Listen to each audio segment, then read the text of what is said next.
Chapter 59 The Foggy Test. Chapter 59 The Foggy Test. The reason why Su Zimo did not leave Pingyang town immediately was to wait for Zhou Dingyan. If Zhou Dingyan was to return to Pingyang town and he could not find Su Zimo, he would definitely target the Su family instead. The imperial edict might be a deterrence to the states, but it might not be useful to Qi refinement warriors. Moreover, he was the disciple of Iridescent Cloud's palace, which was one of the 5 main clans. Unless Zhou Dingyun died, Su Zimo could not leave in peace. As what Su Zimo had said to Zhou Dingyun, from the moment he let him off, he knew that Zhou Dingyun would be back. It was just that Su Zimo did not know when Zhou Dingyun would be back. But he was willing to wait. Perhaps it was because he could not ease his concern because of Zhou Dingyun, or that he had a sense of nostalgia and attachment to the mansion, the cultivation field, and the particular someone. He had waited for half a year. During the past half a year, Su Zimo was not in a hurry to cultivate the 4th section, marrow cleansing of the mystic classic of the 12 demon kings of the great wilderness. Instead, he continued to cultivate the first 3 sections, namely body tempering, tendons transformation, and bone strengthening, to strengthen his body and to refine the essence in his body that was sealed by the scarlet flame fruit. Su Zimo had moved on to another realm. He had almost reached phenomenal success for the first 3 sections. In his spare time, Su Zimo would also practice archery in the cultivation field. It was due to his hard work in practicing archery in the past half a year that he was able to shoot dozens of arrows accurately at where the heart was. Now that he had killed Zhou Dingyan, Su Zimo no longer had any reason to stay at Pingyang town. Unexpectedly, he felt an unexplainable sense of loss. Su Zimo went back to the mansion. He stood at the door, watching the peach blossom tree not far away. His eyes were blurred, and he stood there for a long time. The dark clouds seemed to have dispersed, and the moonlight was clear as water. The petals of the peach blossoms fell off the tree. It was like that night 2 years ago, however the lady was no longer around. Su Zimo recalled a poem that he once read.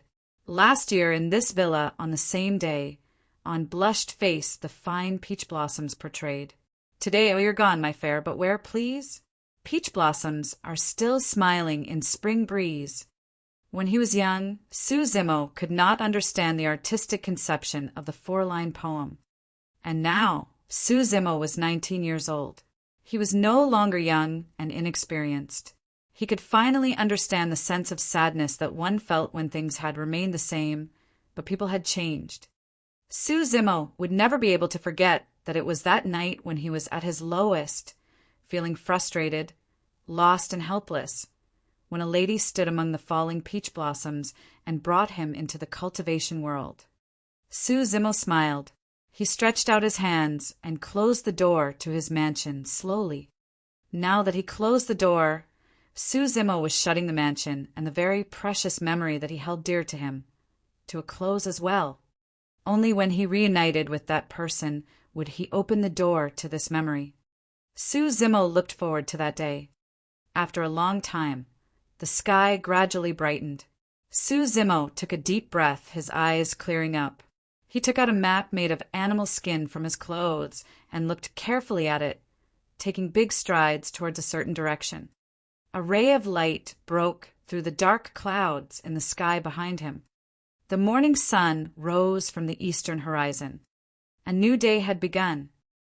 In the southwest region of the great Zhou dynasty, there's a place in the vicinity that was very famous. There would be dense fog all year round. If one watched from afar, it was as if it was enveloped by countless unpredictable clouds. It was ethereal, and it did not seem like the mortal world. Curious men and women once went into the fog to find out what it was, but they would always end up in the same place that they started out. In the course of time, all the nearby villagers knew that this was the place where immortals resided and mortals were forbidden entry. Every year, there would be a few days whereby the villagers could vaguely see a mountain peak within the thick fog. It towered into the clouds, looking majestic and grandiose. During these few days, the nearby villagers would kneel down in the direction of the mountain peaks, praying for favorable weather and good health. This day, a green-robed scholar came to their village. It was not really accurate to call him a scholar. The man looked handsome, however there was a long saber at his waist and a sanguine bow at his back. His outfit was quite odd. The green-robed scholar was none other than Su Zimo, who had left Pingyang town. Ji Yaoshua was correct. Su Zimo had indeed thought of joining the ethereal peak. On one hand, since even Ji Yaoshua found that the ethereal peak was mysterious, it must be extraordinary. On the other hand, since the ethereal peak was the closest to the country of Yen, if anything happened, Su Zimo would be able to rush back as soon as possible. It was just that on the map, it only marked the approximate location of the ethereal peak. Once Su Zimo reached the place, he was enveloped by thick fog and he could not find its exact location. Su Zimo had walked for a day and he always ended up at the same spot. He was clueless. Su Zimo could not see clearly in the thick fog. The visibility was low. Given his eyesight, he could only see 10 meters away. The place seemed like a maze. He kept walking in circles in the thick fog, but he could not find the exit. Weird. Su Zimo was back to the original spot again. He stared at the fog in the distance as he brooded. Ji Yaoshua once told him that if one wanted to join the ethereal peak, it was far more difficult than joining other sections. Other than having a high-grade spirit root, there were many tests to pass. Many high-level Qi refinement warriors could not join the ethereal peak as well. However, this was exactly what made the ethereal peak so attractive to Su Zimo. If it was like the iridescent clouds palace where they only took in disciples based on the different grades of spirit root, Su Zimo felt that this kind of sect had nothing special at all. I guess I have to put in some effort to join the ethereal peak. Su Zimo vaguely guessed that the thick fog in front of him might be the first test that he had to go through in order to join the ethereal peak. If he could not pass this test, he would not be able to see the ethereal peak, let alone join the clan. Seeing that it was getting late now, Su Zimo decided to find a place to rest for the night and to think of ways to get through the maze before he decided what to do tomorrow morning. The thick fog in front of him must be there for a reason. It was useless to barge around without a plan.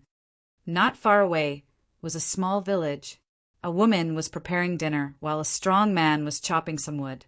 A hunter carried his prey on his way home, and 2 elders squatted at the entrance of the village, a table right in front of them, playing chess on the chessboard. Children from the village were playing and running about. This was a happy and pleasant scene. Su Zimo could feel a sense of warmth at this scene. There was a smile on his face as he took quick steps toward the village. "Grandpa, I am Su Zimo from the country of Yen. I don't have a place to stay for the night. Can I stay at your place for a night?" Su Zimo reached the entrance of the village, making a bow as he asked the 2 elders who were playing chess. The 2 elders did not seem to have heard him.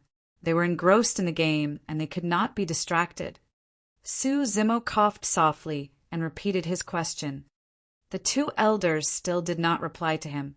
They each held a chess piece as they stared intently at the chessboard. They would make a move occasionally, looking very serious. Su Zimo felt awkward. Since the 2 elders did not respond, it would be rude if Su Zimo rashly entered the village. Su Zimo smiled and turned to leave.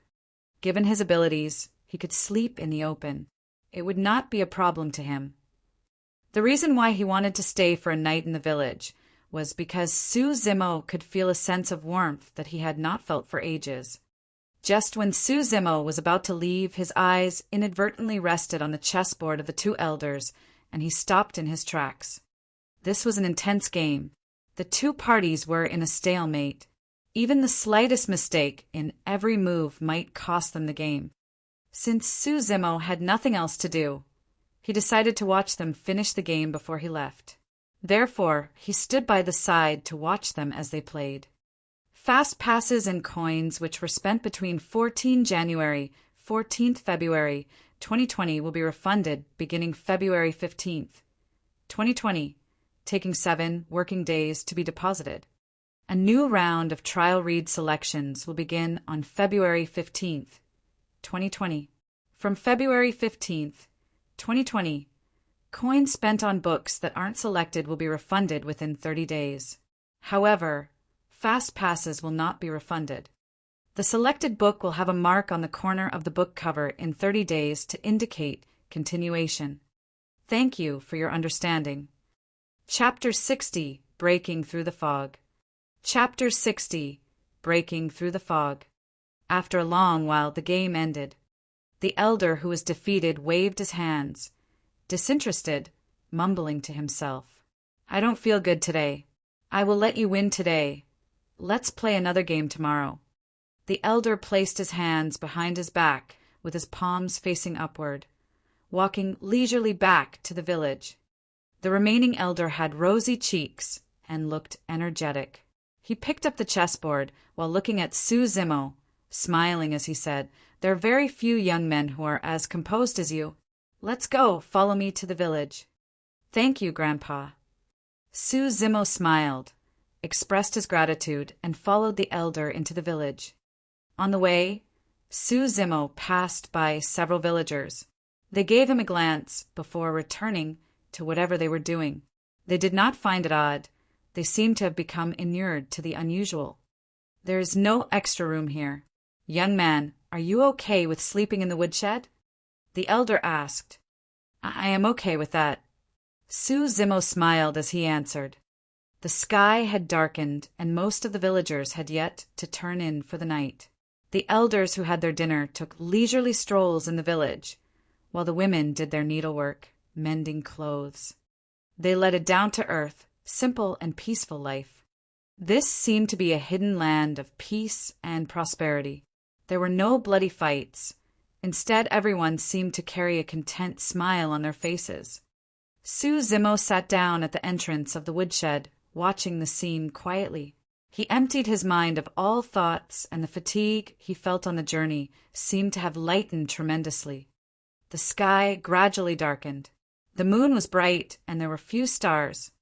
The elderly, the women, and the men had returned to their rooms to rest, except for some energetic and bubbly children who were still playing around on the street, refusing to go home to sleep. Su Zimo stood up, returned to the woodshed, and closed the door, getting ready to sleep. Just then, he heard the bright and sweet voice of a young child coming from the village. "Where shall one find the traces of the immortal?" Looking far into the distance of the ethereal peak, it was deep in the mountains where the thick clouds were. Su Zimo had an idea. He turned, pushed the door open, and went in the direction of the voice. Not far away was a 7 or 8-year-old child. The child smiled and jumped, moving in his direction. Su Zimo thought for a while before he walked forward. He squatted and asked with a smile on his face, "Young child, you were saying something just now. Whom did you hear it from?" "Who said it?" The child bent their head to the side and blinked, looking confused. "I have no idea, but all of us know it. Is it just a nursery rhyme?" Su Zimo mused. "Big brother, are you interested in immortal cultivation?" The child continued to ask. "Yes." Su Zimo nodded and smiled. "How do you know?" There was a flicker of craftiness in the child's eyes. The child stuck out the tongue.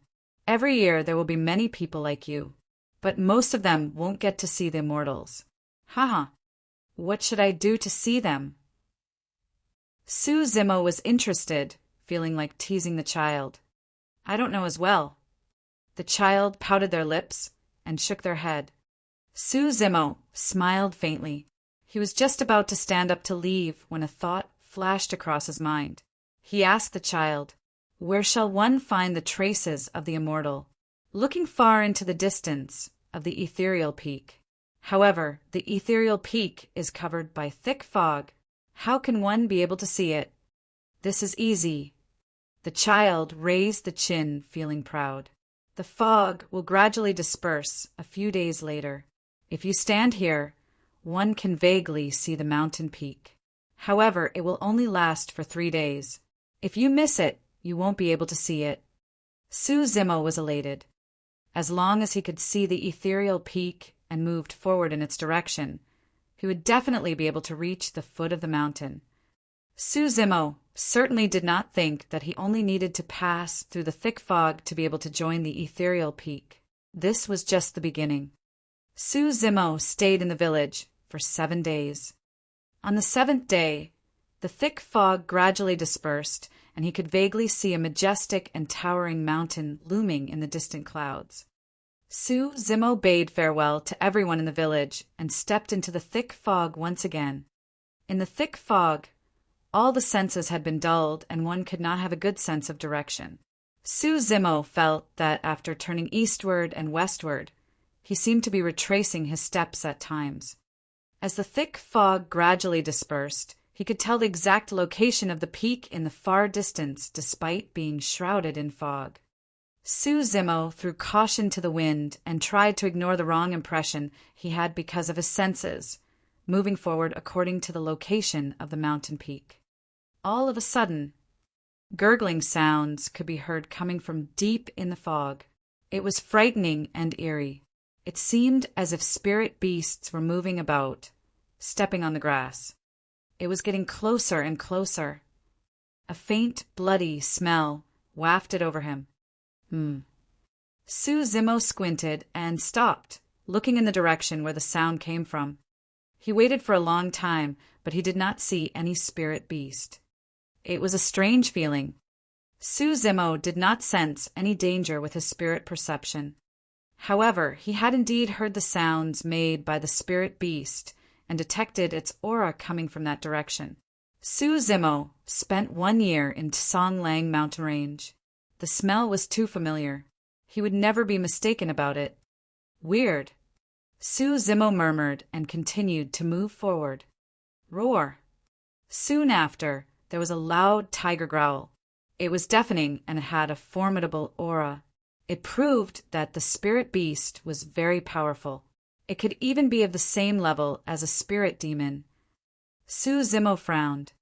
Logically speaking, if there was a powerful spirit beast or spirit demon in front of him, Suzumo should be able to sense the danger with his spirit perception. However, strangely his spirit perception could not detect anything, while his senses kept telling him that there was danger. In this case, there could only be 2 possibilities. The surrounding fog had shrouded Suzumo's spirit perception, or that it had confused his 5 senses. The answer was obvious.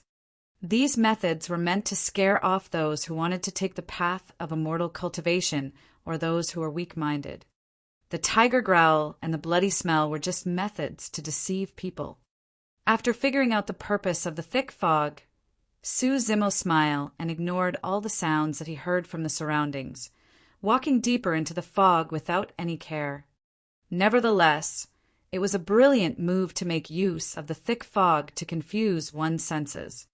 If Suzumo did not have spirit perception, he would be trembling in fear and taking careful steps along the way. Suzumo gradually sped up and he walked out of the thick fog in no time. Everything became clear in front of him. As far as the eyes could see, there were verdant and lush vegetation, clear waters and green hills. It was full of vitality. He felt as if he was in the immortal world. There was a stone gate not too far away. At the back of the stone gate was a mountain road that was paved with green stones. The path winded around the mountain and led all the way to the deep, dark end of the fog. On the 2 sides of the stone gate stood 2 young, smart-looking children who cultivated Tao. One of them was plump while the other was thin. At the sight of Suzumo, the plump child smiled and nodded. "Young master, you are the first to reach. Please wait here. We will only open the gate and accept disciples 3 days later." Suzumo was not in a hurry. He waited by the side, silently. Many people kept coming out from the fog. Most of them were mortals who had not been cultivating. They looked pale, and beads of perspiration could be seen on their forehead. It seemed that they were scared stiff during the journey. Some of them were Chi refinement warriors who maneuvered flying swords to break out of the fog. They breathed a sigh of relief upon seeing the stone gate. A few Chi refinement warriors swept their gaze over Su Zimo. They relaxed slightly upon knowing that he had no spirit Chi. Some Chi refinement warriors took a glance at the bow and saber that Su Zimo had with him and sneered. They could not help but smirk. There were people from all walks of life. 3 days passed in no time. Fast passes and coins which were spent between 14 January 14th February 2020 will be refunded beginning February 15th, 2020, taking 7 working days to be deposited. A new round of trial read selections will begin on February 15th, 2020. From February 15th, 2020, coins spent on books that aren't selected will be refunded within 30 days. However, fast passes will not be refunded. The selected book will have a mark on the corner of the book cover in 30 days to indicate continuation. Thank you for your understanding. Chapter 61, Spirit Testing Stage. Chapter 61, Spirit Testing Stage. Within 3 days, more than 500 people had gathered before the stone gate. Most of them were mortals who had not cultivated before, and there were a couple dozens of Chi refinement warriors. Once the 3 days had passed, the fog behind them turned murkier and impenetrable. Even if anyone outside wanted to join Ethereal Peak, they could only wait for the next year by now. Notwithstanding the 500-odd people waiting outside the stone gate, even the 2 children could not really conceal their fatigue after the 3 days as they stood there chatting idly. Senior brother, how many of these people do you think can get to join the sect? 5 at most. Through that vast forest, the sound of birds singing and running water was all around.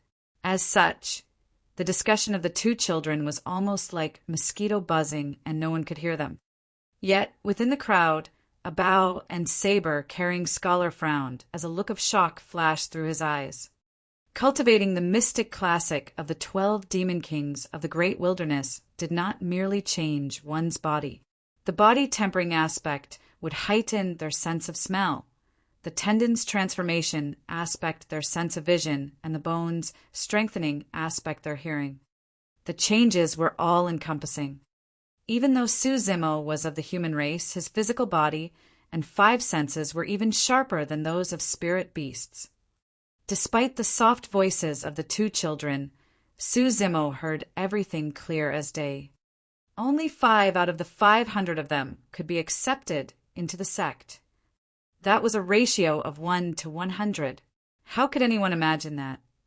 Su Zimo had initially thought that he would be able to enter Ethereal Peak with ease with his borrowed heaven spirit root. But now, it seemed like he couldn't just rely on that. The conditions for one to be able to join Ethereal Peak must be extremely stringent, or there wouldn't be so many people eliminated. Just as Su Zimo was contemplating on what he should do, he heard the 2 children continue. Who do you think stands a greater chance, senior brother? The couple that doesn't really seem to fit in. Even though they're only at level 5 Chi condensation, they look like they have an extraordinary aura. They're decent. Oh, that little fatty too. He looks rather sharp, so he should be fine. Junior brother, he's even fatter than you. Hee hee. Su Zimo swept his gaze at him.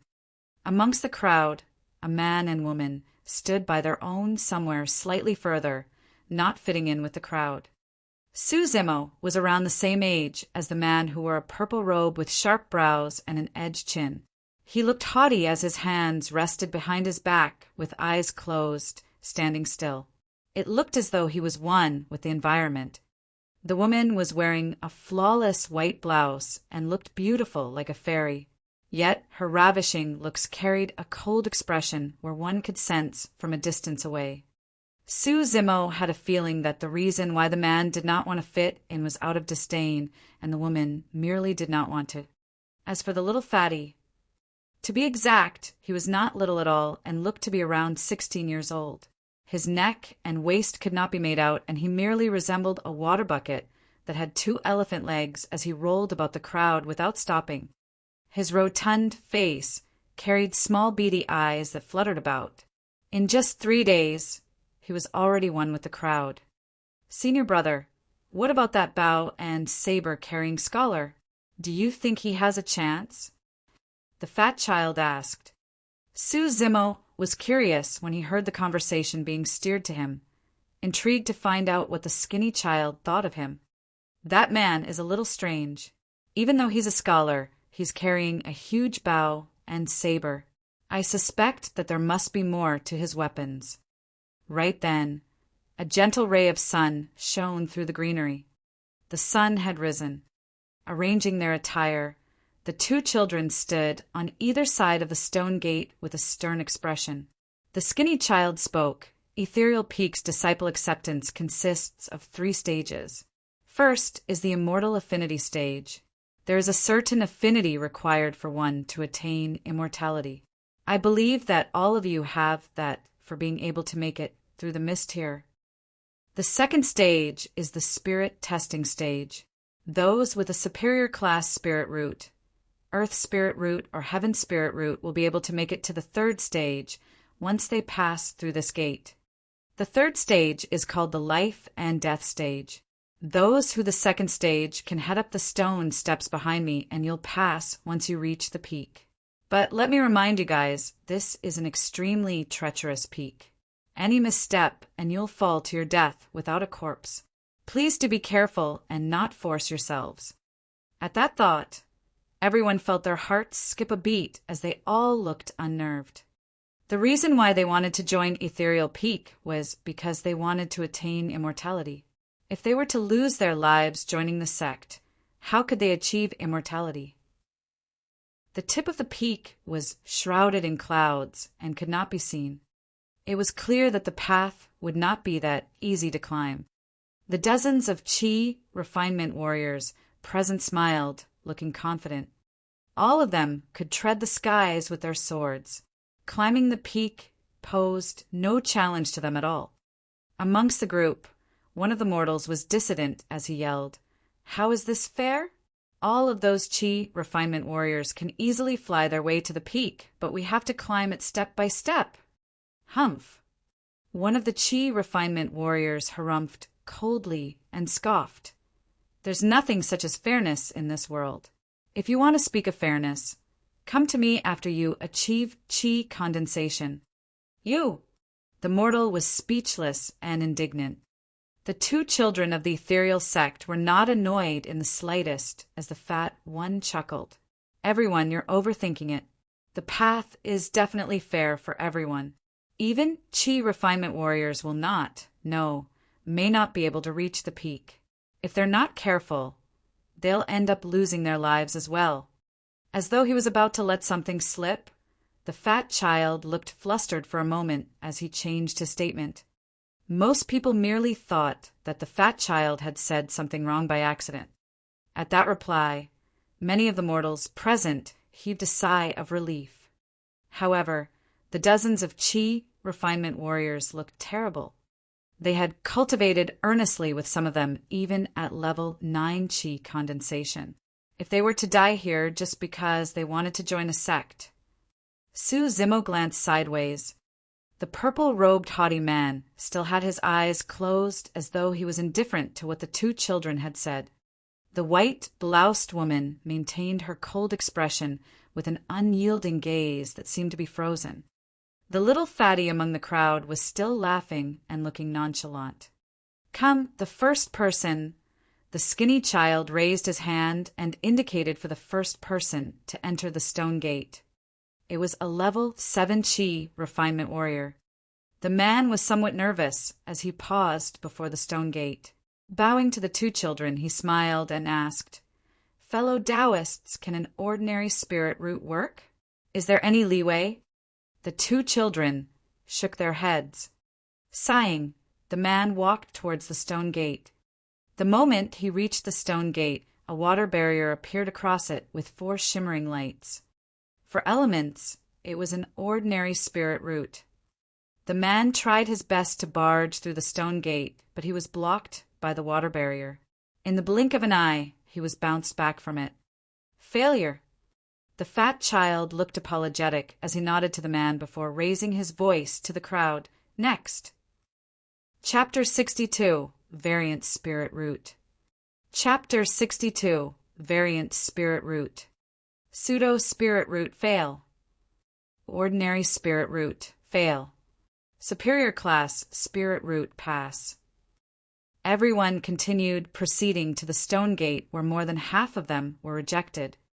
Only those with a superior class and above Spirit Root could get to pass the spirit testing stage. In the blink of an eye, there were only a couple dozens of people left with the haughty man, the white-bloused woman, the little fatty, and Suzimo. There had yet to be a single heaven spirit root amongst the tested yet. There were tens of earth spirit roots, and the rest were all superior class. The two children could not hide their looks of disappointment as they placed their remaining hope in the last dozens of people. Right then, the little fatty walked through the stone gate all smiles. The moment he reached the stone gate, a roaring sound rang out, scaring everyone. Bang! Boom! Boom! The water barrier turned yellow right away before materializing slowly into a sturdy mud wall. Earth element, heaven spirit root. Out of the 500 over applicants, there was finally a heaven spirit root. The two children nodded to the little fatty with a kind smile, their eyes sparkling. As he crossed the stone gate with ease, he came to the two children with smiles and pulled their hands together like long-lost friends. Casually, he started engaging the both of them in conversation. Both of them were a little stunned, and they nearly spilled everything about themselves within a few mere sentences. At that sight, Suzimo smirked internally. That little fatty looked to be amiable and cute from the outside, but her sharper than any of them. Before long, the skinny child was the first one to recover as he coughed gently and swung the little fatty's chubby hand away and said in a deep voice, "Fellow Taoist, please respect yourself and wait at the side instead of distracting us." Yes, yes, self-respect. I understand that I've got a huge self to respect, the little fatty giggled without looking awkward at all. The skinny child rolled his eyes and got rid of the little fatty before yelling toward the stone gate, "Next!" Someone tried and failed once more. The number of people remaining was diminishing. Finally, the haughty man opened his eyes as he turned to look at the white-bloused woman not too far away. Giving a slight grin, he headed for the stone gate. His actions attracted everyone's attention. It was as though he was a born ruler where every single move he made would attract the gazes of the masses. The little fatty stopped smiling and looked at the stone gate. Frowning slightly, the white-bloused woman raised her head and her eyes followed the haughty man coldly too. The haughty man stopped himself before the stone gate where the water barrier showed no indication of color. After a temporary silence, giggles spread from the crowd. What's he putting a show on for when he doesn't even have a spirit root? I know, right? And here I was thinking that he was someone incredible. Wait, something's not right. How did he become a chi refinement warrior without a spirit root? The moment that sentence was spoken, everyone fell silent. It was as though an invisible hand had gripped the mouths of the mocking crowd as they watched with agape eyes. The two children had a stern expression as well. The little fatty was in deep thoughts. As though he had realized something, his chubby body shivered slightly as he could not contain his shock. Ooh, ooh. Right then, a bizarre howling sound came out of the stone gate as the water barrier shimmered, looking like a breeze had just passed through it. Wind element variant spirit root. The two children yelped. When he heard that, Suzimo's heart skipped a beat too. Of the 5 types of spirit roots, the heaven spirit root was the best and rarest. However, there was a single spirit root that was even rarer than that, the variant spirit root, containing elements such as wind, thunder, ice, light and darkness, etc. One could say that a heaven spirit root could only be found in 1 out of 10,000 men. Yet a variant spirit root was tenfold rarer than that. Naturally, a variant spirit root only had a single element as well, and was a type of heaven spirit root. However, that did not mean that it was stronger than the usual 5 elements. It was just extremely rare. The haughty man smiled and crossed the stone gate with ease. Excitedly, the skinny child whispered, "Junior brother, stand guard over here. I'll go inform the peak master and be right back." "Yes, yes. Hurry on, senior brother," the fat child replied hastily. Right then, the white-bloused woman outside the stone gate moved as well. "Hold on, senior brother. We can wait till this one's done too," the fat Dow child called back the skinny one. Nodding his head, the skinny child watched the white-bloused woman keenly, seemingly even more nervous than her. When she arrived before the stone gate, there was no color on the water barrier still. This time round, no one dared to mock any more. Could it be another variant spirit root? The eyes of both children widened in disbelief.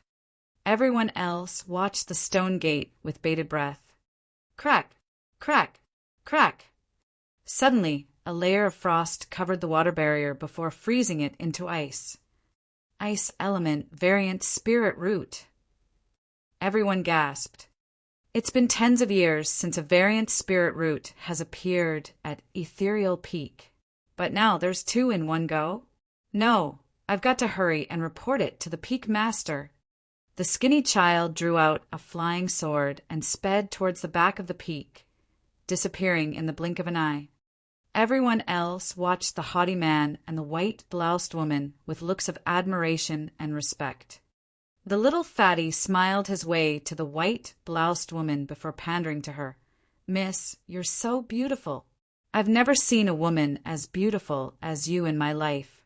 You're even prettier than our village beauty, Sister Kaifong." It was as though thunder had struck everyone present as they rolled their eyes. That little fatty really did dare to say anything with drivel, such as his village beauty, Sister Kaifong, and what not. He wasn't wrong in his words. The white-bloused woman was indeed extremely beautiful. However, most people would not dare to spout such truths, let alone in front of her. Yet, the strange thing was that everything seemed natural and sincere when they came out of the little fatty's mouth, without a single bit of awkwardness. If any other women heard such an open and brazen compliment, they would definitely feel shy. However, the girl was unmoved as she glared at the little fatty coldly without saying anything. The little fatty wasn't dissuaded as he slipped away to the haughty man's side before commenting in awe. "Sir, you have such a good figure. I'm really envious." "Get away." The haughty man's lips pursed slightly as he spat out those 2 words. "Ah, all right." The little fatty nodded his head keenly as he disregarded cleanliness and rolled away on the floor immediately. Because his figure resembled a ball to begin with, his rolling motion indeed made him look less than human. The white-bloused woman's lips twitched as her frostiness diminished slightly, watching with a trace of bemusement. Spying her expression with his sharp eyes, the little fatty stumbled over to the white-bloused woman's side with an intoxicated expression. His eyes seemed as though they were sparkling as he praised.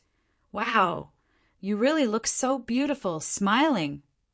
Instantly, the friendliness in the girl's eyes disappeared. However, she stretched out her delicate hand and patted on the little fatty's head, neither harshly nor gently. Smiling with squinted eyes, the little fatty looked to be enjoying it. How could there be someone this shameless? Those were the words that passed through everyone's minds. When the fat child looked at the remaining tens of people and saw nothing special about them, he waved his hand patiently and demanded, "Continue with the test. Hurry up." Su Zimo tidied his clothes before heading up. Chapter 63, he exploded.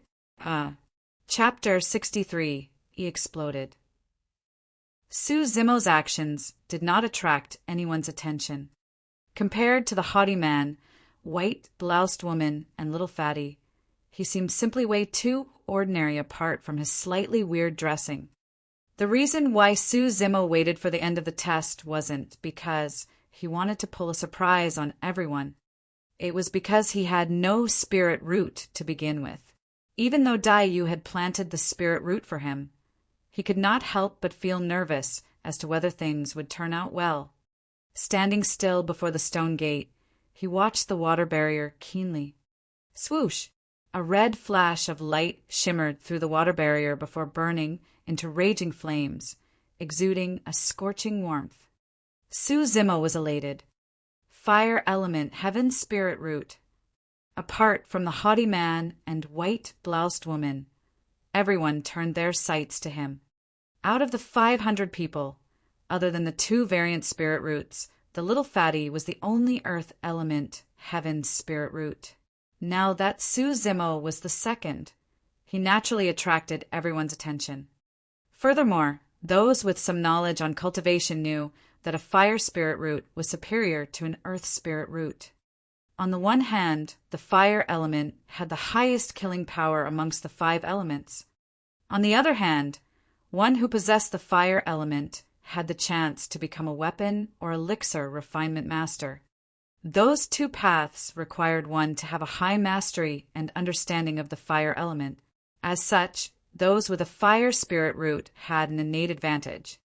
Waiting with a hawk eye by the stone gate, the little fatty was hoping to make his acquaintance as well after Su Zimo passed through it. The fat Tao child was standing at the side idly as he let out a casual surprised remark. Smiling, he then nodded and said, "Not bad, not bad. Come on over, sir."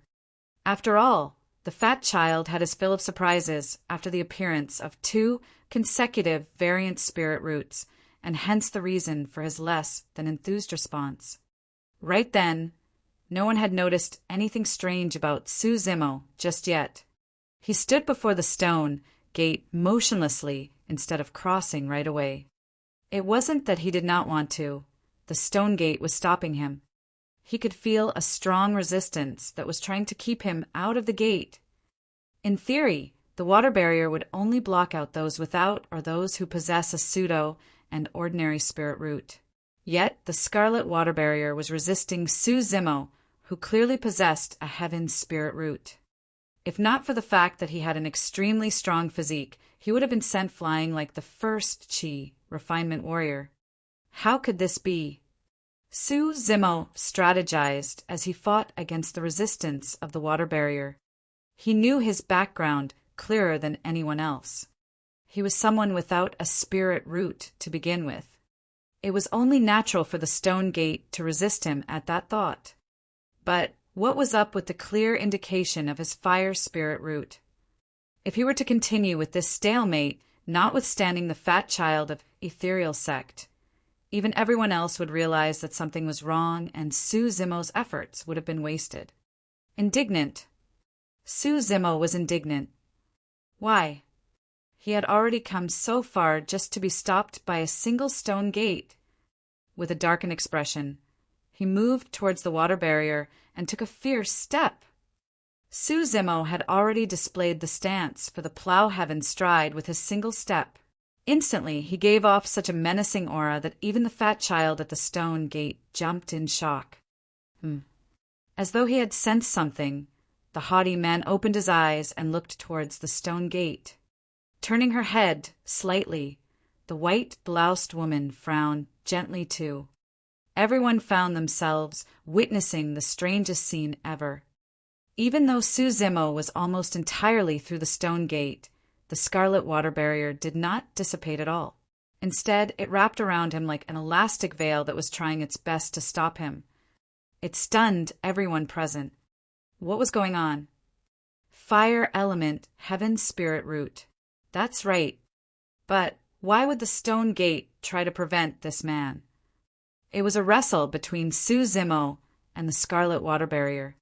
All of a sudden, squinting his eyes, Su Zimo's body rang out with crackling sounds, and his entire body seemed as though it had enlarged. With his tendons and bones cracking together, he gave a soft yell and strode out once more. Swoosh! The water barrier shattered and fell to the ground.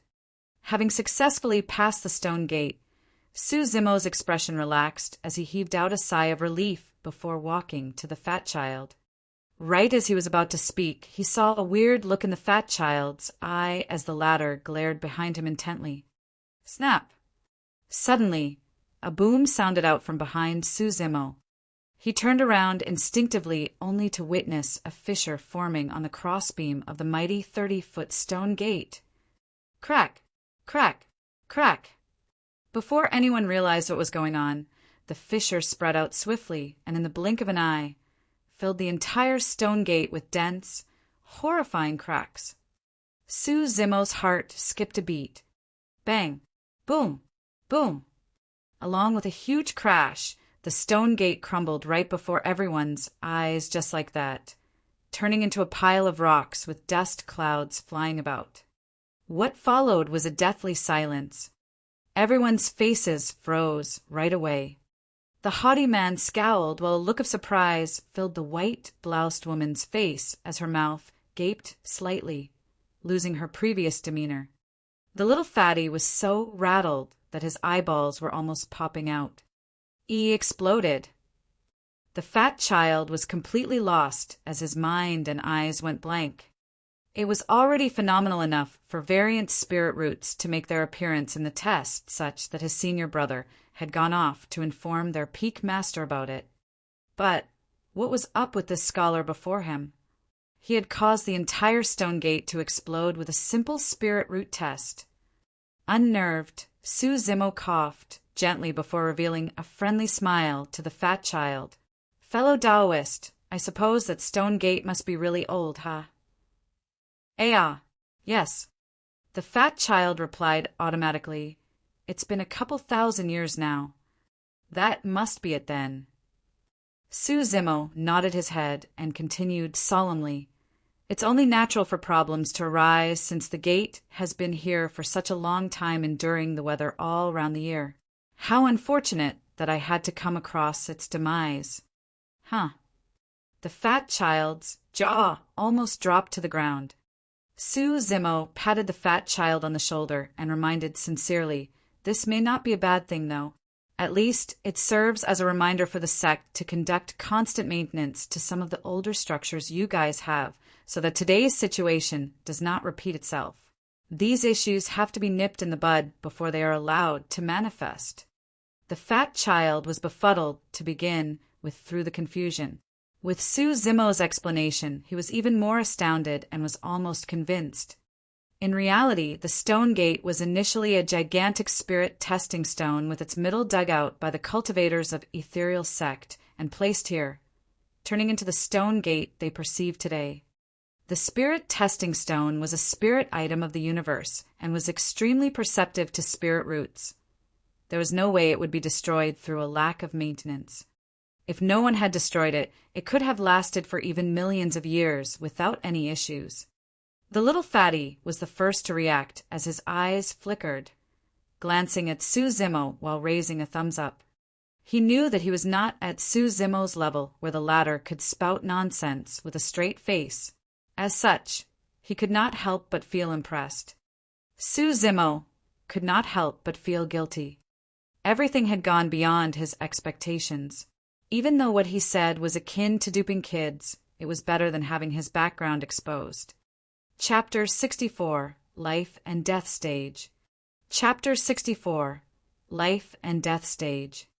The fat child was thoroughly confused by Suzimo as he froze for a long time without understanding what had happened, pointing at Suzimo and stammering, Why you? Aye.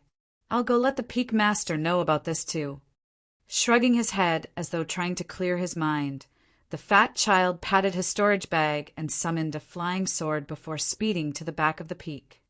In the blink of an eye, both children guarding this place had disappeared. Unnerved, the fat child had left in a hurry without saying anything else. The little fatty seemed to be extremely interested in Suzimo. With bright, shimmering eyes, he stumbled over and bowed. Sir, how did you do it? Can you teach me? With an unchanging expression, Suzimo shook his head. That has nothing to do with me. even though he said that his heart whispered another tune. There were only 2 reasons why the stone gate blocked him. First, it was because he was a cultivator without a spirit root to begin with. Second, even though it was also a heaven spirit root, the fire spirit root that Dai Yu gave him was different from normal ones. Su Zimo could not tell which of the 2 reasons it was. After the spirit testing stage, there were only 80 out of the 500 left with more than 20 chi refinement warriors. Based on the order of events, the remaining 80 people should head up the peak through the path beyond the stone gate so that they could proceed with the 3rd stage, life and death. However, with the 2 children from Ethereal sect gone, everyone was lost as to whether they should continue with the original plan or wait where they were. Right then, the haughty man chuckled and started ascending the peak. His actions caused everyone to waver.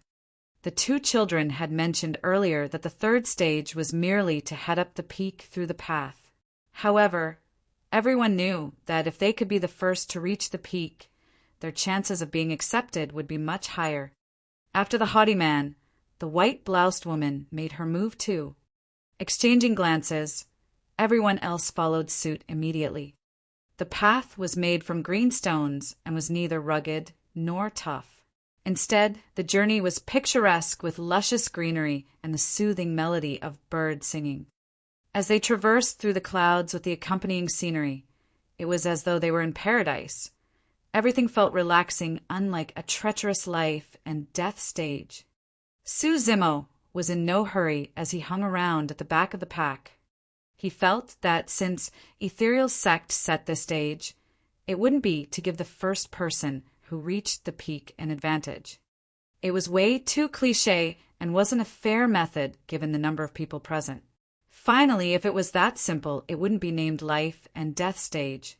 After Su Zimo destroyed the entire stone gate for a mere test, the little fatty was now hanging around him instead of the haughty man and the white-bloused woman, chatting nonstop the entire way. Worried that he may let his background slip, Su Zimo was rather distracted as he only replied casually every now and then. Bro! Everyone went through the spirit root testing so ordinarily. But your test was like a fart to Mother Nature. Why do you say that? Because it was loud and clear. Bro, you seem like you have a dignified demeanor. I suppose you have quite the extraordinary background. I have studied for a couple of years in the past. My bro, that's like a rare gem in the crowd. You can both study and fight. Su Zimo finally understood the powers of the little fatty as he hurried ahead, wanting to bury himself into the crowd. Right then, the people up ahead stopped in their tracks. Su Zimo looked up and frowned. That was the end of the mountain path. Everyone found themselves facing a steep peak that extended into the clouds boundlessly. The true test had arrived. The smooth mountain road was merely a warm-up. The many mortals present looked up at the peak solemnly. For them, the only way they could reach the top was to climb by hand. However, the peak was simply way too steep that there was barely any edge for them to grab onto. On both sides of the mountain road was a deep abyss where a single misstep would mean certain death. Everyone could not help but recall the words of the children. This was a stage treacherous like no other. Any single mistake, and they would find themselves dead without a corpse. Hence, they should be careful and not force themselves. Many of the mortals could not hide their fear in their expression as they gave up internally. There were some who were indignant about things and whispered in discussion. Ethereal sect is way too much. They're trying to get us killed just to join them. Isn't that right? It's not as though our spirit root is lousy as well. If push comes to shove, we can just join some other sections. That would be better than dying here. I don't even know how high this peak is. What if we climb halfway up and run out of energy?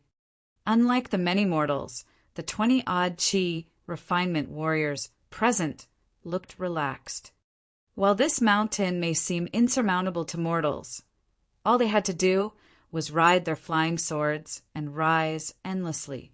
One of the Chi refinement warriors pulled out a flying sword from his storage bag, and with a single leap, he chuckled with a suave expression. "All right, I'll make a move first and await you guys at the peak."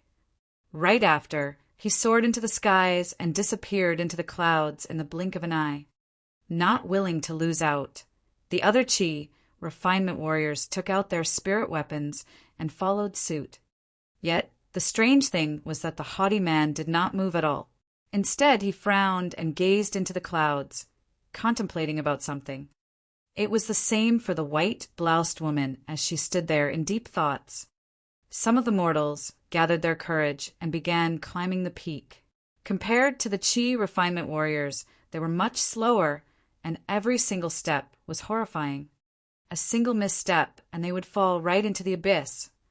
"Bro, aren't you moving?" The little fatty looked at Suzimo. Right as he was about to reply, a shriek rang out from the clouds. Ah! Everyone's hearts skipped a beat. In the blink of an eye, a shadow fell from the clouds and glided through everyone's vision into the dark abyss beneath. At that sight, everyone's expressions turned grim as chills ran down their spines. The person who had fallen was the Chi refinement warrior who had moved first. A Chi refinement warrior was dead, just like that. What had he encountered up there? The clouds rumbled and shifted, emanating a chilling, killing intent. Ah! It was yet another shriek. A shadow fluttered by them and dunked into the depths of the abyss. Gulp, gulp. The place rang out with everyone's gulping sounds. In just a mere short while, 2 Chi refinement warriors had fallen to their deaths. The 2 children were right. The third stage was fair for everyone, such that even Chi refinement warriors may not be able to reach the peak. The few mortals that had just started climbing up the peak found themselves getting cold feet as they watched everything unfold in utter horror. There were already people who had started to climb down. What kind of a joke was that? There was no need for them to take such a risk when even Chi refinement warriors have died. Suddenly, the haughty man laughed and mumbled, "Life and death stage, life and death stage. The peak represents life, while the abyss represents death. Interesting. Challenging." Chapter 65, Crane Obstacle. Chapter 65, Crane Obstacle. The way most of them looked at the haughty man had changed. While everyone else was scared to death and wanted to back off, he was the only one who looked raring to go without a single bit of fear. Ah! Ah! Yet another chain of shrieks as the Chi refinement warriors who had moved ahead first fell from the clouds one after another, disappearing into the abyss on either side of the mountain path. Finally, there were people who could take it no longer as they started backtracking. The little fatty held his tongue and exclaimed. Even a level 9 Chi refinement warrior fell down. Just what did they encounter in the clouds? Suzimo saw everything even clearer. There were a total of 23 Chi refinement warriors who soared into the skies. In the blink of an eye, every single one of them had fallen. That was a little horrifying. Many mortals started climbing down the walls, looking terrified with trembling feet. Without even turning back, they dashed down the mountain path. There were more than 80 people who had passed the second stage. Now, all the 23 Chi refinement warriors have already failed. Coupled with the mortals who had left, there were only 17 people left at the base of the peak. All of the 17 were resolute warriors who did not show the slightest look of fear in their eyes, even at the sight of all those Chi refinement warriors falling over. Even the little fatty who was chattering the entire way merrily had gone silent, his beady eyes fluttering about as he was deep in thoughts. Suzimo had always felt something unusual about this stage, as everything seemed suspicious. However, he could not point out just what exactly was wrong. At almost the same time, both the haughty man and white-bloused woman summoned a flying sword and soared to the skies. However, their speed was clearly slower. It was clear that both of them were being wary about the situation as well. "Bro, remember to be careful. I'll scout the way for you first. The little fatty was also a chi refinement warrior as he retrieved a small shield from his storage bag. The shield expanded with the wind and carried his rotund body into the skies slowly.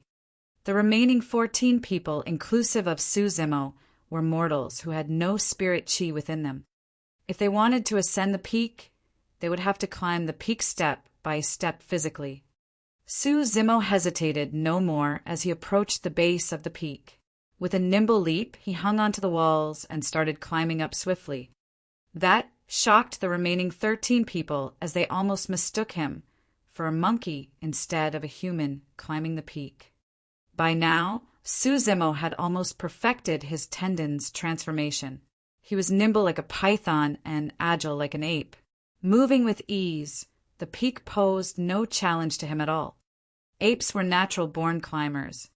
If Suzimo had given it his all, even chi refinement warriors who could soar through the skies may not even be able to match his speed. Previously at the Tsonglang mountain range, even when Elder Qian of Joyful Clan soared through the skies, Suzimo's speed while climbing the towering old tree matched his. Of course, Suzimo had used his sanguine ape transformation at that time, and Elder Qian was only a foundation establishment cultivator. Even without using all his strength, Suzimo had left the 13 remaining mortals far behind his tail. Caw. Right then, Suzimo vaguely picked up on some birds crying out. Even though he had lived a year in Tsonglang mountain range, he still could not understand the language of beasts. However, he could tell of how they felt through their sounds. Those birds clearly sounded happy and mocking. Why are there spirit beasts here? He frowned as he continued climbing without slowing down at all. Bastard, how dare you? Before long, the voice of the haughty man hollered out above. Suzimo raised his head and gazed over, squinting his eyes. Far beyond the clouds, a gigantic bird was extending its wings while cawing out with a raised head. Suzimo could faintly make out the bird assaulting the haughty man, white-bloused woman, and little fatty in midair. Every single, gentle flap of its wings brought about a hurricane as all 3 of them swayed back and forth midair, looking as though they could fall any time. A spirit demon. Suzimo was stunned. The bird exuded an aura that was the same as spirit demons. It looked as though it had just become a spirit demon, equivalent to a foundation establishment cultivator. Even then, its strength was enough to hold out against the 3 of them. It was clear that the bird had not used its full strength. Instead, it was running circles around the 3 of them like a cat circling a rat, flapping its wings from time to time so that none of them could ascend further. The haughty man had a wind spirit root to begin with, and thus was barely able to maintain his balance, despite swaying in the wind. The white-bloused woman had a frozen expression. She was encased by a transparent ice barrier. It was clear that she had already used a talisman. As for the little fatty, his shield was steady and spacious. He sprawled on it, gripping onto its edges tightly with sweat pouring down his puffy face, looking all nervous. So, this is the obstacle of the life and death stage. One would be able to reach the peak if they could get through this bird. Now that he understood the reason, Suzimo was prepared to continue climbing. Right then, the little fatty shrieked. Perhaps because the bird saw that Suzimo and the others were approaching as well, it seemed as though it no longer wanted to waste time as it flapped its wings furiously. The little fatty was the first one to lose control as he fell from midair with his shield blown into oblivion. Ah!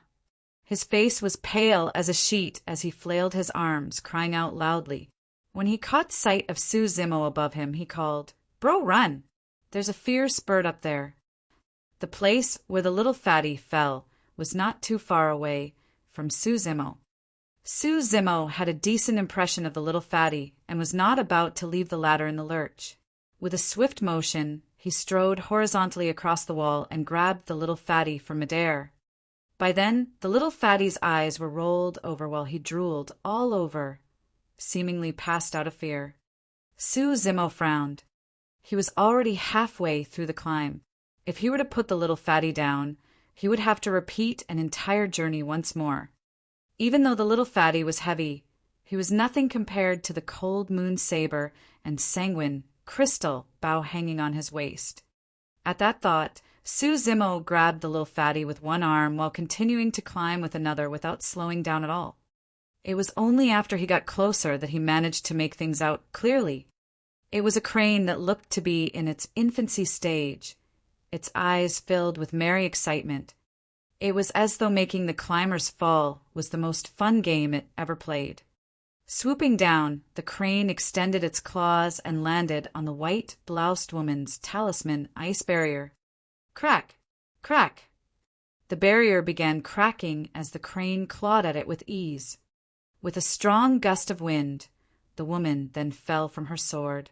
Even though her gaze looked slightly dim, she did not make a single peep of disgruntlement as she disappeared into the abyss. The haughty man followed soon after, holding out for not much longer under the attacks of the crane as he fell through the skies looking indignant. Caw, caw! Rearing its head, the crane looked extremely gleeful. Chapter 66. An Ape. Chapter 66. An Ape. When he saw the haughty man and white-bloused woman falling into the abyss, Suzimo was finally clear about one thing. Those that fall into the abyss will definitely not die. Since the two of them possessed a variant spirit root and the Peak Master of Ethereal Peak already knew about it, there was no way they would be allowed to die. However, Suzimo did not know what those who fell into the abyss would encounter.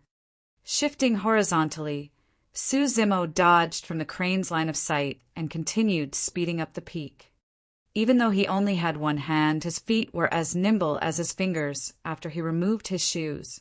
Digging themselves into the wall of the peak, he continued, climbing steadily. The crane had extremely sharp senses. With a swift flap, it appeared above Suzimo's head and cried out, looking at him with a taunting expression as though mocking his little play of trying to dodge it. The man and crane had finally met. On a peak enshrouded with spirit chi elsewhere, two grace middle-aged cultivators sat opposite to one another. They were both clad in white robes, and one of them had a flying sword emblem engraved on his sleeve, while the other had a hexagon emblem. Both of them were sipping tea lazily. Beside them stood a skinny child who was relating something excitedly. Variant spirit root? Two of them? One of them placed his teacup down and turned around to ask, his expression slightly changed. The skinny child nodded furiously. The other cultivator asked, "What spirit roots were they?" "One is wind and the other is ice." At that, the two cultivators exchanged glances and smiled, apparently pleased. "Wen Xian, your peak's about to produce two more geniuses." There were 6 peaks to Ethereal Peak, where the highest amongst them was the true Ethereal Peak that was visible to the outside world. Surrounding it were 5 other peaks: Spirit, Elixir, Talisman, Array, and Weapon. The cultivator known as Wenxian, the one with a flying sword emblem embossed, was the Peak Master of Spirit Peak. The other person was Xian Yi, Peak Master of Array Peak. Naturally, anyone who could be a Peak Master was definitely a perfected Golden Core. Even though all the peaks had their specialties, Spirit Peak was the strongest amongst them with the most disciples, because they valued cultivation realms the most highly. Everything they learned and imparted were killing techniques. If there were variant and heaven spirit roots, they would most likely be selected by Spirit Peak. Wenxian smiled and stood up. "I'll go take a look and see how many tribulations of the life and death stage those two can pass. Don't worry. Those with variant spirit roots are blessed by Providence. They'll naturally be able to pass the tribulation of life and death." A teasing expression flickered by the eyes of Peak Master Xian Yi as he joked, "Look how anxious you are. Where's your poise as a Peak Master? Come, join me to take a look." With a hearty laugh, Wenxian tugged at Xian Yi's wrist and wanted to leave together. Shaking his head, Xian Yi ducked away and laughed.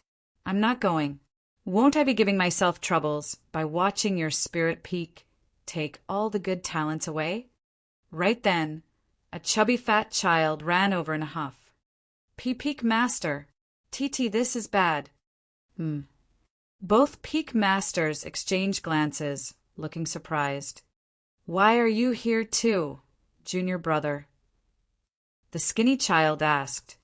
Sweating from head to toe, the fat child waved his lumpy hand and cried out, Peak master, the spirit testing gate exploded. Exploded. Xian Yi and Wen Xian looked at one another confused. Wen Xian asked why would it explode? Someone destroyed it? No. The fat child shook his head before nodding, fervently. Yes. Wait, no. No. Both peak masters were thoroughly confused. Just what in the world happened? Speak properly. Wen Xian hollered with a solemn expression. The fat child could not help but recall the words of that scholar. Instinctively he repeated, It might be because the spirit testing gate had been enduring the rough weather for such a long time without proper maintenance. That's why it broke apart. Bam! Wen Xian flicked the fat child on the head. Ow! Clutching his head, he pursed his lips sadly. What nonsense! Xian, he could not hide his smile as he chuckled. Who taught you that? I'm sure you didn't think up that on your own, right? A scholar told me that, the fat child replied. But I think what he said makes sense too. And he was even kind enough to have me remind the sect to take care of our old structures, so that… Bam! Yet another flick. Instantly, a big, swollen bump appeared on the forehead of the fat child.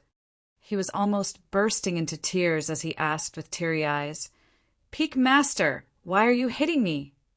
You're too silly, child. One day, you might even end up counting money for the man who sells you out. Xian, he did not know to laugh or to cry. Wen Xian spoke sternly. Tell me the entire series of events. Do not hide anything from me. There was this scholar carrying a bow and saber. He came before the spirit testing gate, and it displayed a fire spirit root. The fat child answered. Carry on. But the spirit testing gate did not allow him to enter. The scholar then continued barging through, and the spirit testing gate exploded. Wen Xian and Xian Yi frowned and exchanged glances, still confused. Wen Xian asked right away, Are you sure it was a fire spirit root? Yes. The fat child replied instantly, Peak master, you've got to believe me. Even though I'm stupid, I can still tell that it's a fire spirit root. That's strange. Xian, he could not figure out what happened. After a moment of silence, Xian, he spoke. Wen Xian, I'll accompany you to see just what is up with this scholar. Without the use of any spirit weapons, the both of them soared through the skies and with a flip of their robes, carried the two children with them towards the front of the peak. Before long, all four of them arrived at where the spirit testing gate was. It's indeed broken. Xian, he stared at the lump of rocks beneath him where the spirit testing gate once stood and murmured silently. When Xian asked, Where is that scholar? He's gone. The fat child looked around. Suddenly, Xian Yi replied, No, they're up the peak. The 8 distresses formation of the abyss has already been activated. Yes, those 2 with the variant spirit roots are there already. When Xian asked hurriedly, How many tribulations have the 2 of them gone through? They've already passed 2, life and death. You can rest easy now, right? Xian Yi chuckled. After pausing slightly, Xian Yi shook his head. Wait, the bow and saber carrying scholar isn't going through the 8 distresses formation. He might have left already out of fear. When Xian harumphed gently, This unknown lad appeared and destroyed our ethereal sect's spirit testing gate and left just like that? Brazen. Caw, caw. Right then, the hurried calls of a crane rang out from beyond the clouds. Wen Xian and Xian, he looked up. Far above, a figure was shifting nimbly around the walls of the peak without falling off. Even while dodging the attacks of the crane, the figure was still climbing to the peak rapidly. Even with the eyesight of a perfected golden core, they could not see clearly due to the distance between them and the tip of the peak. "Xian Yi, look, there's an ape," Wen Xian said as he pointed to a black shadow on the peak. Chapter 67, Full Effort Face Off. Chapter 67, Full Effort Face Off. When he heard that, Xian Yi laughed. "Fufu, what a sharp ape. Even he knows that we're one of the 5 main sects of the great Zhou dynasty, and that's why he wants to be accepted as a disciple of this fortuitous sect. Yes, that ape's quite agile. I wonder how long it can last under the attacks of our Lil Crane.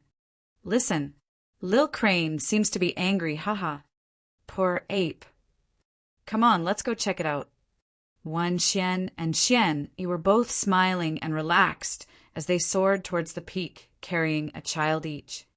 As they approached, Wen Xian and Xian Yi found their smiles disappearing as they tore through the layers of mist. Instead, it looked as though they were witnessing something unbelievable. After a momentary silence, "Cough, that black shadow doesn't seem to be an ape?"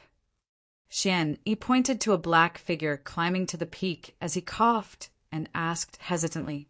"Yes, it seems to be a human," when Xian smiled dryly, looking awkward. Both of them could not help but feel their faces flushing after committing such an elementary mistake despite being peak masters. But in truth, it was no wonder why they were mistaken. From a distance, where the black figure was murky, it was leaping left and right like an agile ape. Even though both of them were perfected golden cores with an immense amount of knowledge, they would not have thought that the figure was a human. As they got closer, their expressions changed once more. "That doesn't seem to be a human." "Yes, there are 2 of them." After yet another momentary silence, Wen Xian could not help but grumble unhappily. "What the hell is wrong with that person? If he wants to climb the peak, so be it. Why is he even carrying a fatty with him? Wait, that man's carrying a bow and saber too. Haven't I just heard of someone with that getup?" Xian Yi remarked suddenly. Right then, the fat child beside Wen Xian pointed at the figure excitedly and yelled, "Peak Master, that's him! That's the scholar!" On the steep mountain peak. Each time the crane flapped its wings, Su Zimo clung tightly onto the wall with his fingers and feet dug deeply into the rocks.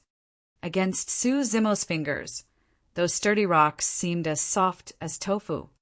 For any mortal, they would have to find places they could step on if they wanted to climb the peak. However, that was not the case for Su Zimo. If not for the crane blocking his path, the peak he was climbing would be akin to flat ground for him. As of now, all the mortals after Su Zimo had already fell due to the crane's flaps. He was the only one still climbing. To be exact, there were 2 mortals left. He was carrying the little fatty too. The crane's eyes shone with rage as it cried out. Soaring into the skies, it swooped down at Su Zimo with its sharp talons.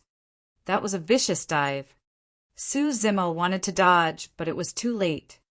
In the blink of an eye, he let go of his hand suddenly as he swayed dangerously in midair. He then reached out and dug himself into the wall once more. Snap!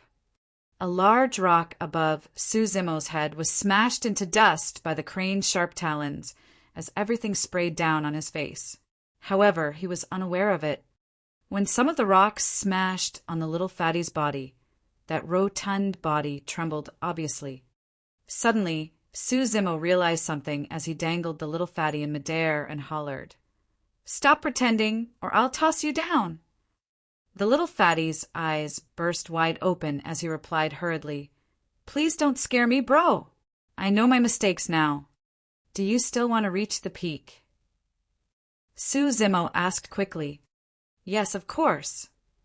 "Hold on to my back on your own. Don't blame me if you fall." "Yes, yes." The little fatty shifted quickly and wrapped his arms and legs around Su Zimo's neck and waist like an octopus.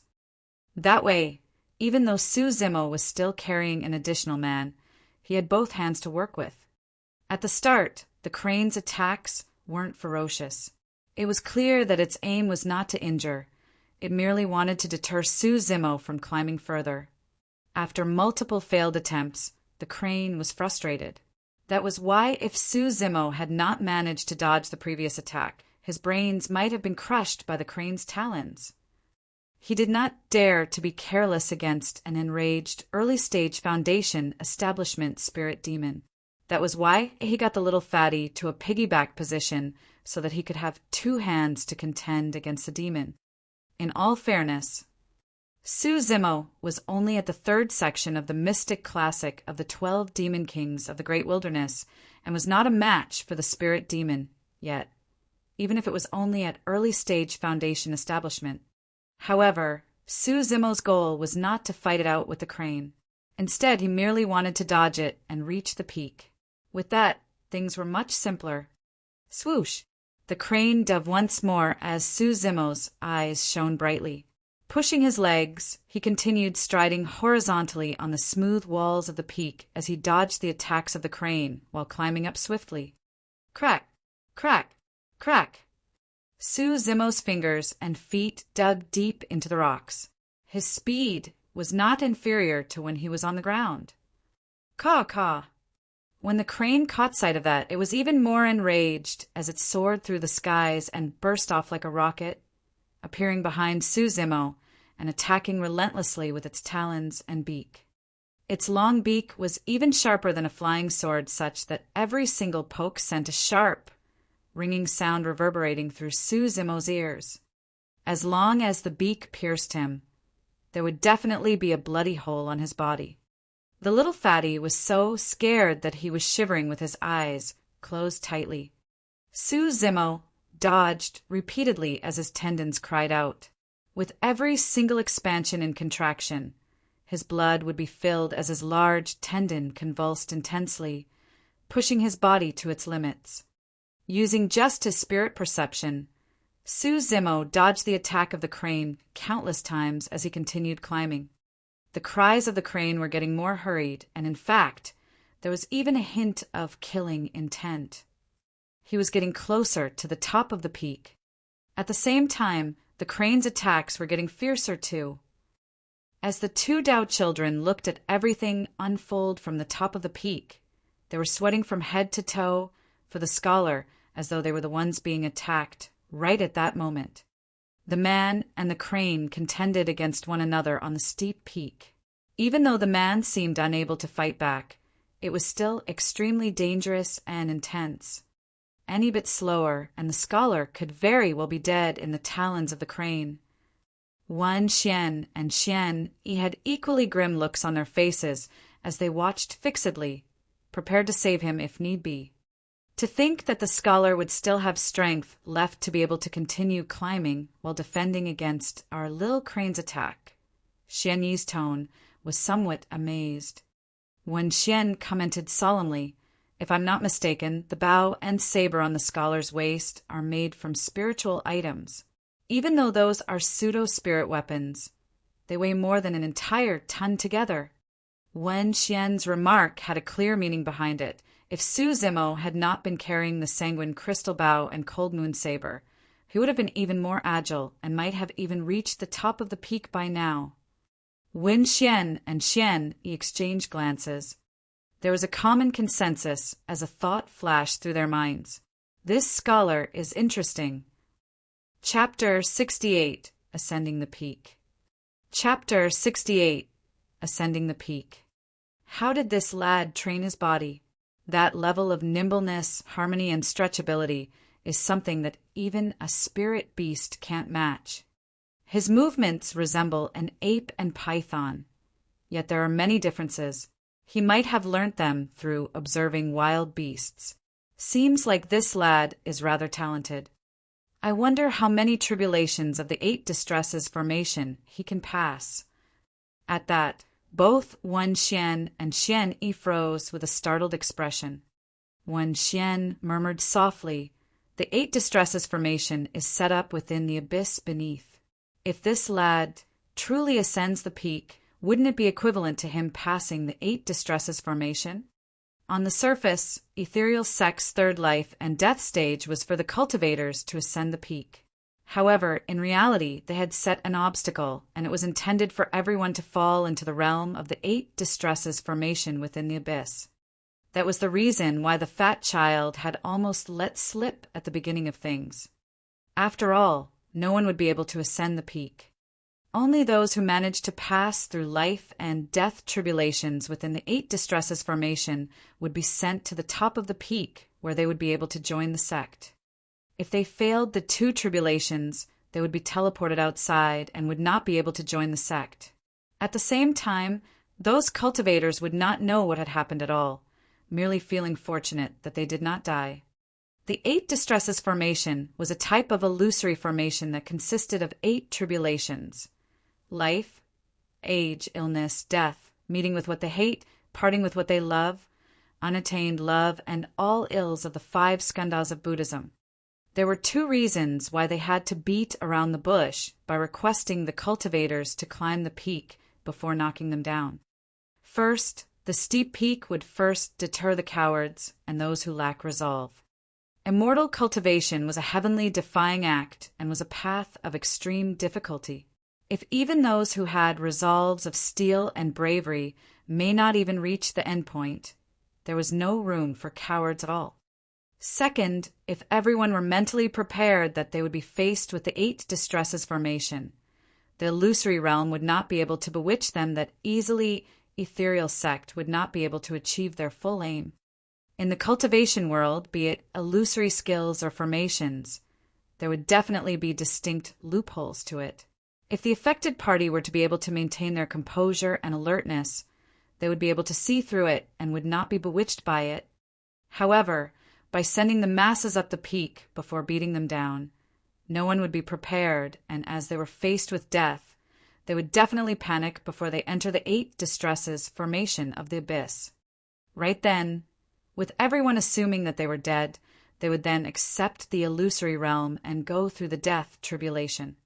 Once they pass the death tribulation and endure through the life tribulation, they would be considered to have passed the 3rd stage of Ethereal Sect's tests and would be able to join the sect. Of course, there were 8 tribulations to the 8 distresses formation, and the more tribulations one could pass, the better. This was not just a simple test. It was a rite of passage for the mind. After all, everyone would have to endure the pain of the 8 distresses in their lifetime, and cultivators were no exception to it. Yet a problem had appeared. If Su Zimo managed to ascend the peak, Ethereal Sect's 3rd stage would have been set for nothing. When Xian lowered his voice further and said, "Let me attack and strike him down secretly. We can't go against the rules of the sect by accepting someone that hasn't gone through the 3rd stage." Xian, he shook his head and chuckled. "No matter. Right now, I'm honestly curious as to whether he can ascend the peak with just his own strength." Pausing for a moment, Xian Yi's eyes lit up as he remarked gruffly, "If the lad truly manages to ascend, I'll set an array formation for him myself to let him have a full taste of the 8 distresses formation." As the peak master of Array Peak, the 8 distresses formation was his masterpiece. For a peak master to declare that he wanted to lay an array formation personally for an unknown scholar was something that had never occurred through the history of Ethereal Sect. On the wall, the man and the crane were still going at it. Su Zimo was already sweating all over. His eyes remained bright as always, emanating an endless fight in them. Initially, the little fatty kept his eyes shut and was extremely frightened. However, he was now fully excited, yelling from time to time from Su Zimo's back to taunt the crane. "Caw, caw." Despite trying everything, the crane could not stop Su Zimo in his tracks at all. Coupled with the little fatty's mocking, it was even more furious, and its attacks turned fiercer. Su Zimo was penned up as well after being chased by the crane for such a long time. Seeing that he was merely a step away from the top of the peak, Su Zimo took in a deep breath and circulated the Anaconda Eclipse's Mind Sutra before bellowing, "Damned bird, take this!" Clang! A sharp slicing sound rang through the place. Su Zimo had retrieved the cold moon saber on his waist and slashed upwards. Swash! A cold light shot through the air. Stunned, the crane no longer dared to attack Su Zimo as it flapped and ran away. It had not expected Su Zimo to make a move. More than that, it had not expected that Su Zimo would dare to make a move on it. Within Ethereal Sect, no one dared to bully it. Notwithstanding the 5 peak masters, even Ethereal Sect's master would dote on it. The job of pushing potential sect applicants into the 8 distresses formation was initially done by other cultivators of the sect. However, the crane volunteered to do it, thinking that it was interesting. Indeed, it was rather fun at the start to see people being chased into the 8 distresses formation one by one. Yet, the crane no longer found it fun after encountering this bow and saber-carrying scholar. A feather glided by slowly. Even though the crane had managed to dodge the attack, the cold moon saber still sliced away one of its feathers. That sight caused the 2 peak masters watching above to freeze momentarily, almost striking out as they gripped their spirit weapons tightly. The gall of that lad to dare bully Lil Crane. He's definitely going to have a hard time in the future if he gets accepted into the sect. Both Wen Xian and Xian looked at Su Zimo with a trace of pity. Right then, Su Zimo did not know what was going on. After that slash, he was overjoyed as he burst out laughing. Damned bird, you're still too weak. Go back and train for a couple more years. With a reverse throw, Su Zimo stabbed the cold moon saber into the wall of the peak and in one swift leap, jumped onto the blade with the tip of his toes. He then hopped up while conveniently pulling the cold moon saber out of the wall with his feet. The entire process was fluid as water without any pauses at all. In the blink of an eye, he had arrived at the top of the peak. Looking down at the crane that was still circling around in midair, Su Zimo waved and smiled. Goodbye. The crane was still in its infancy stage. In human years, it was nothing more than 8 years old, and that was when it was most playful. Even though it wasn't injured by that slash, it still felt upset about it. Looking at Su Zimo's actions, the crane blinked a few times as though it was about to tear up before flying towards Ethereal Peak while crying nonstop. Caw, caw. Caw, caw. The cries of the crane reverberated through Ethereal Peak, alarming many people. Didn't Lil Crane go to the front peak to bully them? Why does it look as though it was the one that was bullied? A brown-haired youth seated within a palace on Elixir Peak asked curiously. From a palace on Talisman Peak came a cold-looking middle-aged lady. Watching the crane fly through the air, she frowned slightly and muttered, "What's wrong with Lil Crane? To think that someone of Ethereal Sect would dare bully it?" A disheveled old man appeared on Weapon Peak as well. Slovenly dressed, he burst out in laughter. How dare to see Lil Crane being on the losing end? Interesting, interesting. Chapter 69, Shocking Slash. Chapter 69, Shocking Slash. Su Zimo turned around and saw 4 people. He had met the 2 children previously. Apart from them, there were 2 middle-aged cultivators with exceptional auras looking at him weirdly. Su Zimo guessed that the 2 of them must be seniors of Ethereal Peak. Placing Little Fatty down, Su Zimo noticed that there were 8 gigantic flags around half as high as them being planted around each of them. The flags had mysterious patterns drawn on them as they flapped in the wind. What's that? Su Zimo frowned. Without thinking more about it, he stabilized his breathing and arranged his attire before greeting the 2 middle-aged cultivators. Greetings, seniors. I'm Su Zimo of Yen Country. I've managed to ascend the peak by luck. Activate. Before Su Zimo could even finish, he was interrupted by a loud holler. The 8 flags surrounding Su Zimo and Little Fatty illuminated brightly as the patterns shone with a bedazzling glow. In the blink of an eye, Su Zimo felt an ominous sense of danger. The last thing he saw was one of the middle-aged cultivators, sweeping his robes from a distance away as an unblockable energy blasted at them. The energy was tremendous, and Su Zimo could not resist at all. He was swept off the peak and fell over, watching the top of the peak turn smaller by the second. His body was not his to control at all as fear started growing within him. Bam!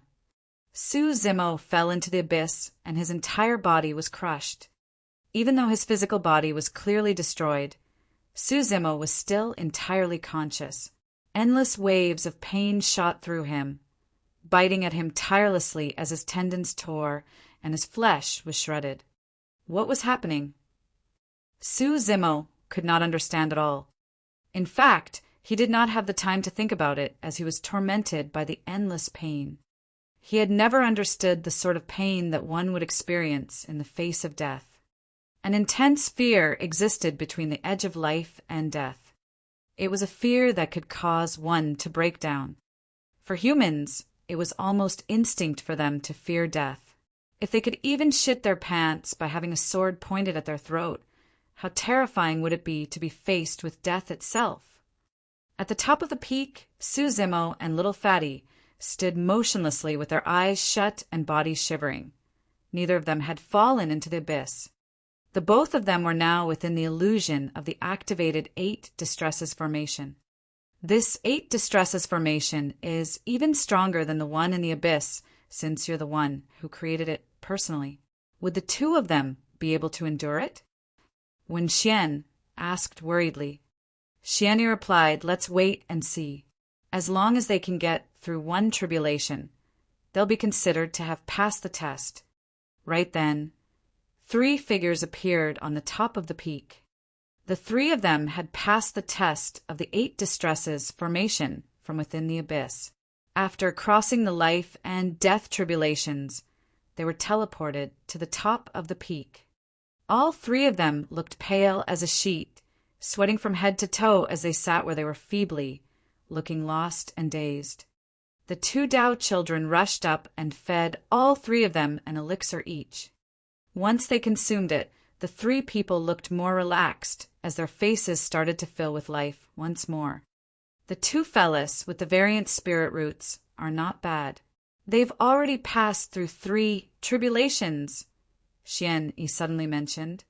When Xian sighed, of the 8 distresses, life, death, illness, and age are easier to get through. However, the later 4 tribulations are one tougher than the other. Even for myself who has already attained a core, I may not be able to get through all the tribulations. The moment he said that, one of the 8 flags swayed gently before shooting into the skies with a blinding light. Xian heaved out a sigh of relief and nodded. Not bad. The lad has already crossed the tribulation of death. A moment later, the haughty man and white-bloused woman were sent to the top of the peak. When Xian looked at the both of them and smiled. "Well done. You guys have passed through 4 tribulations. Take a rest at the side." Swoosh! Yet another huge flag swayed before bursting into the skies. That's fast? He's already endured through the distress of life? Xian, he was surprised. The distress of life was something that everyone had to go through, but have forgotten.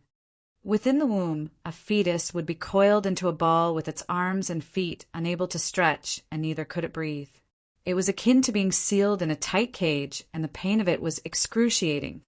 That was also the reason why babies would cry the moment they are born. Before long, another streak of light broke through the clouds. Right after a 4th beam of light, Wen Xian and Xian exchanged glances. Both could read the shock in the other's eyes.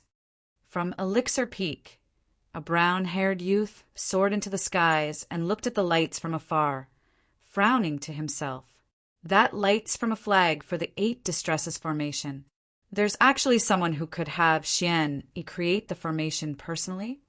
With a slight pause, he muttered to himself, "No, I've got to go check it out."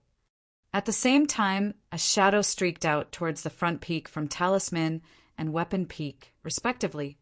Bam! A 5th beam of light appeared. Before long, a brown-haired youth, cold-faced middle-aged lady, and a disheveled old man appeared on the top of the peak as well. All 5 peak masters were gathered. Swoosh! A huge flag wavered. A 6th beam of light. He's already passed through 6 of the 8 distresses. What a mental fortitude! Where is this lad from? The brown-haired youth asked with a deep voice. He's from Yen country. I don't know anything other than that.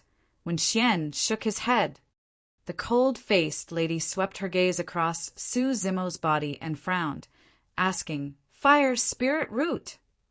That seemed to be the case. However, for some reason, the spirit testing gate refused to let him through.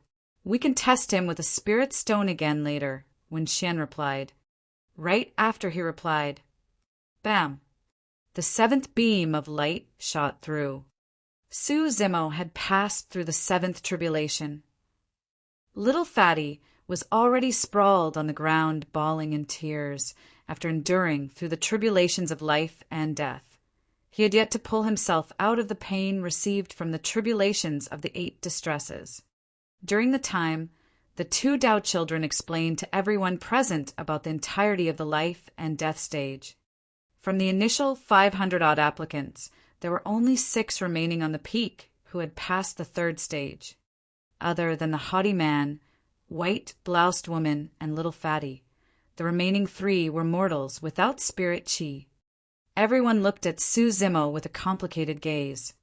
They had just gone through the tribulations of the 8 distresses personally and could still remember the excruciating pain they had gone through. None of them could imagine the sort of torment it would be to endure through 7 different distresses.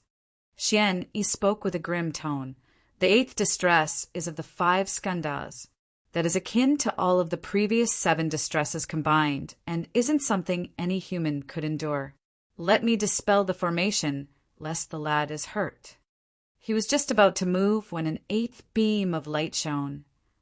It was extremely bedazzling on the peak and illuminated half the skies above them.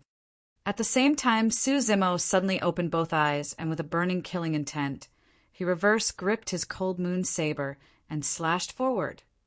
It was a breathtaking slash.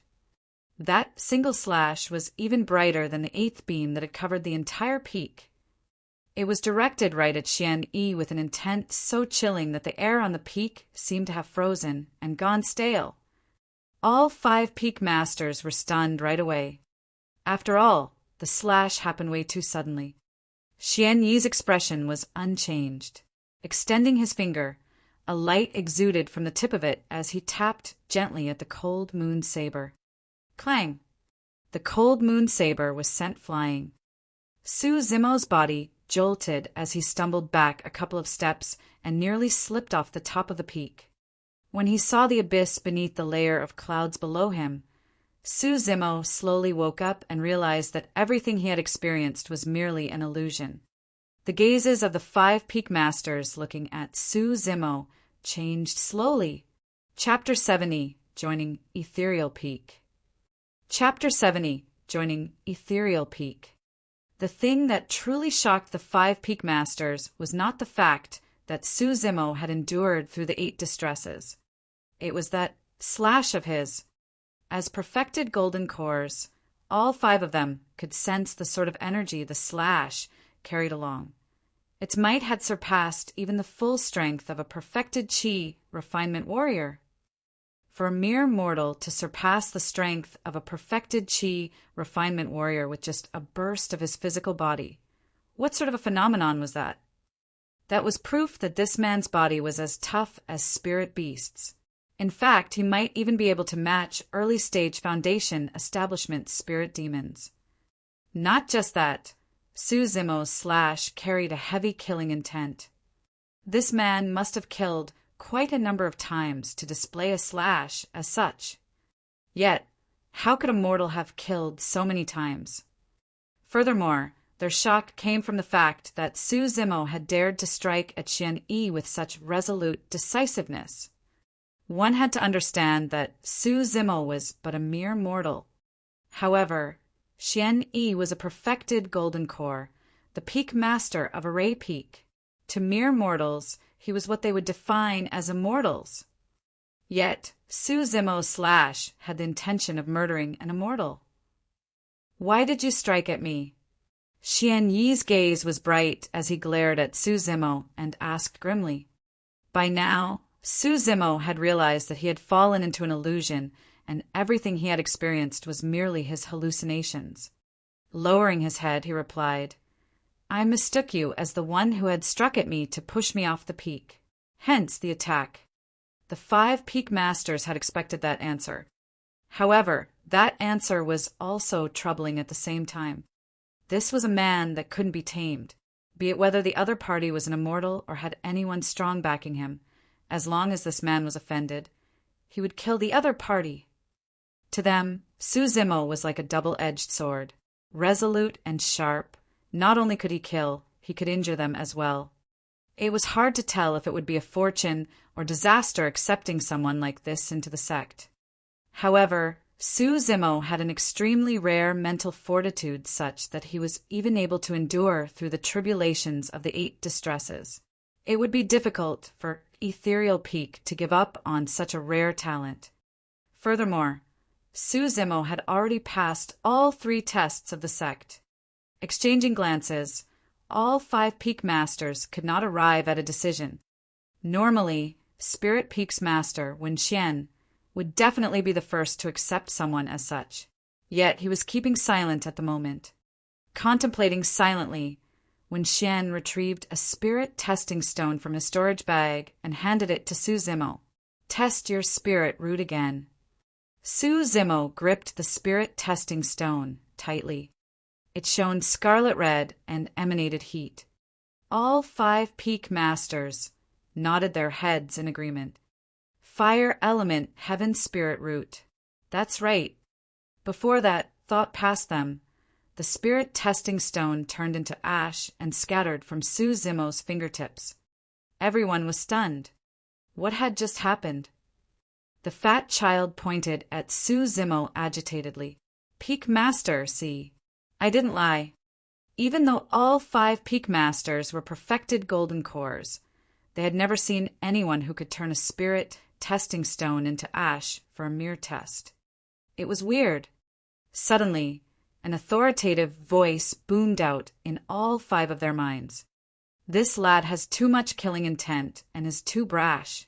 Since he has a fire spirit root, we can let him join the weapon peak to learn more about the craft of refining weapons.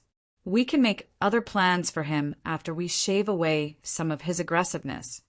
That voice was from Ethereal Peak's sect master. Other than the 5 peak masters, no one else knew what was going on. The peak master of Weapon Peak was the disheveled old man. He snickered at Su Zimo. "Come, follow me back to the Weapon Peak. From now on, you'll be a trial disciple of Ethereal Peak. You'll be under me." "Understood." Su Zimo nodded. The haughty man, white-bloused woman, and little fatty were inducted into Spirit Peak naturally, while the 3 remaining mortals were assigned to Elixir, Array, and Talisman Peak. Waving his oily robes, the disheveled old man collected Su Zimo and left the peak. Before long, Su Zimo was brought to the Weapon Peak as the disheveled old man remarked, "I'm your master from now on. We don't have so many rules here in Weapon Peak. You can just call me old man." "Shui, yes you, come here." The disheveled old man beckoned to a disciple passing by nearby. The man named Shui was frail and skinny. Running over, he nodded his head to the disheveled old man and greeted courteously, "Master, Su Zimo here has just joined the sect, and he's your junior brother. Go get him one of our sect badges and items for trial disciples before choosing a cave abode." After giving his instructions, the disheveled old man waved his robes and left. "I'll be troubling you then, senior brother," Su Zimo greeted with cupped fists. Shui smiled and waved off. "It's fine, don't stand on courtesy." He brought Su Zimo before a majestic cockloft and introduced, "This is our Elixir Peak's spirit weapon chamber. If any of the trial disciples from the 5 peaks want a spirit weapon, They would have to come exchange for it using their contribution points. To exchange for spirit stones, elixirs, and cultivation manuals, one would have to use contribution points too. How do you get contribution points? Su Zimo asked. There is a mission stele within the 5 peaks that will refresh with new missions every now and then. The greater the difficulty of the missions, the more contribution points they give. Shui brought Su Zimo to the spirit weapon chamber and greeted the elderly guard. Senior, this is a new disciple of Weapon Peak, and he's here for a sect badge. Oh, name. The elderly guard opened his sleepy eyes and asked feebly. Su Zimo. From his storage bag, the elderly guard retrieved a long jade badge where one side was etched with mysterious patterns and the other side was smooth and blank. With his sharp nails, the elderly guard shot out a stream of spirit chi and wrote down in cursive letters, Su Zimo. Tossing the badge out, the elderly guard went back to sleep. Su Zimo took the badge over and examined it to find out that there was nothing extraordinary about it. Shui smiled. Junior brother, don't look down on this sect badge. Holding it gives you freedom in and out of the sect, and even the mystifying fog barrier outside can affect you. Su Zimo nodded his head and kept it carefully. Suddenly, Shui slapped his own head as though he recalled something. He then turned and smiled to the elderly guard. Senior, are you forgetting about something? Without even opening his eyes, the elderly guard tossed out a storage bag casually. Receiving it, Shui passed it to Su Zimo. Junior brother, there's a manual for the spirit-peering art and chi condensation along with 10 inferior-grade spirit stones. Do keep it well. Shui knew that Su Zimo had not mastered chi condensation yet and hence opened the storage bag before placing one of the 2 manuals in the latter's hands. He summoned a flying sword and had Su Zimo hop on it. Arriving at the mid of the peak, he pointed to a row of cave abodes. Weapon Peak does not have much disciples, so many of our cave abodes are empty. Just pick whichever one you fancy, junior brother. Remembering that he had to cultivate his mystic classic of the 12 demon kings of the great wilderness, Su Zimo chose a secluded one at the corner as his home in Ethereal Peak. Chapter 71, Frightening Cultivation Speed. Chapter 71, Frightening Cultivation Speed. The cave abode was extremely spacious, and after some quiet meditation, Su Zimo contained his excitement of joining the sect. Placing the sect badge around his waist like Shui, he took out the 2 manuals. Spirit-peering art was a fundamental skill in the cultivation world where almost every cultivator had to learn it. Through lining their eyes with spirit chi, one could determine the cultivation realm of other cultivators. But of course, there are rare cultivation techniques as well that could help one hide their cultivation realm from spirit-peering art's detection. The chi condensation manual could be considered as an entry skill for ethereal sect. Everything from opening storage bags, cultivating the spirit-peering art, sword kinesis flight, refining elixirs and weapons required one to have spirit chi. Because Su Zimo had a fire spirit root, the spirit chi he could manifest from chi condensation would naturally carry the fire element. Before he left, Shui had informed Su Zimo that there would be a welcome ceremony held 10 days later at Ethereal Palace, which was situated at the main peak of Ethereal Sect. Along with many seniors, the sect master would be present as well, and all the new disciples were required to attend it.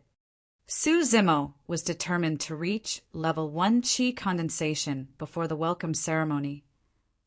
The very thought that he would be able to obtain sword kinesis flight once he achieved chi condensation had Su Zimo's blood boiling with excitement. He would no longer have to be in the wretched state of being chased by other cultivators. Opening the chi condensation manual slowly, Su Zimo was gradually immersed in the lines of tiny words. The first step of chi condensation was to obtain a sense of chi. Spirit chi was everywhere, and it was akin to breathing air. However, one would not be able to sense spirit chi without a spirit root. Following the instructions of the Qi condensation manual, it took an hour before Su Zimo felt a warm sensation channeling in the air around him. It was a fresh, unique sensation unlike anything he had ever felt before. So this is spirit Qi. As his thoughts wavered, the sensation disappeared and he could no longer sense that warm energy. A flicker shot through Su Zimo's eyes as he pondered about it before coming to a realization. There were 3 words written on the first page of the Qi condensation manual: mindful Qi condensation. Only if one was at peace and mindful would they be able to sense the existence of spirit Qi. The moment they were distracted, the sensation would dissipate. But no matter what, Su Zimo was slightly relieved that he had managed to achieve the first step of sensing spirit Qi. After all, there was something odd about the fire spirit root within him. Not only could it destroy spirit testing stones, it even caused the sect's spirit testing gate to explode. Previously, Su Zimo was still worried whether an implanted spirit root would achieve the same effects as an innate one. Now, it seemed as though those worries were unwarranted. The second step of Qi condensation was to absorb the Qi internally. It wasn't enough to just sense the spirit Qi. One had to control and absorb it. The third step was to channel the Qi to the Dantian. After absorbing it into the body, one would have to control and channel it to the Dantian. That was the only way to ensure that the spirit Qi would be fully his instead of being dispersed through the body. With that, he would have achieved level 1 Qi condensation. Casting aside all distractions, Su Zimo emptied his mind and felt at the warm aura around him before absorbing it into his body slowly. All of a sudden, Su Zimo felt a warm sensation appearing in his right hand as a stream of spirit Qi entered it. Interesting. The Qi condensation manual did not mention which part of the body will be used to absorb the spirit Qi. However, it was a new experience for Su Zimo to have the spirit Qi enter through his right hand. The stream of spirit Qi that entered his body was rampant and wild. Frantically, Su Zimo worked to control and channel it to his Dantian. The Dantian was like the treasure trove of one's body. The moment the spirit Qi was channeled in, everything became calm once more. Level 1 Qi condensation. Su Zimo opened his eyes, which were filled with excitement and a hint of incredibility. Night had just descended, which meant to say that he had only spent less than 2 hours. The fact that he had managed to reach level 1 Qi condensation within such a short time felt surreal to Su Zimo. Seems like that's the power of a heaven spirit root. Su Zimo smiled. Now that he had achieved Qi condensation, he was in a good mood and decided to continue absorbing spirit Qi, working towards level 2 without resting. His right hand was still the first to feel warm as the spirit Qi gushed in endlessly, controlled and channeled by Su Zimo to his Dantian.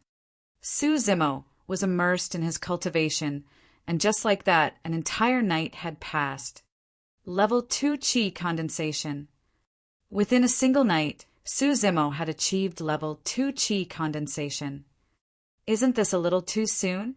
Is that how fast things move with a heaven spirit root? He was a little stunned. Su Zimo did not know the speed in which others cultivated at. However, he merely felt that it was unusual for him to cultivate that quickly. After all, he had not even made use of spirit stones and elixirs yet for the previous night. If he had used them, wouldn't his cultivation speed be even faster? He decided to cast aside all his queries first and to ask his other seniors when he had the chance. The thought of spirit stones gave Su Zimo an idea. Before he left Pingyang town, he killed Zhou Dingyun and had managed to obtain a storage bag. Now that he was at level 2 Qi condensation, he could finally use it. Taking out Zhou Dingyun's storage bag, a stream of spirit Qi flowed out of Su Zimo's fingertips as he touched the storage bag gently. It opened up and a space floated out from within with more than 1,300 inferior grade spirit stones lined together. Other than another jade bottle, there was nothing else. He opened the jade bottle It contained 3 elixirs as a gentle fragrance wafted out. Su Zimo whiffed at the fragrance, and the calm spirit chi that was contained in his dantian began to rumble.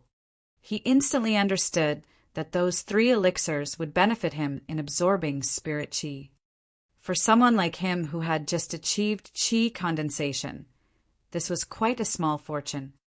Su Zimo kept the spirit stones, elixirs, sanguine crystal bow, cold moon saber, and the quiver on his back into the storage bag given to him by the sect. Right away, his entire body felt lighter with 1 ton worth of weight removed. The amazing thing about storage bags was that no matter the weight of the items kept in them, the user would not feel it at all.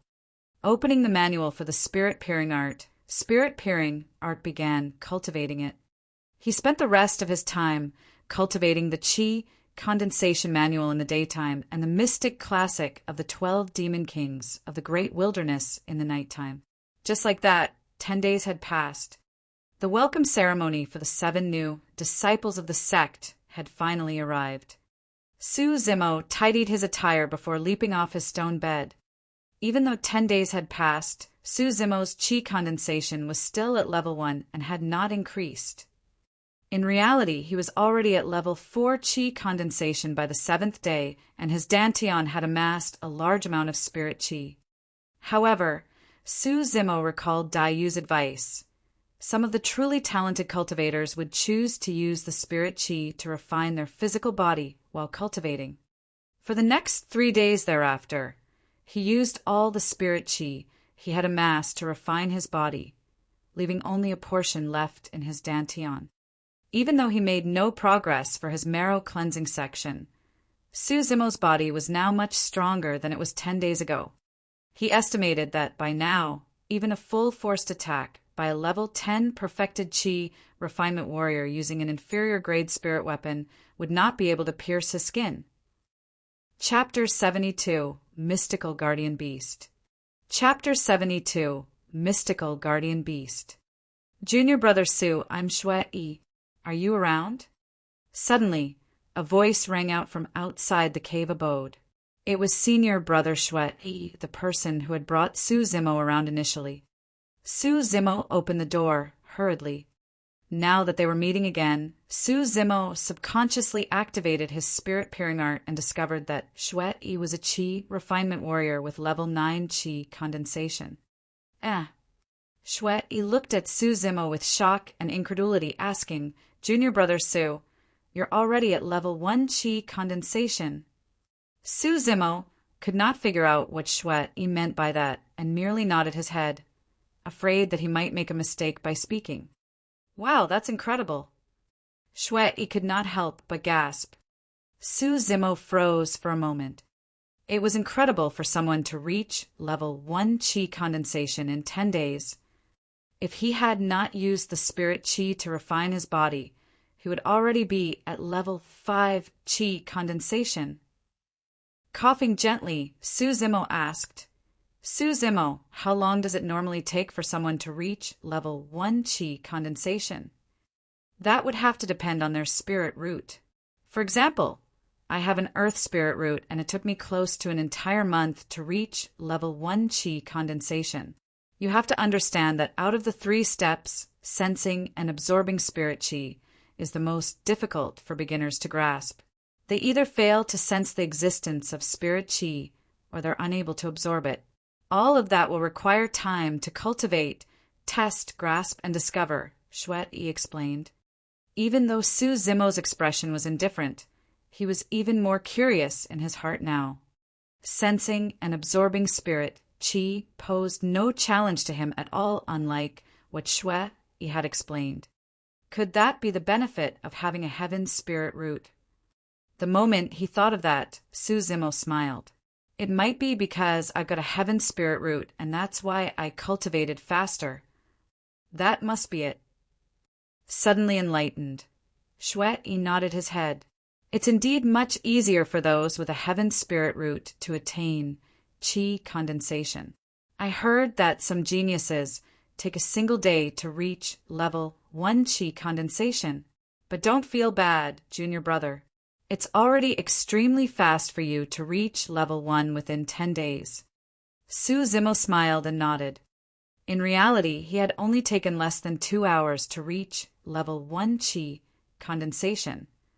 But according to Xue Yi, even the fastest geniuses require a single day. How could this be? He then thought about the explosion of the spirit testing gate, the ashing of the spirit testing stone, his frightening cultivation speed, and all the other weird phenomenons. The only explanation was that the heaven spirit root given to him by Dai Yu was much stronger than real heaven spirit roots. I can't teach you anymore. Hence, I have planted a spirit root in you. The quality won't be any lesser than the heaven spirit root. Next, join a clan and cultivate for immortality. That was what Dai Yu said to him. It sounded casual and in fact even nonchalant. But it was only now that Su Zimo realized how horrifying the spirit root she had planted for him was. Suddenly, Xue Yi frowned and asked oddly, "Wait, that's weird. Junior brother, you've got a heaven spirit root. How come you're in our weapon peak instead of spirit peak? What's the difference?" Su Zimo asked. "A huge one." Laughing, Xue Yi replied, "It's almost time for the welcome ceremony. I'll take you there and explain along the way." Summoning a flying sword, Xue Yi beckoned for Su Zimo to join him before they sped off to Ethereal Peak.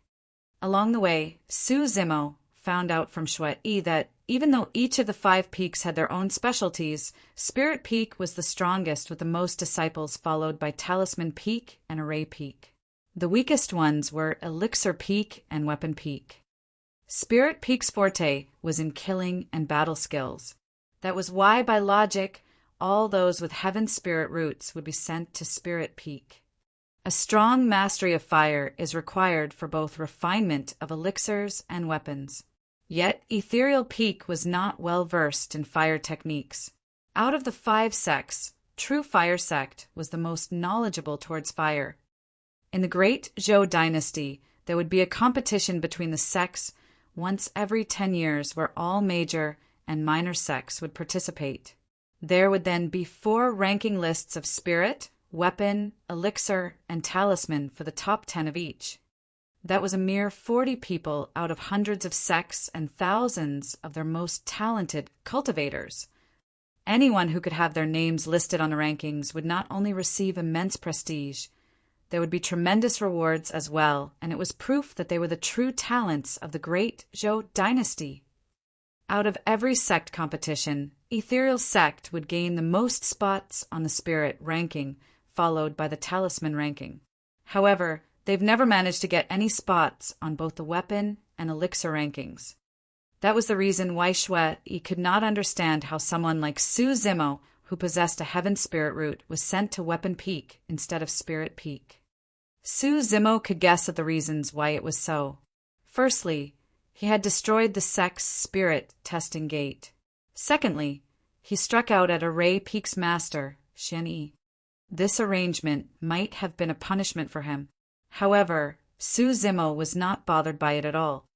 From what Xue Yi had said, all the Qi refinement warriors in Ethereal Sect were all trial disciples, and none of them could enter Ethereal Peak, which was surrounded by all 5 peaks freely. Only Foundation Establishment cultivators were considered as inner sect disciples and would have a chance of obtaining middle-grade spirit weapons and better cultivation techniques. With Su Zimo's cultivation speed, it would take a mere couple of years for him to become an inner sect disciple. Before long, the both of them arrived at Ethereal Peak, where a majestic palace stood erected not too far away, barely visible through the clouds. There was a sign on top of the palace with the words Ethereal Palace etched in it. Xue Yi brought Su Zimo towards Ethereal Palace. Along the way, a statue of a crane stood erect. It was gigantic at 100 feet tall, with its eyes shut and exuding an authoritative aura with golden and shimmering, lifelike feathers. Compared to the gigantic statue, Su Zimo and Xue Yi were like tiny ants. Even though Su Zimo felt that the statue looked familiar, he did not think too much about it and merely commented in praise, I wonder who created this statue. It's so lifelike that it's almost like a real crane. Sure. Suddenly, Shui Yi's expression changed as he shushed at Su Zimo right away. What's wrong? Su Zimo whispered uneasily. Wiping away his sweat, Shui Yi replied, That's not a statue. That's ethereal sex, mystical guardian beast. It's alive. Alive. Su Zimo coughed gently and raised his head to look at it again awkwardly. Because the crane stood there motionlessly, Su Zimo's first thought was that it was a statue. What's it perched here for then? Su Zimo asked again. Shaking his head, Shui Yi replied, I've got no idea either. Senior Crane usually stays within the ethereal palace, and it's rare for normal disciples to catch a glimpse of it. I guess we're really lucky today. Pausing for a moment, Shui Yi looked around with a mysterious expression, whispered gently, though, I heard that Senior Crane's child was bullied to tears by a new disciple recently. Perhaps it's here to settle things with that disciple. I wonder who's the unlucky one, hee. Su Zimo suddenly stopped in his tracks and turned around. Blinking his eyes slowly, he asked, Say, is the child of this Senior Crane a crane too? Isn't that just nonsense? Obviously it is. Shui Yi laughed. Su Zimo did not find it funny in the slightest bit. Chapter 73, Tianhuang Mainland. Chapter 73, Tianhuang Mainland. When Shui Yi saw Su Zimo stopping in his tracks with a weird expression, he asked softly, What's wrong, junior brother? Why'd he look so pale? Su Zimo did not reply. As though he had recalled something, Shui Yi gasped and pointed at Su Zimo with a stutter. Why, you're not that, you unlucky soul, right? Right then, Su Zimo felt a cold wind and goosebumps rising all over his body. It was as though he was being targeted by an incomparably strong being. Su Zimo's body froze, and his hands and feet turned cold as he turned around and raised his head slowly. Unknowingly, the gigantic crane behind the both of them had its eyes opened, glaring at them with an icy gaze.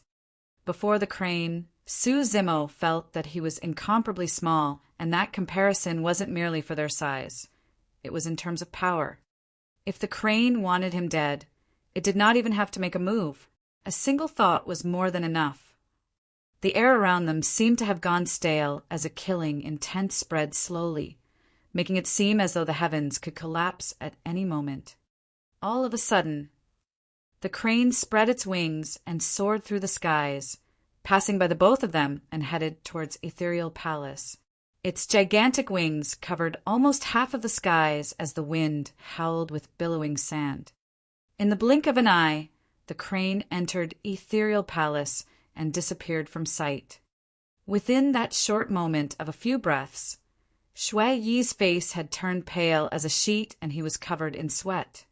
He could not help but turn to look at Su Zimo. Standing where he was, Su Zimo's expression was unchanged. Other than a slightly pale look on his face, his eyes held no fear. Junior brother, aren't you afraid? Shui could not help but ask. Su Zimo shook his head. If Senior Crane wanted me dead, he would have struck long ago. Why wait till now, and even wait for me, before Ethereal Palace?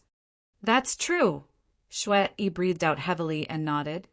Suddenly, Su Zimo asked, What's the cultivation realm of Senior Crane? No idea. However, its child has an extraordinary bloodline and is a spirit demon that's equivalent to an early-stage foundation establishment. Imagine it's just in its infancy stage and hasn't cultivated at all. How strong would it be when it grows up in the future? Shui Yi was clearly reminding Su Zimo to be careful in the future as well. Not long later, the haughty man, white-bloused woman, little Fatty, and everyone else arrived at Ethereal Palace too. When little Fatty caught sight of Su Zimo, his eyes shone brightly as he greeted and stumbled over. Bro, amazing! You're already at level 1 chi condensation. Little Fatty snickered. The haughty man and white-bloused woman swept their gazes past Su Zimo indifferently. To them, There was nothing special about reaching level 1 chi condensation in 10 days. Su Zimo checked out the rest using the spirit-peering art. Within 10 days, both the haughty man and white-bloused woman had already broken through to level 6 chi condensation, while little Fatty was still at level 5. The other 3 trial disciples had not managed to attain chi condensation yet. Say, I don't know your name yet? Since the welcome ceremony had not started yet, Su Zimo began to chat with the little Fatty idly. That caused the little Fatty to give off a rare look of embarrassment as he chuckled dryly. My surname's Pang, and my name's Z. Frozen for a long time, Su Zimo repressed his amusement and praised, What a great name! How befitting one! Huh! Pointing at the haughty man, little Fatty whispered, That cocky fella's name is Feng Haoyu, and that ice-cold beauty is Lung Ro. Bro, have you realized something? What? That guy's surname is Feng, and so he has a wind spirit root. The ice-cold beauty surname is Lung, and so she has an ice spirit root. I've decided. I'll definitely not have my son's surname be Pang.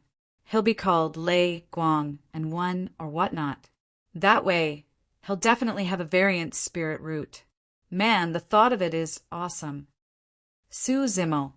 As they conversed, many cultivators gathered before Ethereal Palace. Most of them were Foundation Establishment cultivators, Ethereal Peak's inner sect disciples. There were also some cultivators that had flown over. They were clearly perfected golden cores. The 5 peak masters were present as well, standing before Ethereal Palace with an emptied space in the middle for them.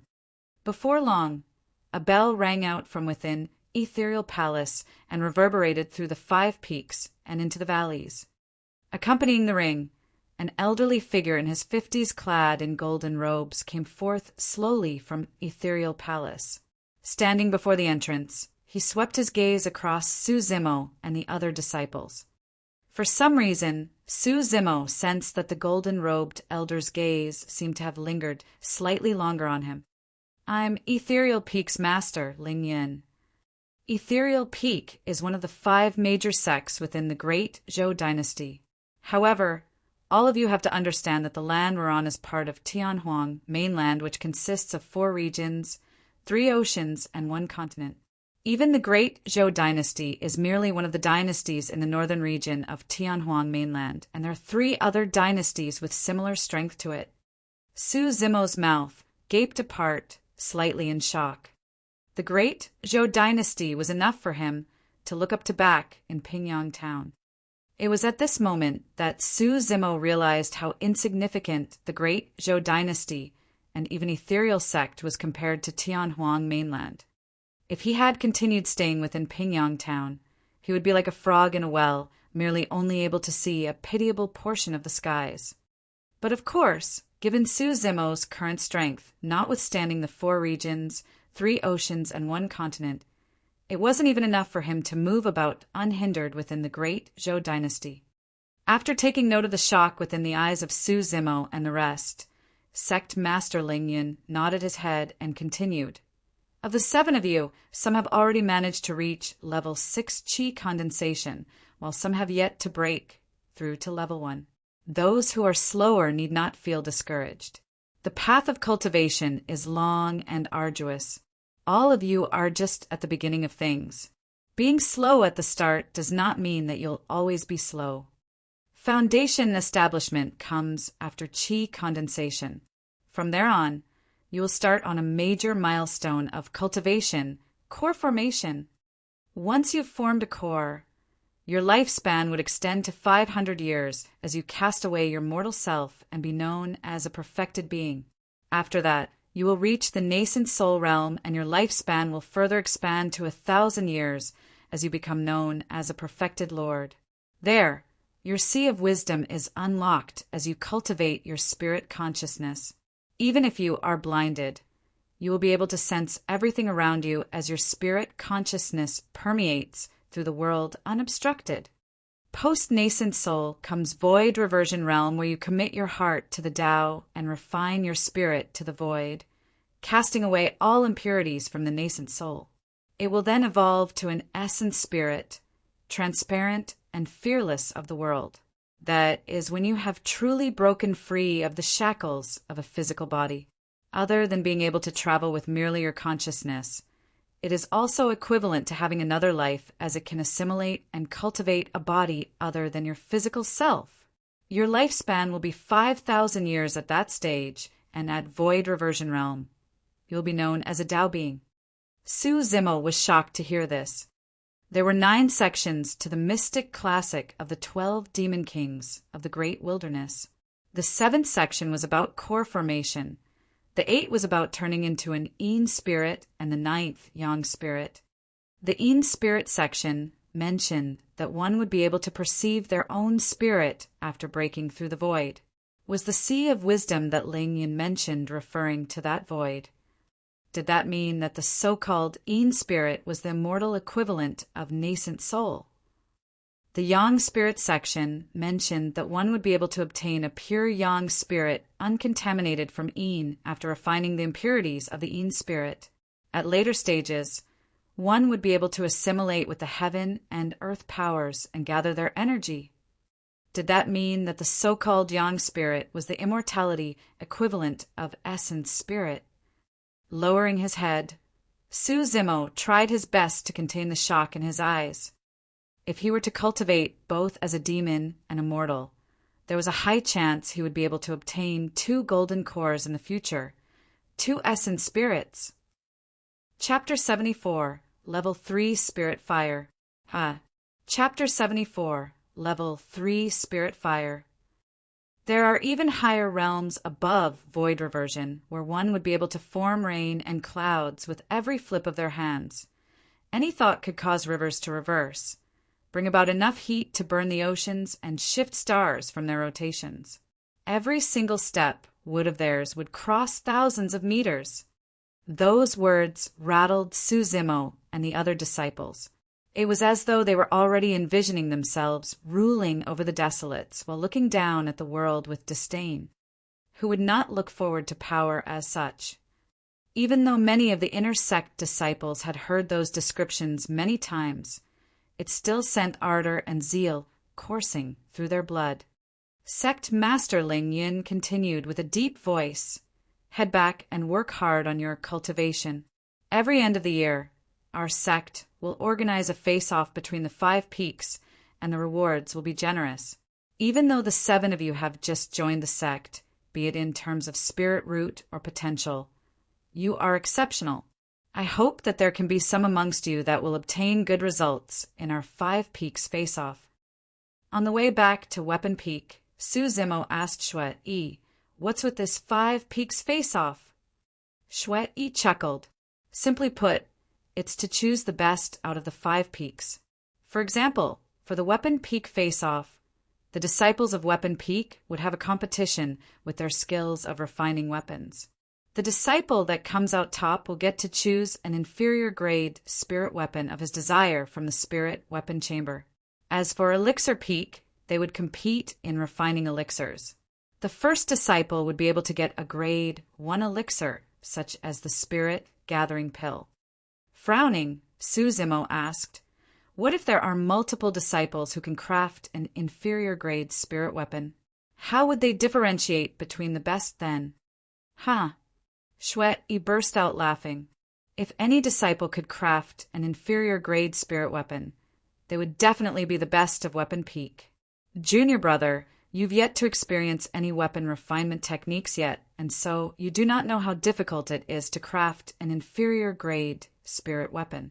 There has never been any disciples who could craft an inferior grade spirit weapon during the annual Weapon Peak face-off. Everyone could only manage to create pseudo-spirit weapons, and our master will then judge who has the best quality." Su Zimo nodded. Shuai continued, "Actually, for the 5 peaks face-off, all the other peaks are merely there for show. Everyone's actually more focused on Spirit Peaks face-off.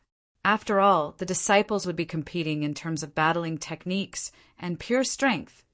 That's way more exciting. The rewards are even better as well. Not only do they get an inferior grade spirit weapon, a grade 1 elixir, There would also be a grade 1 talisman as well as a number of spirit stones. Junior brother, don't fixate yourself on it. After all, both refining of elixirs and weapons would require a large amount of energy and time. Rather than dreaming of other things, the most important task on hand is to steady yourself and focus on your cultivation. Even though Su Zimo did not rebut Shui, he did not agree with it in his heart. As an elixir refinement master, one could create elixirs which would be helpful for boosting their cultivations. As a weapon refinement master, one could create weapons, and that was a clear benefit for raising one's strength as well. Most importantly, Su Zimo possessed a fire spirit root, and that would enhance his cultivation speed, saving time. Within the 5 peaks, there would be inner sect disciples arriving daily to help the disciples with their queries and doubts. Upon returning to Weapon Peak, Su Zimo listened carefully to an inner sect disciple's explanation of the techniques of refining weapons before returning to his cave abode. The fundamental of refining weapons was to first be able to cultivate a spirit fire. Spirit fire was created by igniting spirit chi into flames. There were 3 levels to spirit fires with their difference shown through their colors: faint red, dark red, and scarlet. The deeper the shade, the higher the temperature of the flame, and the more the impurities that could be purged. Above spirit fires came true fires, which were faint, dark, and pure gold in color. The first step of creating weapons was material selection, be it for refinement of elixirs or weapons. The materials used were spirit items of the universe that contained spirit chi within them. The second step was the smelting process. For elixirs, special elixir furnaces were required, while for weapons, it was weapon tripods. Be it elixir furnaces or weapon tripods, they were all created using special materials that could endure through heat and not melt. By placing the spirit materials they chose into the weapon tripod and using a spirit fire to smelt it, the materials would be melted into liquid form with initial impurities preliminary purged so that it is suitable for refinement. Third step, forging. This step would require controlling the temperature to dip while forging out the shape one wanted for the spirit weapon before the liquid solidified.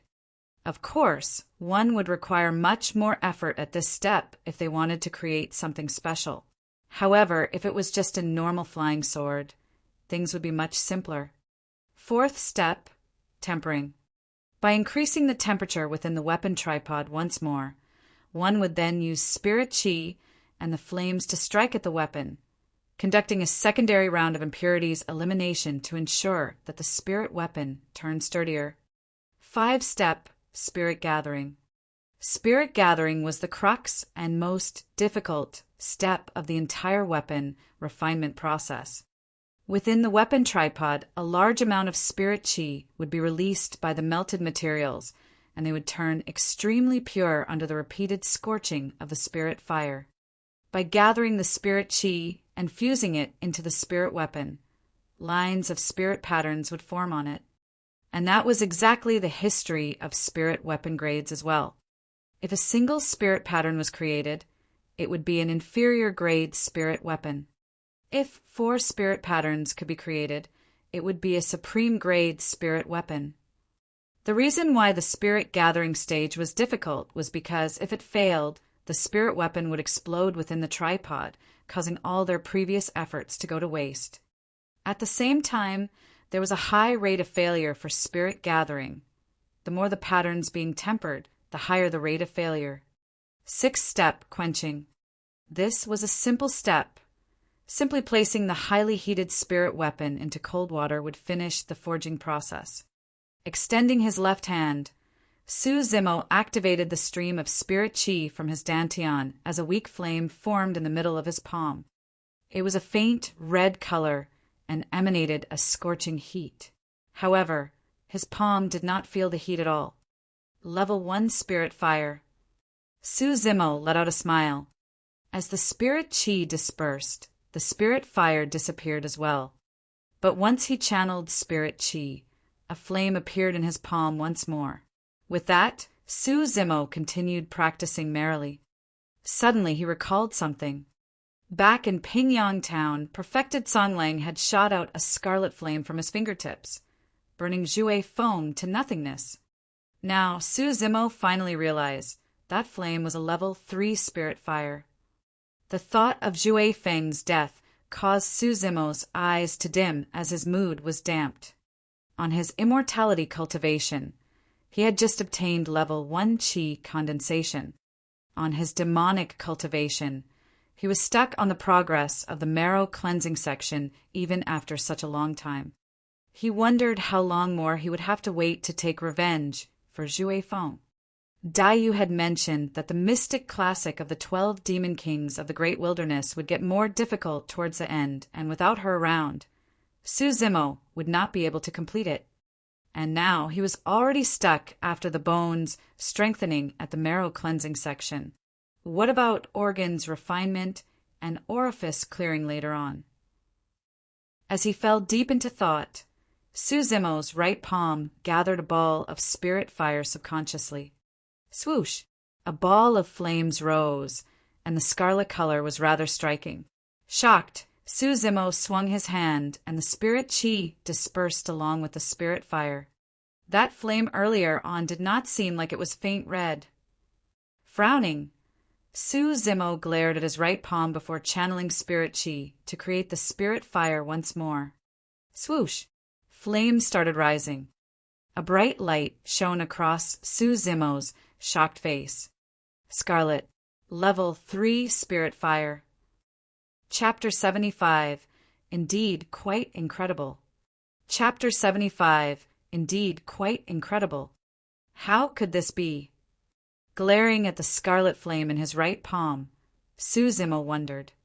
Naturally, he would not assume that he had managed to create a level 3 spirit fire right after learning about it through pure talent. But what was the reason for everything before him?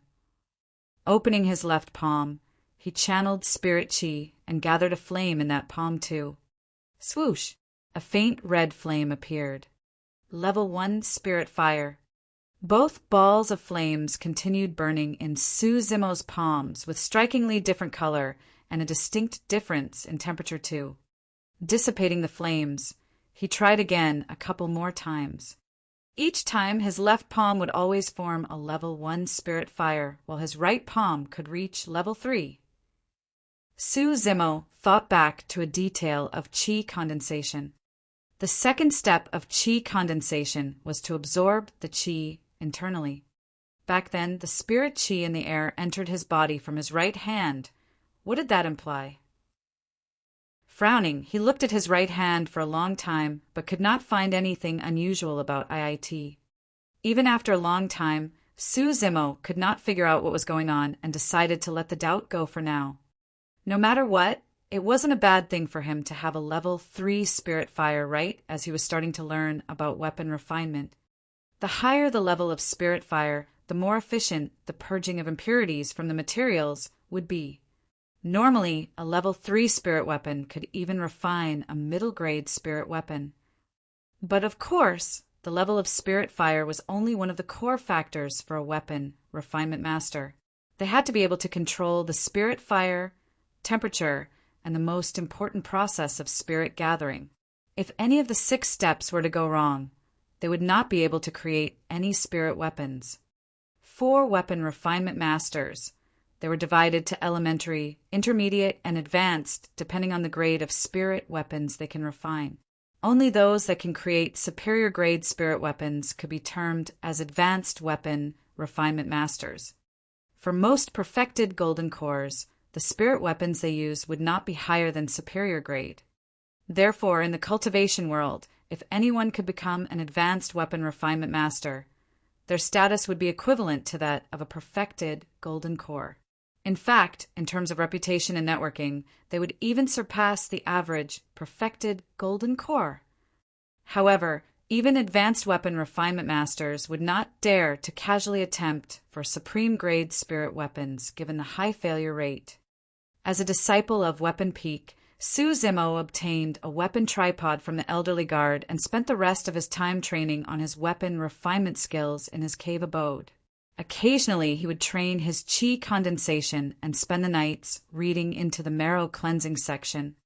A month later, Su Zimo's cultivation realm was at level 5 chi condensation, and he was getting better at weapon refinement, having created a couple of pseudo-spirit flying swords successfully. However, he still had no progress on the marrow cleansing section. To be accurate, he did not even know how to carry on with it. The marrow cleansing section stated that he would be able to achieve marrow cleansing by quivering the marrow with the sounds of tigers and leopards. Having stayed an entire year in the Tsonglang mountain range, he was extremely familiar with the sounds of tigers and leopards. Yet, no matter how hard he tried to imitate it, he could not achieve the desired effect of marrow cleansing. Su Zimo was even almost going hoarse by the end of the month. He could feel that he was not going in the right direction, so he intended to look for an opportunity to capture a tiger and a leopard so that he could slowly work with that sound requirement. This day, Su Zimo came forth from his cave abode. Every end of the month, the 5 peaks would have a simple test held. It was not compulsory, and any disciples of the various peaks could take part. The first place of the test would have a chance to observe the projections of seniors in the sect refining weapons. One had to understand that every weapon refinement master had a different method of doing things. It was particularly so for the step of tempering in the weapon tripod, which was extremely secretive and not shown to most people. Through the entire month, Su Zimo had quite a number of doubts gathered. If he could take a look at those projections, it would be of great help to him. Before long, Su Zimo arrived at the Weapon Peaks Weapon Refinement Hall on a flying sword. He took a quick glance, and there were more than 100 people present. Weapon Peaks trial disciples added up to a few dozens of people. Where did the rest come from? You're here, junior brother Su. Right then, Shui walked over from the side and greeted Su Zimo merrily. Not bad, you're already at level 5 chi condensation. Shui exclaimed before asking, Why? Are you here for the month-end test too? Yeah, I want to give it a shot. Su Zimo nodded his head. Sure, that's good.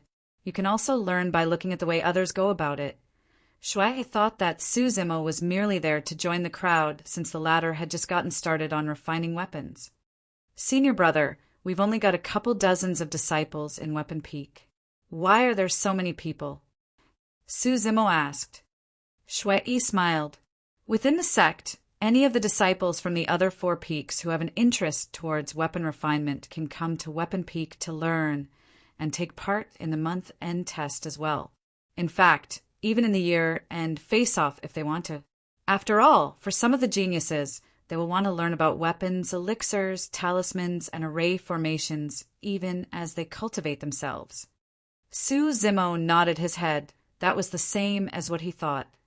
Su Zimo swept his gaze casually across the crowd before fixating it on a man clad in purple robes. The purple-robed man looked haughty with his head slightly reared and eyes closed. It was easy to spot him from the crowd. That man was Feng Haoyu, the person with a variant wind spirit root who had joined the sect at the same time as Su Zimo. After a month, Feng Haoyu had already gone from level 6 to level 7 chi condensation. Shui followed Su Zimo's gaze and said, I heard that man is called the most talented genius our sect has obtained in 1,000 years. With his innate variant spirit root and an exceptional talent, many of the seniors think extremely highly of him. I've even heard that he's going to take part in the year-end face-off and boasted that he was definitely going to be the top of 3 peaks. Top of 3 peaks? Su Zimo frowned. Shui explained, even though he's a new disciple, he has a wind spirit root, and by the end of the year, he would definitely be a level 9 or 10 chi refinement warrior. The only person that can compete with him in Spirit Peak is a woman called Lung Ro. I heard that she's also a new disciple. Even if he gets to be the top of Spirit Peak, what about the other 2? Su Zimo asked. Shui lamented. Elixir and Weapon Peak. Our 2 peaks are the weakest in the sect. Even though it's good for the sect that we have a Feng Haoyu, It's still going to feel bad for us as disciples of Weapon Peak if he turns out top for our peak. Su Zimo was confused. Feng Haoyu has a wind spirit root. In terms of fire mastery, can he compete with Weapon Peak disciples with fire spirit roots? Junior brother, you know that anyone can create spirit fire regardless of their spirit root attributes. Shui asked in reverse. Su Zimo nodded. Anyone could create a spirit fire without a fire spirit root. It was just that, in terms of sensing, cultivation, and mastery of it, those with a fire spirit root would be more astute to it. Shui continued. Fire blossoms with the presence of wind. That is Feng Haoyu's advantage. Suddenly, Su Zimo realized. Under the influence of wind, fire burns ever brighter. Shui whispered. I heard that Feng Haoyu's already able to create a level 2 spirit fire. Stunned for a moment, Su Zimo looked at his right hand and nodded. That's indeed quite incredible. Chapter 76, Test Commencement. Chapter 76, Test Commencement. Quite incredible. That's extremely incredible. Shui lamented softly. I've already been an ethereal sect for 6 years now, and I'm only edging at the border of level 2 spirit fire. Let's not talk about these anymore. Picking himself up, Shui shrugged his shoulders. But if Feng Haoyu really does become accomplished in both refining elixirs and weapons and end up making a name for himself in those rankings during the sect competition, that would be quite the honor for our sect too, isn't it? Smiling, Su Zimo nodded. Everyone, please be silent. Right then, a Foundation establishment cultivator appeared at the front of the weapon refinement hall and pushed his hands down, causing the chatter in the hall to die down. Everyone, please head forth and select your materials before finding an empty spot within the hall on your own to refine your weapons. The test commences now. All of the disciples began dispersing after choosing their materials, as Su Zimo and Shui waited before choosing a spot at the back of the hall. With his hands behind his back, Feng Haoyu stood right in front with a haughty expression. No one dared to stand shoulder to shoulder against him. Before this, Feng Haoyu had already asked around and found out that none of the trial disciples within the 5 peaks had managed to create a level 2 spirit fire. The best amongst them was nearly bordering on the edge of level 2. Thus, Feng Haoyu was extremely confident that he would definitely be able to top this month-end test and obtain the rights to view projections of the weapon refinement process left behind by seniors of the sect. Bam! Retrieving a weapon tripod from his storage bag, Feng Haoyu slammed it heavily on the ground and the entire hall rattled. Every single one of his actions attracted everyone's attention. None of the 100-odd disciples attending the test were in any hurry as they all looked at Feng Haoyu after placing down their weapon tripod. Feng Haoyu's lips curled. Even though he did not turn around, he could feel the searing gazes that contained jealousy and envy. That was the type of feeling he enjoyed. The adoration of the masses. Extending his palm out slowly, Feng Haoyu channeled spirit chi. A ball of flames rose. It was merely a faint red color, level 1 spirit fire. The entire hall went silent as everyone watched the man right at the front with bated breaths. Swoosh! Feng Haoyu extended his other palm as a stream of spirit chi shot out from his fingertips, entering the initial ball of flames. With a loud rumble, the flame burned brightly as its color deepened. Before long, it was a dark red color. Level 2 spirit fire. The crowd went into an uproar. Even though many disciples of the sect had heard about it, they were still shocked seeing a level 2 spirit fire personally. A level 2 spirit weapon would improve the success rate of creating inferior grade spirit weapons greatly and was something that many cultivators would not be able to achieve in their lifetimes. Sensing emotions running high in the crowd, a look of glee flickered through Feng Haoyu's eyes as he pushed the ball of level 2 spirit fire into his weapon tripod where it continued to burn. He was warming his tripod. First, the area around the weapon tripod had to be warmed evenly using spirit fire, and after the temperature was balanced, the materials would be inserted. Because weapon refinement was a long process, many of the cultivators behind Feng Haoyu began to gather their own spirit fires and work on the tripod warming phase as well. Shui, he looked at Su Zimo. Let's start too, junior brother Su. Okay, Su Zimo nodded. Shui extended his palm as a ball of flames rose. Even though it was a level 1 spirit fire, its color was darker and showed vague signs of evolving to a level 2 spirit fire. One did not have to concentrate too much on the tripod warming process. Shui circled his spirit fire around the weapon tripod before letting it burn at the bottom and turning his head over to Su Zimo. He thought that he may be able to provide some advice, given that this junior brother of his had just started on the craft of weapon refinement and might not be used to it. However, that move of Shui rooted him where he stood. There was a ball of fervent flames burning on Su Zimo's palm, and the color of it was somewhat piercing. Shui was completely stumped as his mind went blank. He did not even notice that the flames beneath his weapon tripod had extinguished. Su Zimo was learning from others around him as well by surrounding his spirit fire around the weapon tripod before letting it burn at the bottom. The process of warming the tripod was something that was not mentioned when the inner sect disciples explained things previously. Through the entire month, Su Zimo had not practiced warming the tripod in his seclusion. Seems like this test wasn't a wasted trip. I got something out of it. Su Zimo was delighted internally. J. Junior Brother Su, why your spirit fire? Right then, Shui Yi's stammering voice sounded out in Su Zimo's ears. Turning around, Su Zimo smiled. I got lucky and somehow managed to cultivate out a level 3 spirit fire by accident. He was not saying it out of humility. It was cultivated through accident, and he did not know the reason for it till this day. Shui Yi's eyes were widened as his jaws nearly dropped to the ground. This was the first time that he had heard someone say they created a level 3 spirit fire out of sheer luck by accident. Even though their voices weren't loud, the surrounding disciples heard everything loud and clear.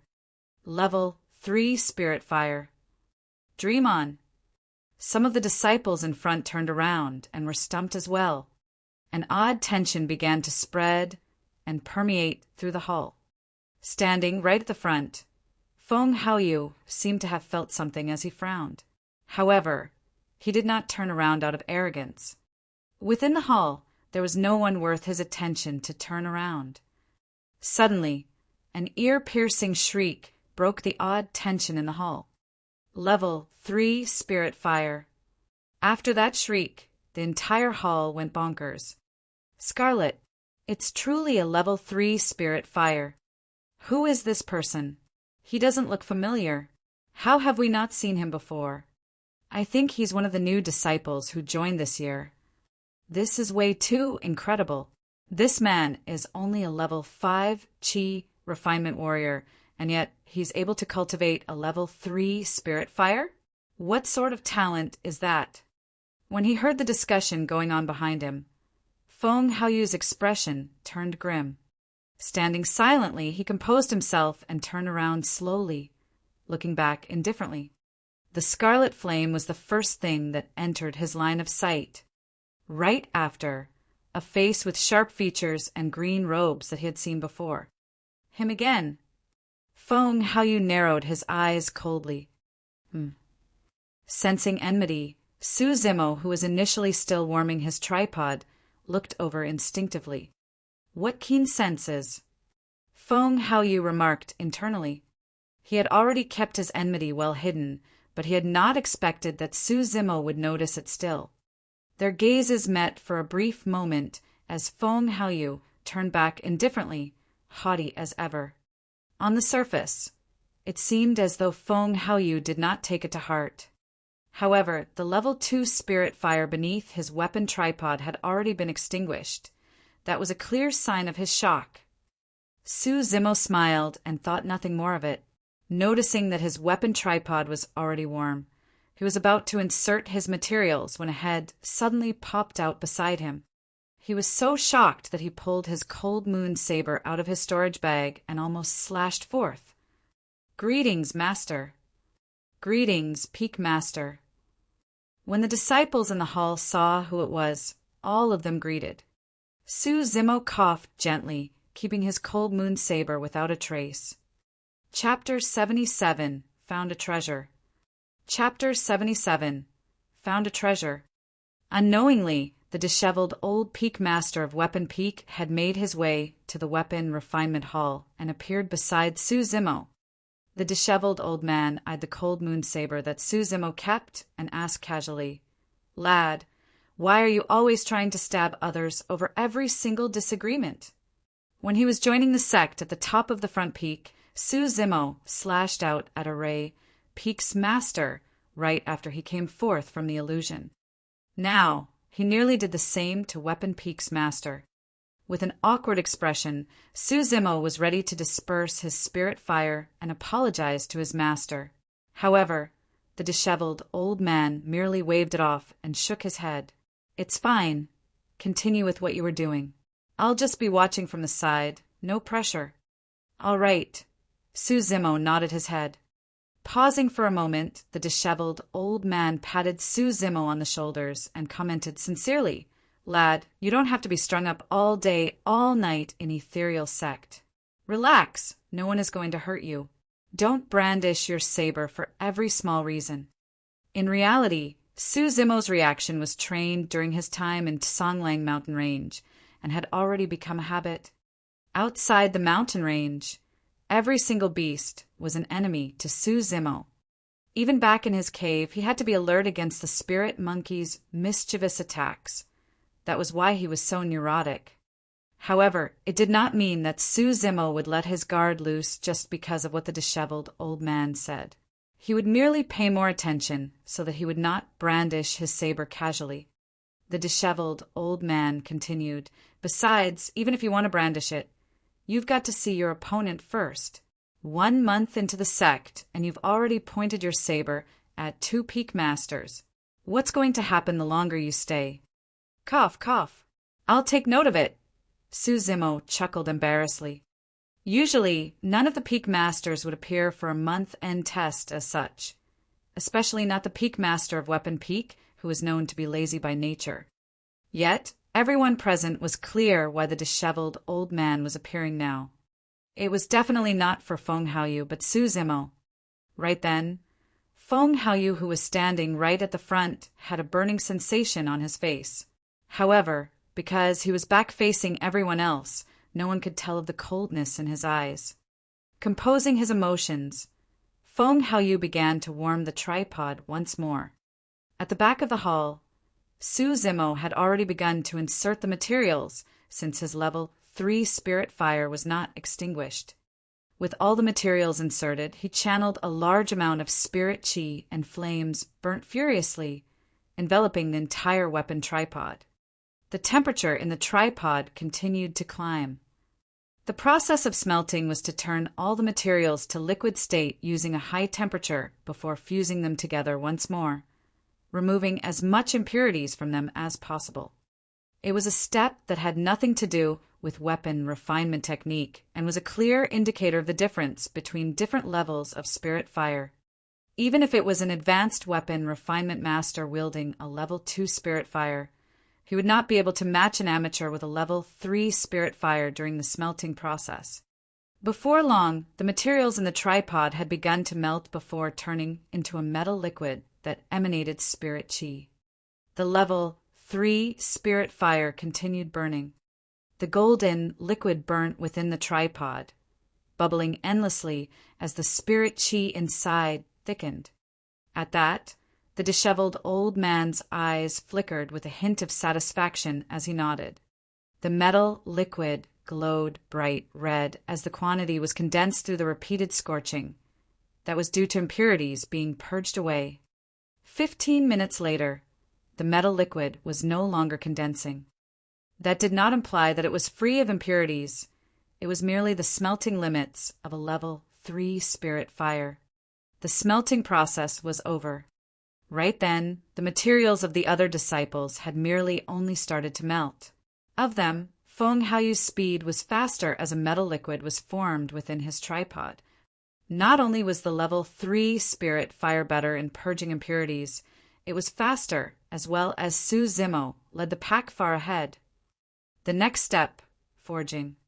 Su Zimo dispersed his spirit fire and waited for the temperature within the tripod to dip. At the same time, he cultivated and rested at the side, replenishing the spirit qi he had expended. Forging required channeling of spirit qi to create a pair of spirit hands which would be inserted into the weapon tripod. One would then have to forge the shape of the spirit weapon they wanted before the metal liquid solidified. If one entered too early when the temperature was too high, notwithstanding the fact that the spirit hands may disperse easily, it would be difficult to forge the weapon since the metal liquid would not be completely cooled. However, if it was too late and the metal liquid was completely solidified, one would not be able to forge as well. This step was a test of experience. After 5 minutes, Su Zimo suddenly bolted up and channeled his spirit qi fervently. A pair of hands appeared in midair that reached into the weapon tripod, grabbing hold of the metal liquid. That was the perfect moment when the metal liquid was malleable without solidifying just yet. At the side, the disheveled old man was getting more pleased as he watched the focused Su Zimo. Bloody hell, I've really found a treasure this time round. If not for the fact that so many disciples were present, the disheveled old man could not wish for more than to hug Su Zimo tightly for a kiss right then. For some reason, Su Zimo felt a gust of cold wind behind his ass and could not help but broke into a shudder. Before long, a flying sword slowly took shape. The blade was long without any edge, yet this was merely a rough shape. By now, many of the disciples had given up on the test and were watching Su Zimo's weapon refinement process instead. When they noticed the shape of the sword being crafted, a shushing sound spread out from the crowd. Feng Haoyu was done with his smelting at the moment and was waiting for the temperature in the weapon tripod to dip. As he sat where he was to rest, he could not help but turn around to check out the commotion. The moment he saw the shape of the sword in Su Zimo's weapon tripod, he scoffed with a look of mockery and turned back. After the forging was complete, Su Zimo could naturally sense the strange tension around him. "Master, have I made a mistake?" he could not help but ask. The disheveled old man waved it off and replied nonchalantly, "It's not really a huge mistake. You've grasped the forging timing really finely. It's just that you've added an additional hilt to your sword." "An additional hilt?" Su Zimo froze for a moment, confused. The disheveled old man asked, "Do you know why most of the flying swords cultivators use do not have a hilt?" Su Zimo shook his head. A flying sword is the most common Dharma treasure for swords in the cultivation world. Its advantage is that it's fast, agile, versatile, and both ends are bladed. Unlike a normal sword, a flying sword does not have a hilt because the presence of it leads to greater air resistance and, in turn, a lower speed and agility. Suddenly, Su Zimo's eyes lit up. In the past, he did demonic cultivation and was always engaging in melee combat with others. Now he was less than a month into immortality cultivation and did not have much practice with swords yet. At the end of the day, immortal and demonic cultivation were different. Cultivators do not go against others by wielding flying swords with their hands. Instead, they channeled their spirit qi into a stream of energy so as to control flying swords from afar. During a fight, if a flying sword that struck the enemy has a hilt, the sword would not pass through their bodies. Without a hilt, the flying sword would pierce their bodies with ease, allowing the cultivators to continue controlling it without being affected. If the opponent had a body tempering technique which gave them an extremely robust physical body, a flying sword with a hilt may end up in their hands instead. Without a hilt, the sword would be edged at every point and the opponent would not be able to catch it barehanded. For a flying sword, a hilt was nothing more than a burden. Chapter 78, I Don't Care. Chapter 78. I don't care. The disheveled old man consoled him. It's just a small mistake. Just be more careful in the future. Don't be discouraged. Su Zimo nodded. No matter the end result, his trip today was not wasted. Even though forging looked to be a simple step, there were many factors to consider when shaping a spirit weapon so as to unleash its full potential. Fourth step, tempering. The forged flying sword hovered within the weapon tripod as Su Zimo reignited a new ball of level 3 spirit fire to heat up. Temperature control was crucial for the step. Too high, and the flying sword would melt. Too low, and the desired effect of tempering would not be achieved. It was crucial to have the spirit weapon burn at a scarlet, transparent color. Through the past month, Su Zimo had failed countless times at just the tempering step. After a brief moment, the flying sword in the weapon tripod began to turn red. Under the continued burning of the flames, the sword's body gleamed with a bright red. Su Zimo maintained his control and placed the flying sword at the bottom of the tripod before conjuring a hammer, using spirit chi to start the tempering process. Cling! Clang! Tempering can not only eliminate even more impurities, it can strengthen the sturdiness of the sword as well. Out of all 6 steps, this step was where technique was most important, and every weapon refinement master had their own way of doing things. Su Zimo went about it with pure brute strength as he knocked at the sword. The disheveled old man who was watching him frowned. Su Zimo was way too rough in his technique and was no different from blacksmiths of the mortal world. At the same time, Feng Haoyu had begun tempering his flying sword as well. Unlike Su Zimo, Feng Haoyu was much cleaner in his tempering skills. Feng Haoyu had a wind spirit root, and because of that, the element of wind spirit chi was present in the hammer he conjured to strike at the flying sword. Because of that, the tempered sword would be more agile and swifter. While hammering, the sharpness of the sword was gradually revealed too. It was clear that Feng Haoyu was experienced through his technique and faster. Before long, he was almost caught up to Su Zimo. After 5 minutes, Su Zimo heaved out a sigh of relief. He was done with tempering. For a pseudo-spirit weapon, the final step would be to just throw the scarlet flying sword into cold water for the quenching step. However, Su Zimo had an idea. Since this flying sword had a hilt and was imperfect to begin with, he could attempt spirit gathering with it. For the past month, Su Zimo had already destroyed tens of flying swords without a single success on spirit gathering. Based on what the inner sect disciples mentioned, there was no technique required for spirit gathering, and it was more of a luck thing. The luckier one was, the higher the chances of success. But of course, that was on the pretext that there were no major issues with the 4 previous steps. After tempering, Su Zimo did not shift the flying sword out of the weapon tripod and instead glared at the spirit chi within it keenly. Is he thinking of spirit gathering? If he manages to succeed, that'll be amazing.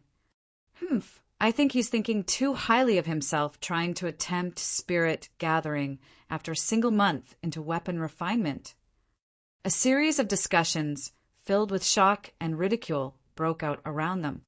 Casting away all distractions, Su Zimo calmed his mind. This was a step that required absolute focus from the weapon refinement master, without any bit of distractions. Taking in a deep breath of air, he controlled the spirit chi within the tripod and willed it towards the scarlet flying sword. Through the pressure, a pattern appeared vaguely on the sword. It was faint and barely formed. Look, a spirit pattern. It's really a spirit pattern, but it has yet to take shape. Could he really manage to create an inferior grade flying sword? Right then, Feng Haoyu was just done with his tempering step as well. When he heard the discussions, his heart skipped a beat as he turned towards Su Zimo. If Su Zimo had managed to create an inferior grade spirit weapon, he would have to take the gambit and attempt spirit gathering too. However, Feng Haoyu had no confidence about it. After all, spirit gathering was way too difficult, and he had yet to succeed at it too. The disheveled old man glared at the flying sword within the tripod fixedly, sweat forming on his palms. He was even more nervous than Su Zimo. Piak! Right then, a crisp sound rang out from Su Zimo's weapon tripod. It was over. Su Zimo lamented internally. What followed was a booming sound as the flying sword exploded with its shards striking at the interiors of the weapon tripod. He had failed. However, it was to be expected. Su Zimo shook his head and chuckled in exasperation. The disheveled old man sighed gently. At the side, Shui looked on with pity. At that, Feng Haoyu was finally relieved. Because Su Zimo's flying sword had exploded, Feng Haoyu had no intention to attempt spirit gathering as well. Instead, he took out the pseudo-spirit weapon from his tripod and dipped it in cold water. Clack! A thick, white smoke billowed out from the water basin. The flying sword was successfully created with a sharp gleam and a suffocating aura. Feng Haoyu placed the flying sword at the front desk and awaited the evaluation results. Right as Su Zimo kept his weapon tripod, a loud voice boomed out in the hall. The level of one's spirit fire isn't listed as one of the 6 steps of weapon refinement.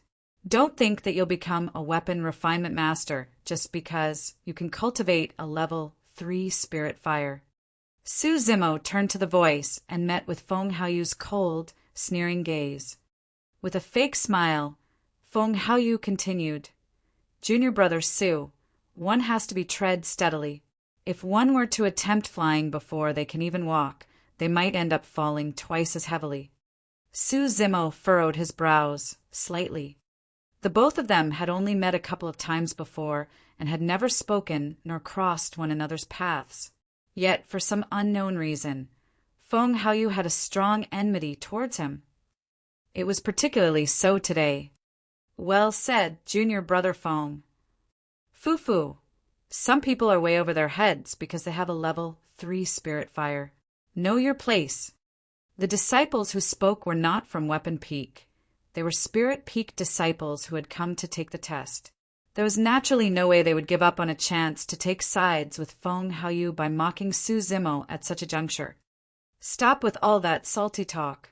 How about talking again after any of you can get a level 3 spirit fire? Shui could not help but stand up and scoff coldly. Many of the Spirit Peak disciples found themselves speechless as they looked awful. No matter what, even if Su Zimo had failed in spirit gathering, it was a fact that he had managed to cultivate a level 3 spirit fire. No one from the 5 peaks could match that. Feng Haoyu continued, Junior brother Su, don't take this loss to heart. We've still got the 5 peaks face-off at the end of the year. I hope that you'll be able to win me by then. Su Zimo looked at Feng Haoyu indifferently without replying. The disheveled old man stood at the side watching without saying anything. At the end of the day, he was a senior and was naturally not bothered with the verbal squabbles between disciples. After a while, the disciple hosting the test declared, even though all of you crafted a pseudo-spirit weapon, Feng Haoyu's flying sword has a better quality, and he was faster. As such, he is the first place for this test. Many Spirit Peak disciples began cheering. Feng Haoyu grinned as he looked past Su Zimo to the disheveled old man. Bowing slightly, he spoke, Peak Master, please take me to observe the projections of weapon refinement left behind by seniors of the sect. The disheveled old man nodded nonchalantly. You're naturally qualified since you took first place. Thereafter, he yanked Su Zimo by the arm and commented casually, come on, lad. You'll go have a look too. Su Zimo froze for a moment. Feng Haoyu frowned and said gruffly, Su Zimo doesn't even have a ranking place in this test because he failed to create a weapon. So he isn't qualified to watch it. Are you sure what you're doing is appropriate, Peak Master? Indeed, it's inappropriate. The disheveled old man nodded in agreement before grinning. But I don't care. Chapter 79. The Spirit Perception of a Weapon Refinement Master. Chapter 79. The Spirit Perception of a Weapon Refinement Master. That rebuttal by the disheveled old man nearly choked Feng Haoyu to death. He was clearly being unreasonable and dishonest about it. However, with his status as the peak master of Weapon Peak, Feng Haoyu could not say anything about his indignance and could only swallow it. While all the disciples watched enviously, the disheveled old man brought Su Zimo and Feng Haoyu into the inner hall. The inner hall wasn't large at merely dozens of square meters. The walls were lined densely with more than 1,000 jade scrolls. Most of them were dim in color, except for 100 or so that shone lusciously bright. The disheveled old man pointed at the jade scrolls on the wall. These are the projections left by weapon refinement masters since the beginning of Ethereal Sect. Those bright ones are the projections of the successful spirit weapon refinements. Even though the remaining ones are projections of failures, they are of weapon refinement masters as well. Each of you can choose 10 to observe. Even though it seemed as though there were many jade scrolls, one had to understand that Ethereal Sect was founded thousands of years ago. Yet, only these jade scrolls remained, and majority of them were projections of failures. Without thinking twice, Feng Haoyu went for 10 lusciously bright jade scrolls. Those were projections of successful spirit weapon refinements. Su Zimo mulled for a short period of time before choosing 5 bright and 5 dim ones. He understood that while there were things to learn from successes, he could also learn how to prevent similar mistakes from happening by looking at the failures. When the disheveled old man saw that, he nodded to himself.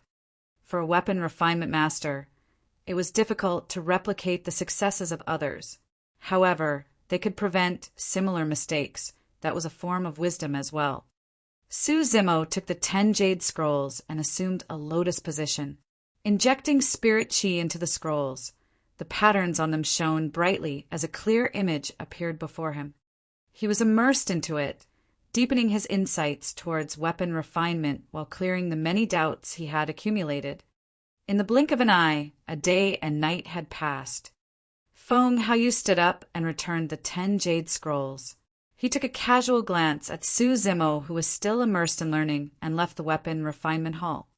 Before long, Su Zimo stood up and returned the jade scrolls too. "How was it? You've learned a lot, right?" the disheveled old man asked, smiling. Su Zimo nodded his head and asked after pondering. "Indeed, I've learned something for the first 4 steps of weapon refinement. However, I'm still clueless towards spirit gathering. The difficulty of spirit gathering lies in the fact that spirit chi existed in a stable state within the materials. However, after the smelting and combining process, there is a stark change to the structure of the flying sword. Because of that, it is astronomically difficult to infuse the spirit chi back into the flying sword. Coupled with the fact that the flying sword would be heated to a scarlet red state, any misalignment in synergy would result in an immediate explosion." The disheveled old man then sighed gently. "It's not just you. Even advanced weapon refinement masters would not dare to proclaim a 100% spirit gathering success rate. Most of them develop a sense of spirit perception after many years of refining weapons." The mention of that had Su Zimo's heart skipping a beat. Spirit perception.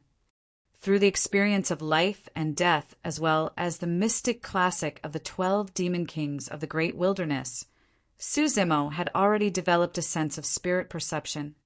However, could he apply that same spirit perception to spirit gathering? His mind began to tinker, wondering if he could work in that direction.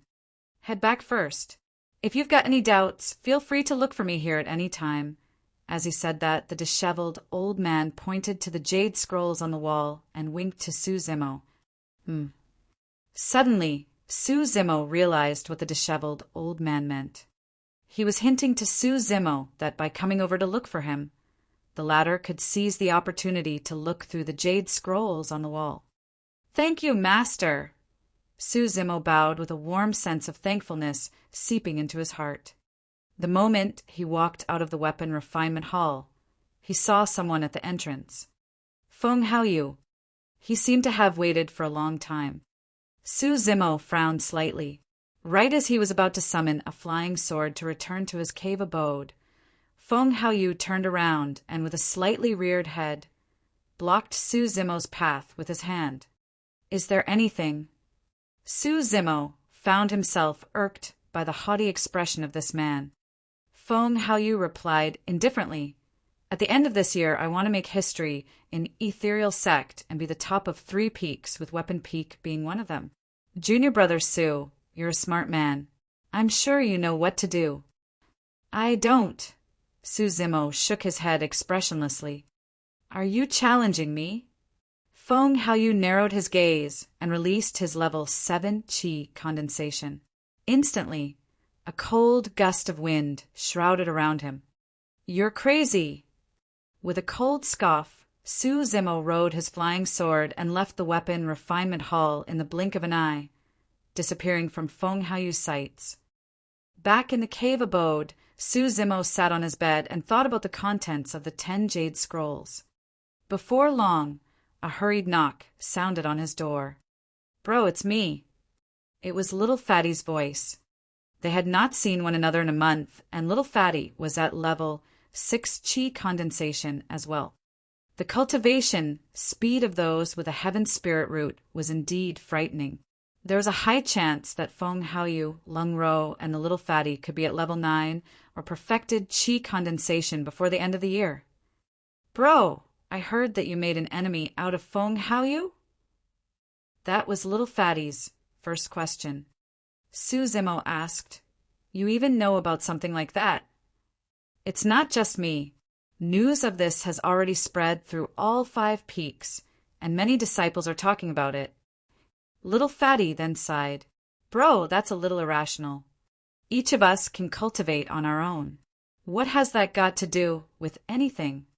Su-Zimo chuckled casually, totally indifferent about it. "Things are not that simple." Little Fatty continued, "The sect prohibits disciples from killing one another internally, and therefore you can reject even if he comes to challenge you. However, things are different out of the sect. Bro, you can't stay in the sect forever, right? Most of the sect's missions require you to head out. Feng Haoyu has gathered a lot of disciples on his side by now. The moment you step out of the sect, many of them are going to cause trouble for you." Su-Zimo raised his brow without saying anything. Little Fatty went on, "Actually, given Feng Haoyu's endowment, he will definitely be at Foundation Establishment Realm after the 5 peaks face off and promote to be an inner sect disciple. Bro, you can actually just avoid him this time round and take part in next year's face-off. That way, he'll owe you a favor too." "Let's discuss this another time." Su-Zimo declined to comment further. Little Fatty nodded. "No matter what, I'll always be on your side, bro. If you need me for anything, just say the word." "All right," Su-Zimo smiled. The both of them continued chatting casually before Little Fatty left. Su-Zimo pondered quietly within his cave abode, deciding to head out of the sect for a bit. He was getting a little anxious now that there was no progress for the marrow cleansing section in an entire month.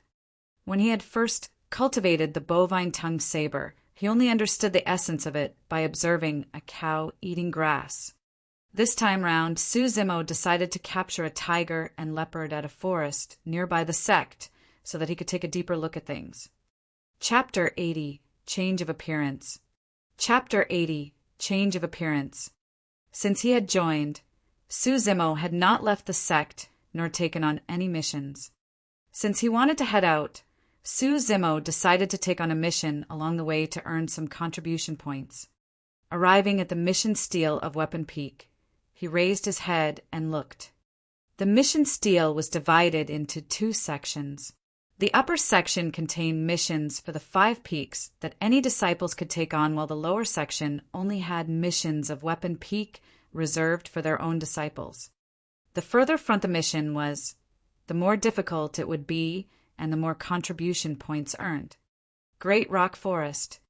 It was located dozens of miles northward of Ethereal Peak and was abound in pure gold, a crucial material for refining flying swords.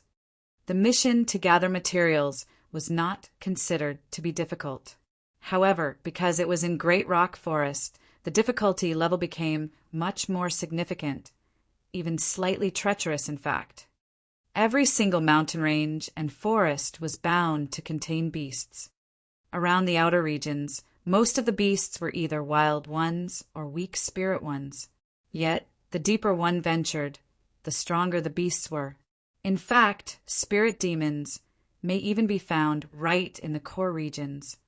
If targeted by a spirit demon, even a Foundation establishment cultivator may not be able to escape unscathed. The gold mine was located right in the core region of Great Rock Forest. This was a mission for Weapon Peak, and even though it was already listed for some time, no one really dared to take it on. Great Rock Forest was one of the nearest forests to Ethereal Sect. Because Su Zimo had intended to head over to begin with, he took on the mission out of convenience. A sleepy elderly man rested at the mission station. From Shui, Su Zimo learned that this was one of Weapon Peak's 3 elders, Elder Lu, the disheveled old man, Elder Li who kept guard over the Weapon Peak, and Elder Lu were the 3 elders of Weapon Peak. In Ethereal Peak, anyone who could gain the title of elder had to be in the Golden Core realm at least. Su Zimo came before Elder Lu and handed the latter his sect badge. Raising his head, Elder Lu frowned before throwing the sect badge back to Su Zimo and barking coldly, "Not allowed to go!" "Why?" Su Zimo asked. Elder Lu rolled his eyes and replied, "Are you stupid, lad? You want to court death going to Great Rock Forest with level 5 Qi condensation? Even perfected Qi refinement warriors would have to form a team to take on this mission. I just want to go take a look. If it's dangerous, I'll leave for sure," Su Zimo smiled. In truth, even though Great Rock Forest was dangerous, the mission wasn't too difficult for someone like Su Zimo, who had spirit perception. "You think you can escape if you really come across any danger?" Elder Lu pouted his lips. "Look how weak you are. Say, don't blame me for not reminding you if you die out there." "Don't worry, Elder. I'm not going to die. I'm quite the lucky man," Su Zimo chuckled. Harumphing coldly, Elder Lu made a record, and the mission on the steel dimmed in color, indicating that someone had taken it on. After a brief silence, Elder Lu pulled out an intricate paper crane from his storage bag and passed it to Su Zimo. "This spirit crane is used for communications in our sect. If you really encounter trouble, you just have to let this fly." "Thank you, Elder." Su Zimo kept the spirit crane in his storage bag and cupped his fists before leaving Weapon Peak on his flying sword. Closing his eyes lazily, Elder Lu went back to sleep before grumbling, "Juniors these days really don't know what's good for them." This was Su Zimo's first time out of the peak after joining it for a month. He took out the spirit crane that Elder Lu gave him and observed it. He had seen something like this before once. Back in Yen Country's capital when Su Zimo was chasing after the one-armed cultivator from Joyful Clan. The latter had sent a similar paper crane to inform his sect about it. There were mysterious patterns drawn on the paper crane, and it would be activated by injecting spirit chi. Su Zimo had a hunch that this paper crane was in reality a type of talisman. Keeping it, he suddenly frowned as something jolted through his heart. Someone was following him. Su Zimo scoffed internally. For someone to follow him right after leaving the sect? There was no need to think further. The stalker was definitely from their sect. Could little Fatty be right? Feng Haoyu is really trying to cause trouble for me outside? With an unchanged expression, Su Zimo sped towards the direction of Great Rock Forest without any reaction. Before long, he arrived at the border of Great Rock Forest. Along the way, Su Zimo had gathered vaguely that there were 5 people in total behind him. The strongest of them was already at level 9 Qi condensation. If these guys are truly sent by Feng Haoyu, he really thinks highly of me. Su Zimo laughed and without hesitation dove right into the forest. Entering the forest was akin to entering Su Zimo's territory. Here, no one was his match. Su Zimo cast away his flying sword and sprinted on his feet, zipping left and right. Before long, he lost the people trailing him and arrived at a secluded spot where he abandoned his green robes and bared his upper body. A series of cracking sounds came forth from within Su Zimo as his tendons and bones screamed together while his body expanded. In the blink of an eye, he had grown to over 2 meters tall with his flesh swelled and muscles bound together. His body had inflated entirely. Su Zimo's facial muscles contorted and joined together bizarrely. After a split second, his features had changed as he transformed into a fierce, burly man with a naked upper body. With the first 3 sections of the mystic classic of the 12 demon kings of the great wilderness completed, Su Zimo could change his appearance from head to toe, such that even those close to him would not be able to recognize him. Lowering his head, Su Zimo laughed, and with a swift dash, disappeared from where he was.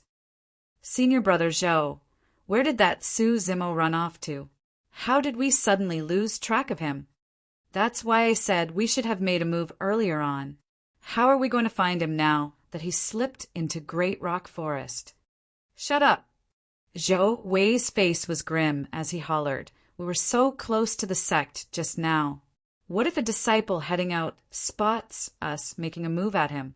We'll be punished when we head back if that happens. Zhou Wei was a trial disciple of Spirit Peak. At level 9 Qi condensation, he was quite a somebody within it too.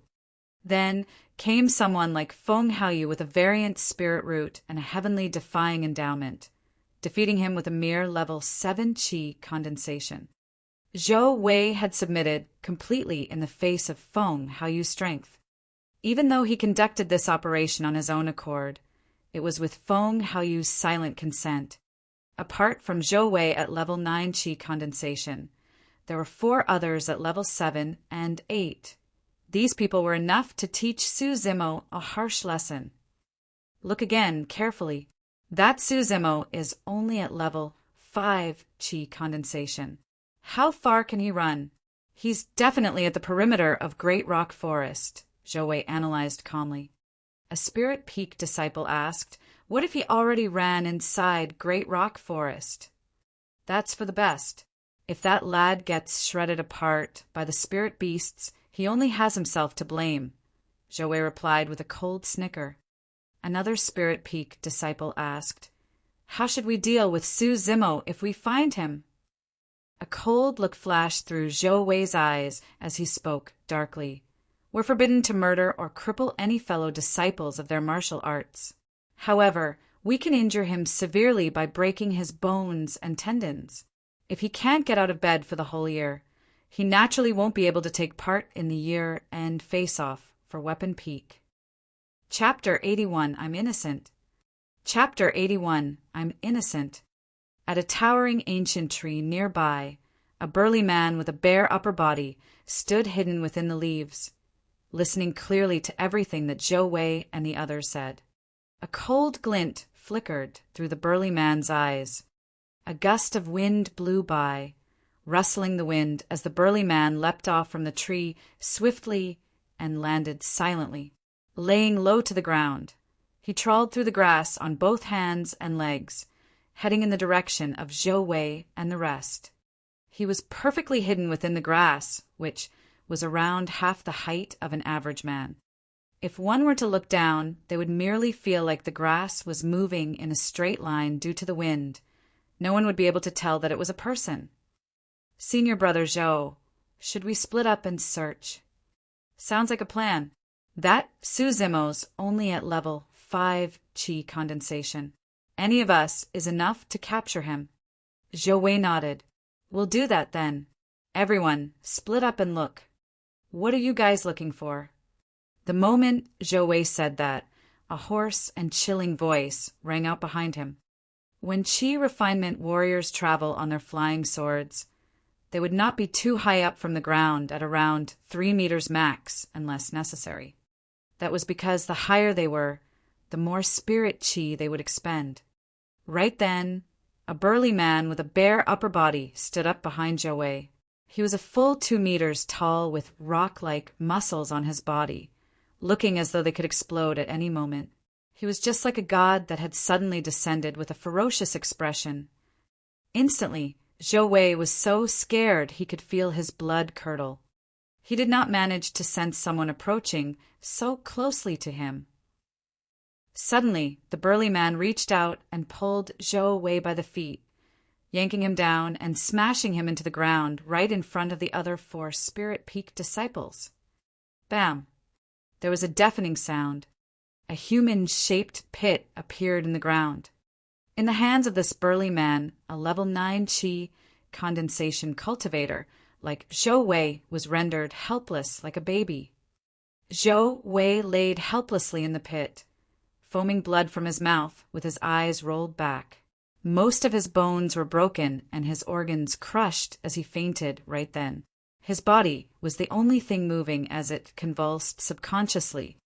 After smashing Zhou Wei, the burly man moved and his gaze shifted to 2 level 8 Qi refinement warriors. The 2 of them felt the blood drain from their face and without hesitation tried to soar into the skies. However, the burly man was faster than them and with a lightning leap, he yanked the both of them down from midair. Bang! Bang! It was the exact same situation.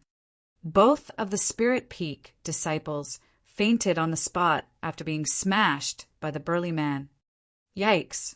The remaining 2 Spirit Peak disciples were pale as a sheet as they summoned a flying sword before pointing their fingers at the burly man. Instantly, the flying swords turned into streams of light that shot out. One of them was aimed at the burly man's glabella while the other targeted his chest. Those were both fatal areas. Giving off a malicious grin, the burly man did not try to dodge as he dashed towards them. When the 2 Spirit Peak disciples saw that, they heaved a sigh of relief. That mysterious man was an idiot with brute strength after all. This was someone that did not know how strong cultivators were such that he didn't even know to dodge against flying swords. Clang!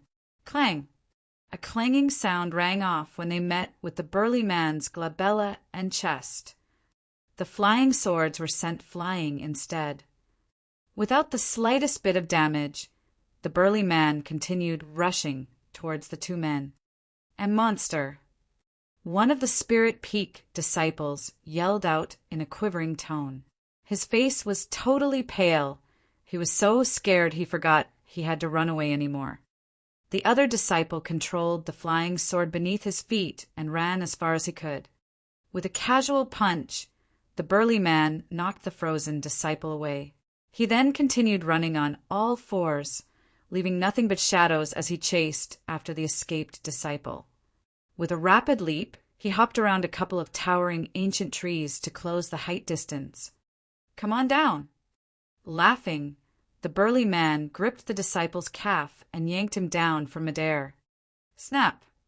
That single grip by the burly man snapped the disciple's calf on the spot. Ah! Ah! Ah! Sweating pouring down his forehead, the disciple howled in pain. Whisking that disciple, the burly man returned to their original place and grabbed the other for who had passed out. Carrying 3 on one hand and 2 on the other, he sped outside in huge steps. Who are you? We are disciples of Ethereal Sect. How dare you attack us? Our sect will definitely not let you off if they know about it. Guachong, who was the only disciple awake, yelled at the burly man. The burly man remained silent as he dashed through the forest. Guachong found himself getting more fearful by the moment as he said in trembles, Where are you taking us to? Sir, please let us go. Sir, I know I'm in the wrong now. Suddenly, the burly man halted in his tracks and looked down at Guachong icily, asking coolly, What did you do wrong? I. Guachong was stumped by the question. He had only mentioned it out of nervousness previously, but he did not know what he had done wrong. Guachong cursed internally, as he did not know where this burly man had spouted out from. Without saying anything, the latter started striking at them, and this person was unreasonably strong. None of their cultivation methods had worked on this burly man at all. After the burly man stopped in his tracks, he tossed all 5 of them on the ground and turned to leave without saying anything more. A look of disbelief spread past Guo-cheng's face. They were alive. The burly man did not kill them. Guo-cheng looked around. They were outside the great rock forest right now, and he did not know why the burly man had brought them out and left them here before leaving himself. "Sir, may I know your name and the sect you're from?" Guo-cheng shouted out indignantly. Suddenly, the burly man stopped in his tracks and turned around before walking towards him once more. Guo-cheng broke into a shudder, wishing that he could slap himself on the mouth as he hurriedly said, "Sir, I really know where I've gone wrong this time round. I should not have asked for your name." Arriving before the 5 of them, the burly man grabbed their storage bags and took away all their spirit stones and elixirs before keeping them in his own storage bag. Looking at his robbed, empty storage bag, Guo-cheng wanted to break out in tears. Snickering, the burly man turned towards Great Rock Forest and disappeared in the blink of an eye. Guo-cheng opened his storage bag with shaking hands and dug out a paper crane, writing on it with spirit chi, "We've been attacked at Great Rock Forest. The opponent is unknown and extremely strong. Please send reinforcements from the sect." Injecting spirit chi to it, the spirit crane spread its wings and transformed into a beam of light, disappearing into the skies. Guo-cheng was injured as well and was unable to carry the other 4 back, merely able to wait there for the sect's reinforcements. Looking at his fellow fainted disciples, he felt despair swallowing him from within. The thought of his savings for the past few years being robbed completely by some unknown, mysterious, burly man had him howling out in sadness, "I'm innocent." Chapter 82. Pure Gold Crystal. Chapter 82. Pure Gold Crystal. The mysterious, burly man was of course Su Zimo. Upon returning to Great Rock Forest, he reverted to his appearance and wore his green robes, looking like a scholar once more as he sped towards the core region. The decision to change his appearance was one Su Zimo made after a lengthy consideration.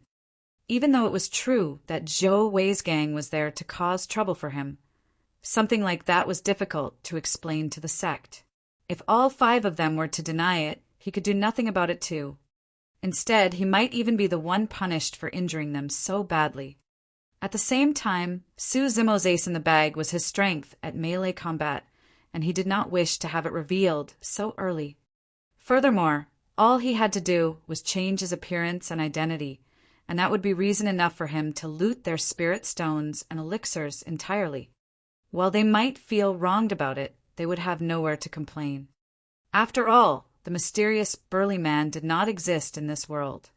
As he approached the core of the forest, Su Zimo kept his flying sword and landed on the ground. Danger lurked all around within the forest, and Su Zimo was much more agile on the ground than the flying sword. If he met with any danger, he would be able to dodge it at the first instance. Along the way, he could sense the auras of spirit beasts. However, Su Zimo did not engage in battle and instead chose to avoid them, sprinting towards the core region of Great Rock Forest. There was a forest of ores not too far away. There, pure gold laid abundantly on the ground and shimmered brightly as Su Zimo tread over carefully. He could sense a hint of danger within the forest. There was definitely some extremely strong spirit beast or demon reigning over the area. Within the middle of the forest, beside a large pure gold ore, a spirit beast with a thick armor sprawled on the ground. Its armor shone with a luscious shade of gold, covering its neck and limbs while its tail was filled with spikes. Gold-eater beast. Surviving by devouring all sorts of spirit materials and ores, it possessed a cruel nature and an immense strength. Invulnerable to weapons, there was almost no weakness to it. It was clear that the gold eater before them was almost at the realm of a spirit demon. This was troubling. Su Zimo frowned. If it was any other spirit beast, He had the confidence of killing it there and then. However, he had no way of dealing with this gold eater at all. Suddenly, the gold eater, which was initially fast asleep, opened its eyes and glared at Su Zimo sharply with an immense killing intent. Roar! Rising in the blink of an eye, it hollered in the direction of Su Zimo and sprinted over. Narrowing his gaze coldly, Su Zimo pushed his feet and activated the plow heaven stride. Instantly, 2 deep ravines appeared beneath his feet on the ground as the mud flipped over. Against the pounce of the gold eater, Su Zimo held his ground firmly as his aura began to rise. Right after plow heaven stride, he leaned forward with mountain reliance. Bang! The man and beast had collided into one another. Su Zimo was knocked half a step back while the gold eater was sent flying away, only stopping after crushing through a number of gold ores. Ha! Su Zimo burst out in laughter. It was at that moment that he realized his physique had evolved to a terrifying degree after he tempered it using spirit chi with the foundation of the mystic classic of the 12 demon kings of the great wilderness. Even the gold eater's strength was not enough to withstand an impact against him. A trace of fear flickered through the gold eater's eyes. Activating divine steed fleeting, Su Zimo appeared before the gold eater in the blink of an eye as he retrieved the cold moon saber from his storage bag and slashed towards its head. Clang! Sparks flew everywhere. The cold moon saber rebounded, and the gold eater was totally unharmed. At the same time, it shook its spiked tail and swept through the air, landing squarely on Su Zimo's chest. With lightning speed, Su Zimo mentally cultivated his body petrification, causing his flesh to expand and his muscles to harden. Bang! Su Zimo fell over, slamming onto the biggest pure gold ore in the middle of the forest, causing cracks to form densely on it. The gold eater glared at the ore behind Su Zimo and looked a little unnerved. Rubbing his chest, Su Zimo kept his cold moon saber. The cold moon saber was no longer useful. Su Zimo could only use his own strength to fight against the gold eater. Once more, the man and beast fought to a corner. Opening its mouth, the gold eater chomped at Su Zimo, aiming for his neck. Without fear, Su Zimo suddenly reached out with both hands and grabbed the upper and lower jaws of the gold eater, yanking it with ferocious force. Pissed, heaving a deep breath of air, mighty as the anaconda eclipse, his chest puffed up robustly as he spun around mightily. It was a frightening sight as green veins popped up all over his arms like snakes coiling around it. Open up! With a holler, Su Zimo continued to tear. Shing! Blood filled the entire place as organs fell to the ground, creating a foul stench all around. The gold eater was torn into half by Su Zimo.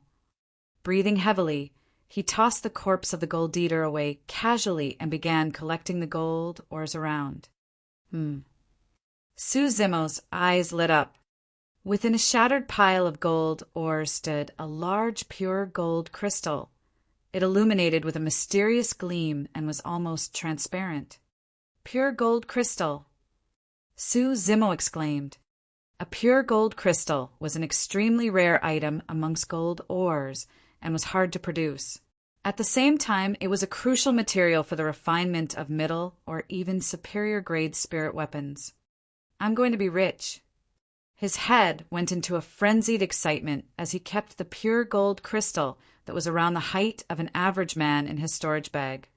Su Zimo then shattered all the other gold ores around, but he found no more pure gold crystals.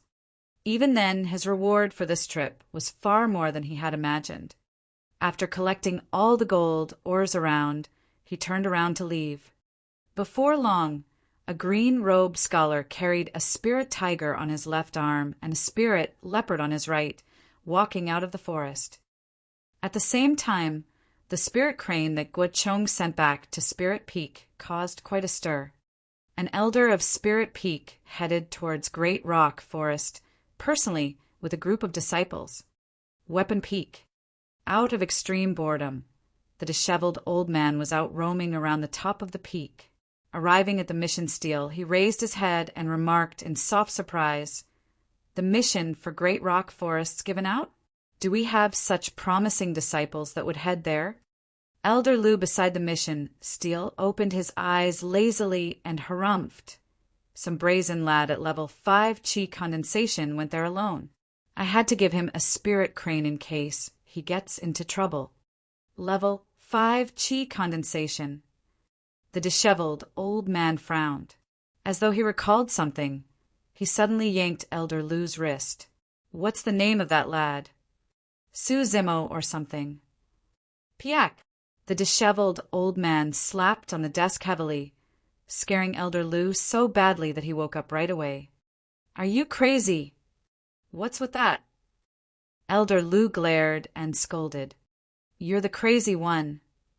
The disheveled old man yelled back, "That lad's the only one in Weapon Peak that can cultivate a level 3 spirit fire, but you bloody let him go to Great Rock Forest alone." "I'll kill you." "He's the one that cultivated the level 3 spirit fire." Elder Lu was stumped too. With a grim expression, the disheveled old man exclaimed, "Sleep, sleep, and sleep. That's the only thing you know to do day and night. That lad's our only hope for Weapon Peak. If anything happens to you, I'll never let you off." Stunned for a moment, Elder Lu leapt to his feet and urged, "Let's not waste any more time. Hurry to Great Rock Forest and save the lad." Chapter 83. The Mind of a Spirit Tiger. Chapter 83. The Mind of a Spirit Tiger. In order to avoid Zhou Wei's gang, Su Zimo made a detour intentionally, and he somehow ended up avoiding the Elder of Spirit Peak, as well as the disheveled old man too. When he returned to Weapon Peak and wanted to hand in the mission, he realized that Elder Lu had disappeared. "Where's Elder Lu?" Su Zimo asked some of the Weapon Peak disciples passing by. "I'm not sure either, but I saw him quarreling with Master before the both of them left in a hurry." "I've got no idea where they went." The disciple shook his head. Su Zimo did not think too much about it and returned to his cave abode with the spirit tiger and leopard.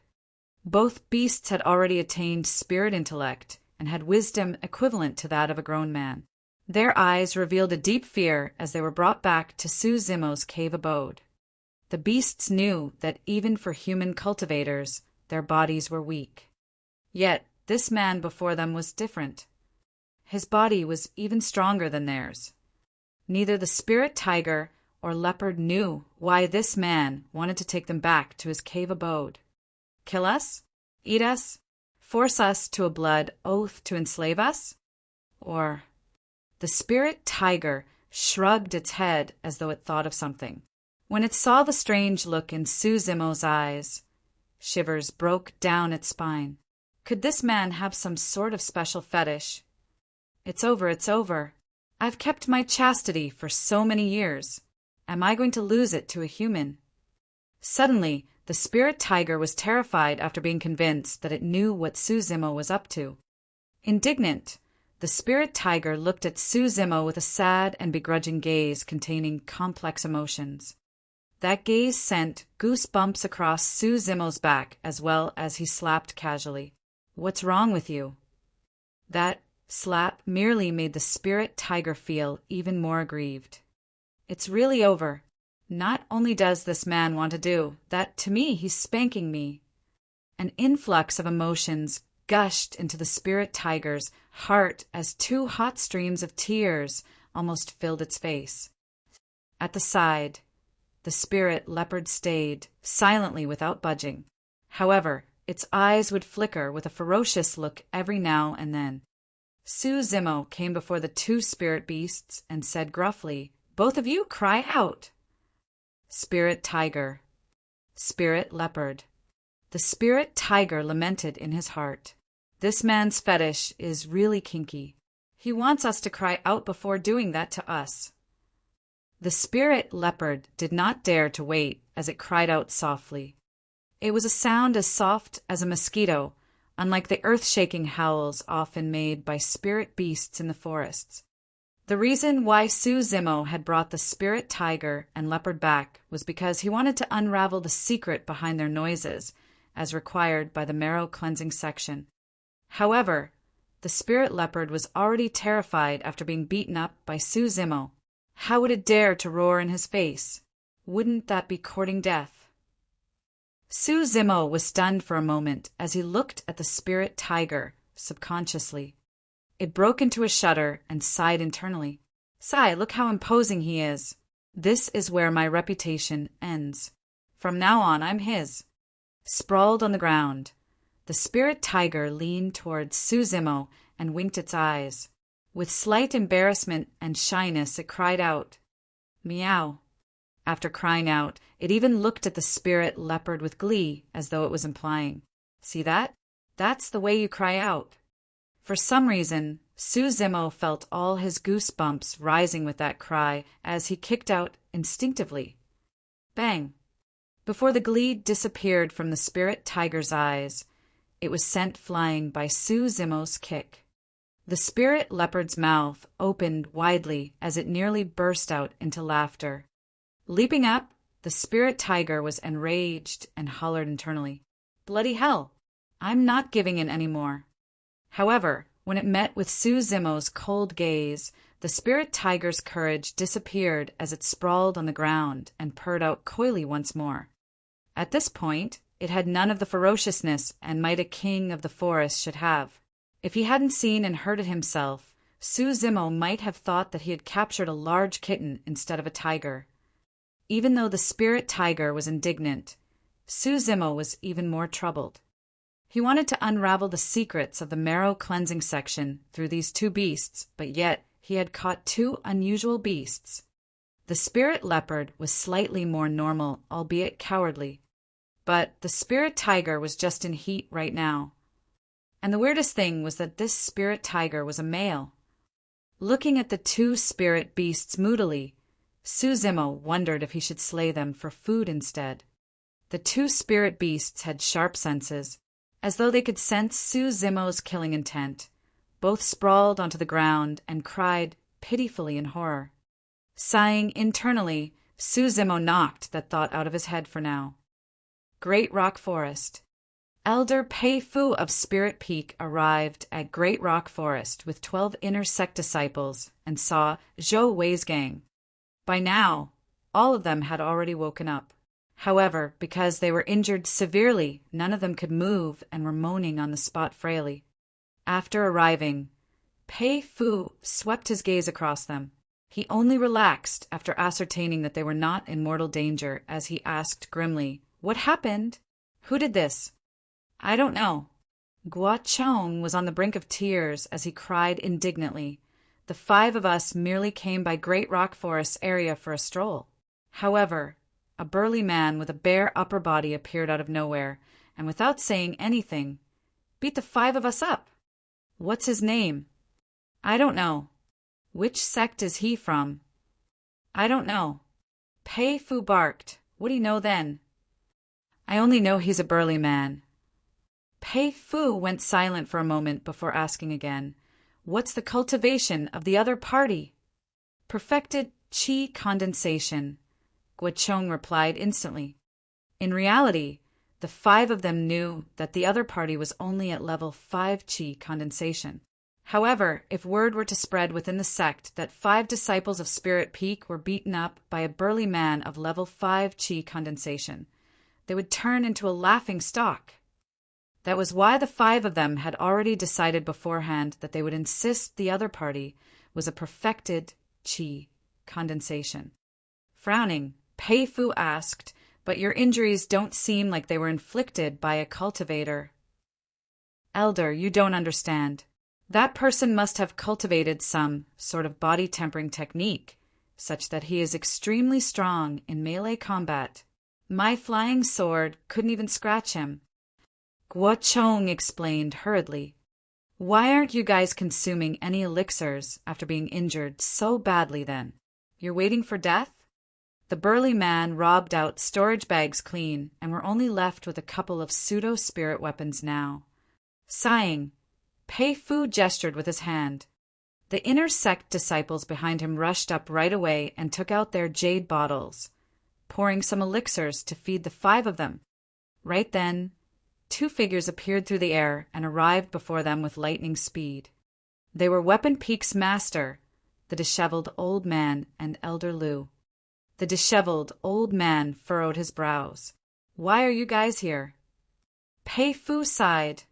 "Our disciples met with an attack, and we're here for reinforcements." "Why are you guys here?" "Don't tell me a disciple of Weapon Peak met with danger too?" The disheveled old man and Elder Lu exchanged glances as they cast a worried look at Guochang's gang before asking darkly, "Have you guys seen our trial disciple, Su Zimo?" "Why, yes."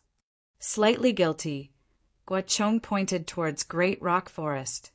"I saw him entering Great Rock Forest, and he hasn't come out yet. It's over."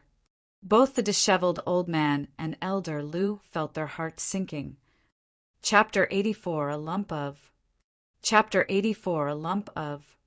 When Pei Fu saw how terrible the disheveled old man and Elder Lu was, he could not help but ask, "Why, that trial disciple of yours. He's the only one in Weapon Peak that can cultivate a level 3 spirit fire." The disheveled old man's tone was grim. "Level 3 spirit fire." Pei Fu exclaimed, "I've also heard the news that a weapon refinement prodigy appeared in Weapon Peak." "So that's Su Zimo." Elder Lu replied darkly, "We're headed into Great Rock Forest. I won't believe it unless I see the lad's corpse for myself." Pei Fu replied, "Let's go. I'll accompany you guys." He had the inner sect disciples behind him escort Zhou Wei's gang back before heading into Great Rock Forest together with the disheveled old man and Elder Lu. The 3 of them split up and looked around for an entire day to no avail. Finally, they arrived at the core region of Great Rock Forest to find the 2 halves of the Gold Eater's corpse. This Gold Eater's almost reaching a spirit demon realm, but it was killed here. Look at the tragic state of its body. It's almost as though it was torn apart entirely. What ferocious strength! Pei Fu murmured softly before saying apprehensively, "Could it be the burly man?" "What burly man?" the disheveled old man asked. Pei Fu related the assault of the 5 men before continuing grimly. Based on what Guochang said, the burly man is extremely strong in melee combat with tremendous strength, be it whether he's of another sect or some practitioner of the dark path. This matter is not to be taken lightly. It's clear that the burly man did not intend to kill, or Guochang and the others would not have stayed alive. Elder Lu analyzed. Besides, the burly man brought the 5 of them out of Great Rock Forest before he left. It's clear that he's worried they might be injured by the spirit beasts within Great Rock Forest. That man's a mystery. We can't tell if he's a friend or foe just yet. The disheveled old man nodded in agreement. At the thought of Su Zimo's current unknown status of life and death, Elder Lu could not help but feel guilt rise within him and sighed deeply. "Forget it, let's head back." The disheveled old man gestured with his hand, looking all worn out. Even though neither of the 3 perfected golden cores said anything, all of them had the same thoughts that Su Zimo must have perished so quickly within Great Rock Forest that he did not even have the time to send the spirit crane for reinforcements. In truth, none of them had seen the way Su Zimo dueled with the crane on the cliff to join the sect. If they had witnessed that, they would understand that Su Zimo wasn't going to die that easily. Su Zimo did not obtain any insights through the spirit tiger and leopard for 2 days. Feeling frustrated and remembering that he had yet to hand in his mission for the gold ores, he left his cave abode and headed for the mission steel on his flying sword. There were quite a number of disciples from Weapon Peak gathered around the steel, with Shui being one of them. Su Zimo walked over and asked, "Elder Lu's not back yet?" "Yes, he's been away for 2 days now and hasn't returned yet," Shui nodded. "Then what are you guys looking at?" Su Zimo saw that there were many disciples gathered around the mission steel, discussing amongst themselves. Shui pointed to the steel. "Take a look at that first mission." Su Zimo raised his head. 5 Peaks mission. Search for the mysterious burly man. Beside the mission was a drawing of the appearance Su Zimo had changed into previously. What's this all about? Su Zimo asked, pretending to be none the wiser. Shue whispered, I heard that some disciples of Spirit Peak were attacked near Great Rock Forest by this mysterious burly man. He's said to be extremely strong at a cultivation realm of perfected chi condensation. Su Zimo snickered internally. Even if they were to deploy the entire sect, they wouldn't be able to find this mysterious burly man. Swish! Suddenly, the sound of robes slicing the air could be heard. Everyone turned over to see the disheveled old man and elder Lu speeding through the air and landing on the peak.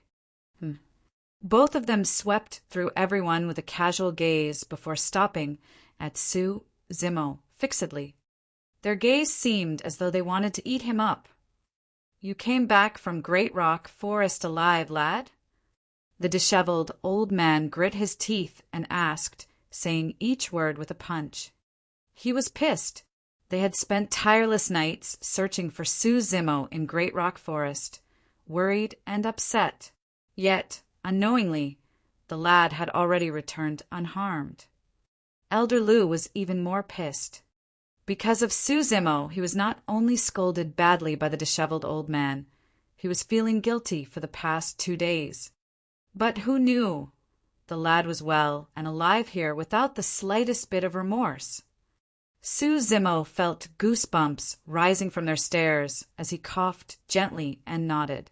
Yeah, I returned after completing the mission. Nonsense, the disheveled old man barked. How did we not see you along the way to Great Rock Forest? Ah. Pausing for a moment, Su Zimo replied, I'm only at level 5 chi condensation. In order to conserve spirit chi, I spent half of my journey running on the ground instead of traveling with my flying sword. You guys must have missed me? Unless there were obstructions, no one would pay attention to the people walking on the ground. That made sense. Both the disheveled old man and Elder Lu could not admit that they had spent all that time outside searching because they were worried for Su Zimo's safety. It would be embarrassing to admit it. However, that was still a pent-up feeling that they had nowhere to vent. Both those sly old foxes exchanged glances and understood the other's intent without saying anything.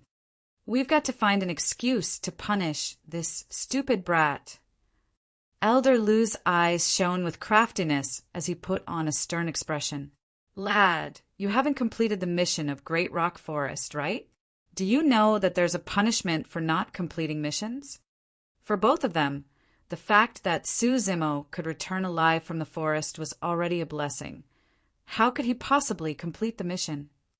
Besides, both of them had been to Great Rock Forest before and knew that a gold eater was guarding it. Also, the pure gold mine was already looted clean. However, Su Zimo chuckled. Out of sheer luck, I've managed to complete the mission and not let you guys down. Ah, this time round, both of them were the stumped ones. Before they even realized what was going on, Su Zimo had retrieved a lump of pure gold ores from his storage bag, which was enough to form a small mountain, slightly taller than a man. The disheveled old man and Elder Lu were not the only stumped ones. All the disciples around froze as well. One had to understand that a single small piece of pure gold ore was sufficient to complete the mission.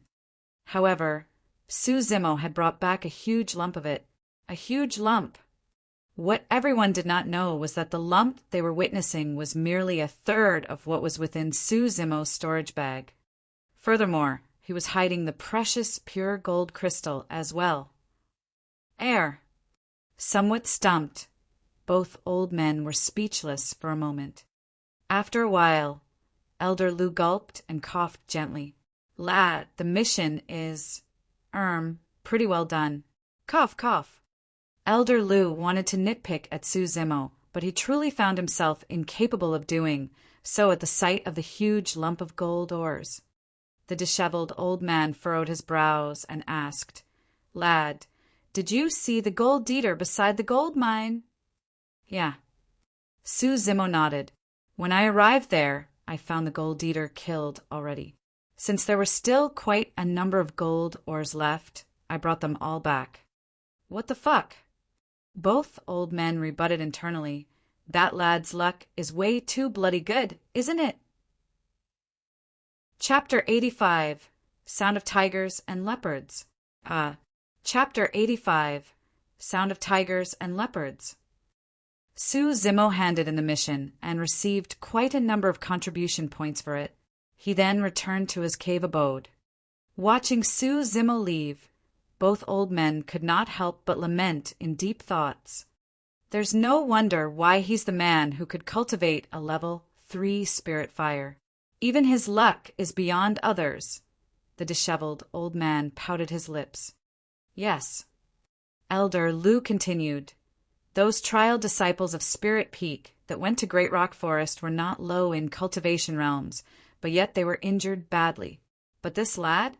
Not only did he not bump into that mysterious burly man, he even managed to go through Great Rock Forest entirely while returning peacefully with all those pure gold ores with just a level 5 chi condensation. What else do you call that if not luck? The disheveled old man remarked in pity.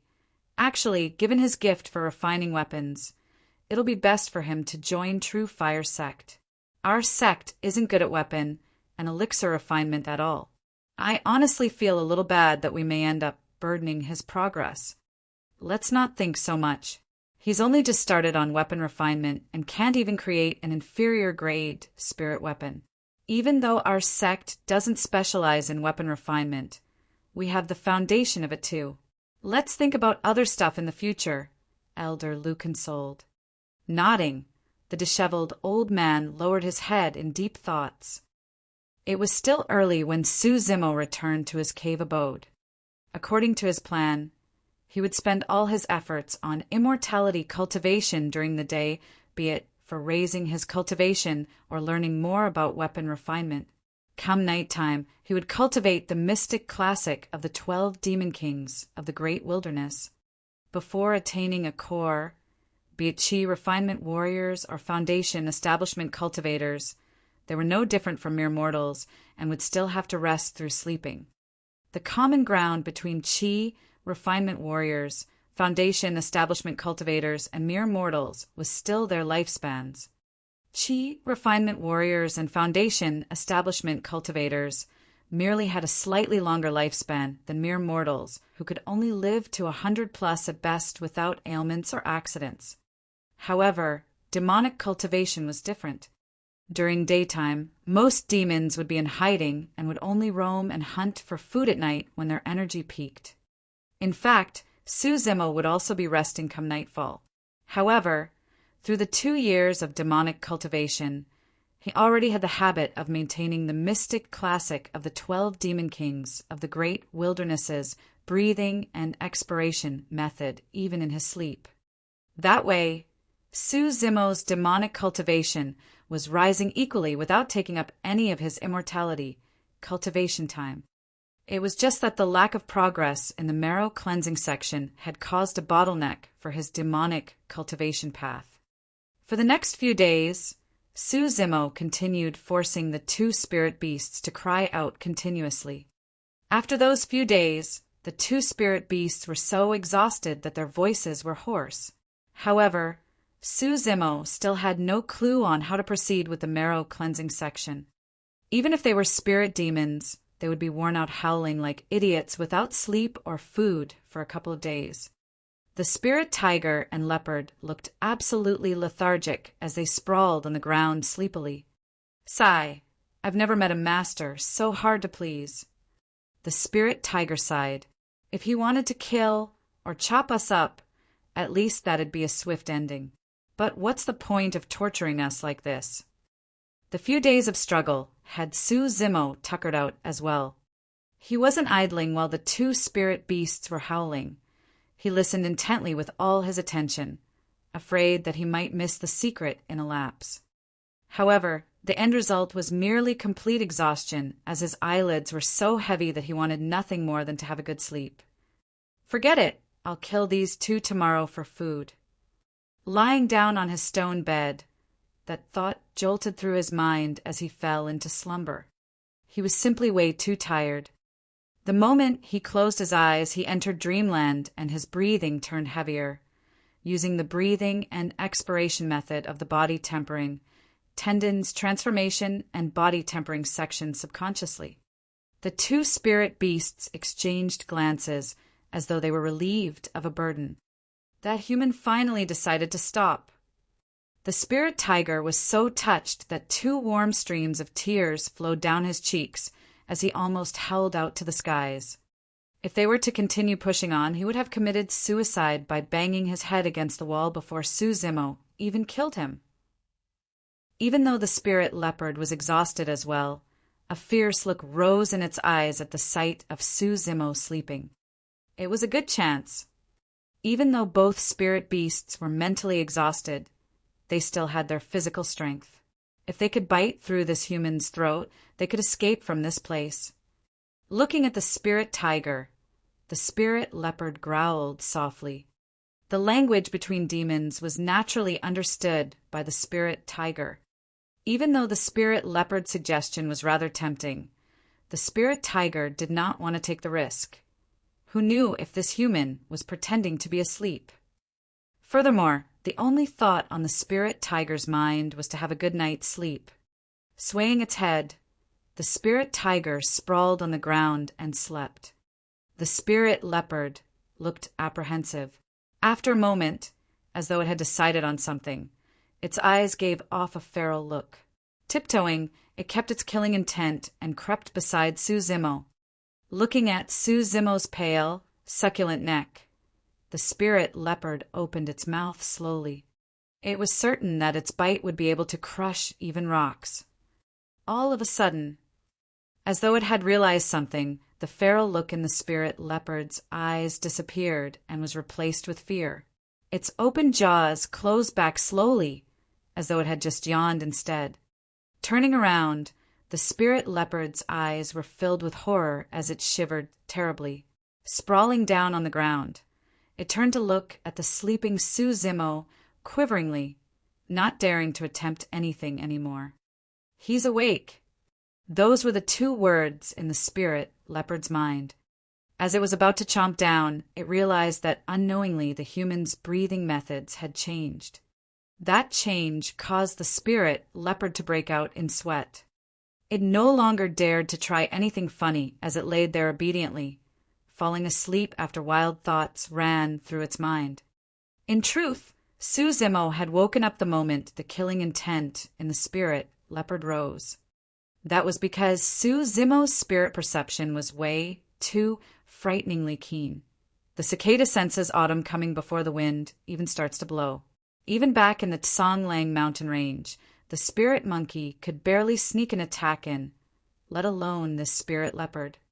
Since he was going to kill the two spirit beasts the next day anyways, Suzimo couldn't be bothered to make a move and continued sleeping. Come midnight, Suzimo and the two spirit beasts were fast asleep. As the spirit tiger slept, a weird noise came from its nose. Huff, huff, huff. After the spirit leopard fell asleep, a sound came from its nose as well, different from the spirit tiger's. Both sounds were unique and were neither loud nor soft. Superposing, they reverberated through the cave abode. Right then, a mysterious change happened in Suzimo's body. It was as though both sounds carried a strange energy that could penetrate through the flesh and tendons, permeating to the bones and moving the marrow within. Gurgle, gurgle. Through the vibrations of the two sounds, a rumble like the sound of running water rang out from his marrow, soothing to one's ears. Suzimo, who was in deep sleep, felt as though he had just been in a dream as he witnessed the marrow liquid within his bones flowing and gushing, squeezing through it, forming blood that seeped into his blood and veins. He bolted wide awake in shock with widened eyes, the sound of tigers and leopards. Chapter 86, Power of Blood. Chapter 86, Power of Blood. Zimo laid on the stone bed motionlessly and listened intently to the weird sound that was reverberating through his cave abode.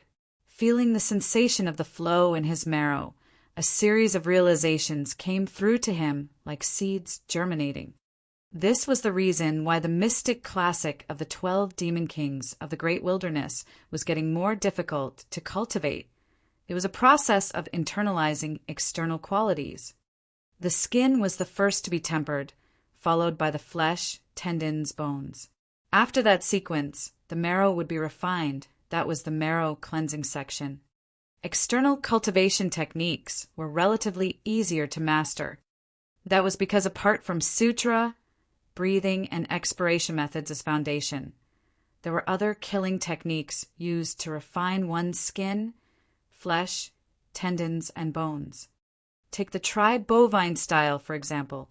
Continuous cultivation of it would result in refinement of the skin, while the 3 styles of the divine steed would help to refine the bones.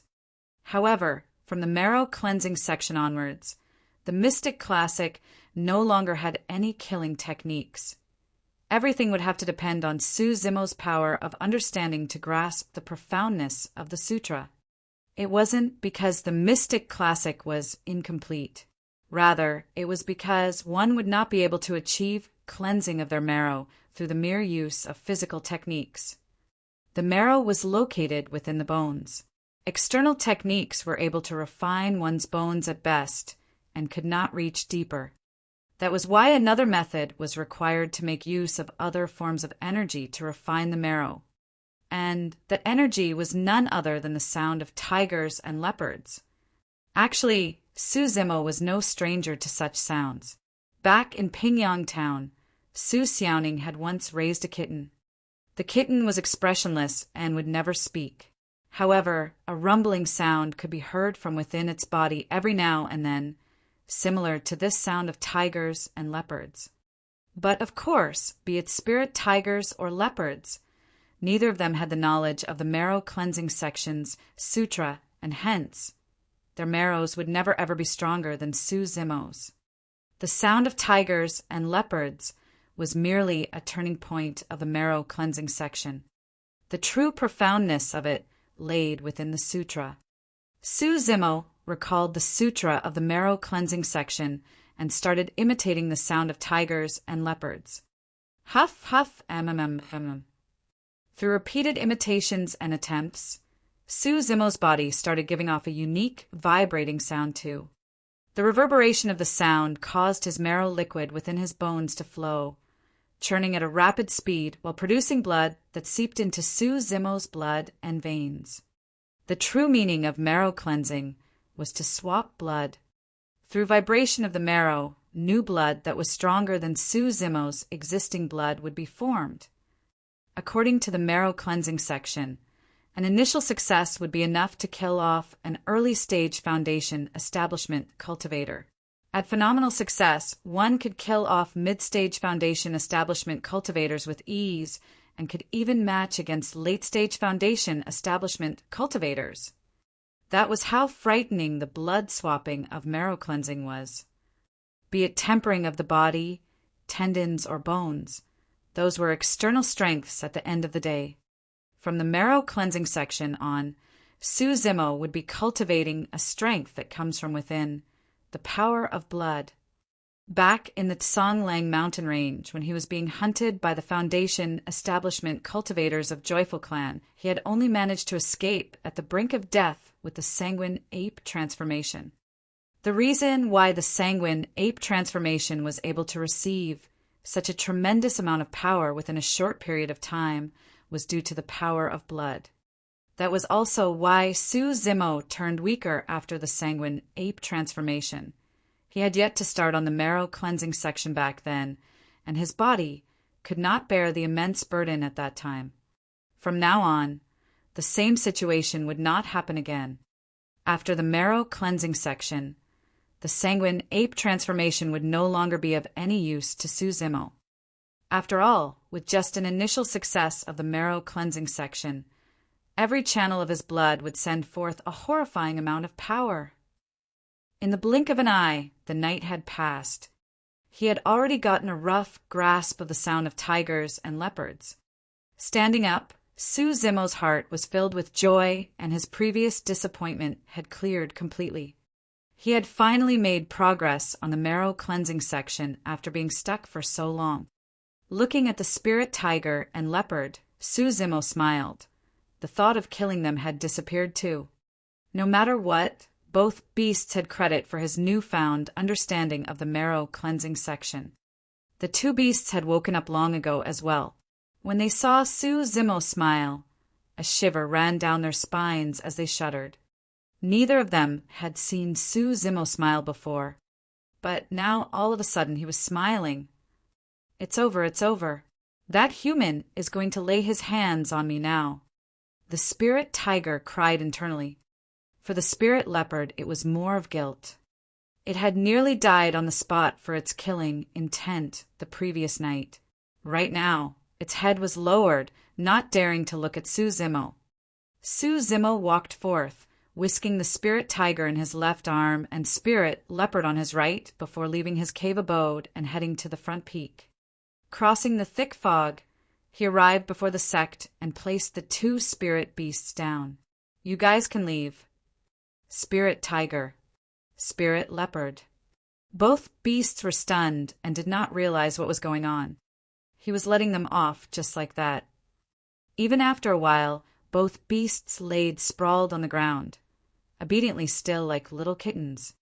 Suzumo smiled and waved his hand. Go on and leave. You're not allowed to harm others from now on. This time round, the beasts could tell of the casualness in Suzumo's tone.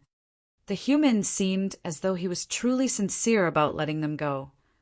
The spirit leopard got up slowly and moved a little. Upon seeing no reaction from Suzumo, it headed into the distance. After taking a couple of steps, the spirit leopard turned around hurriedly and was only relieved after seeing that Suzumo had not caught up to it. Even so, the spirit leopard did not dare to run and merely trod further away in small steps, turning back from time to time.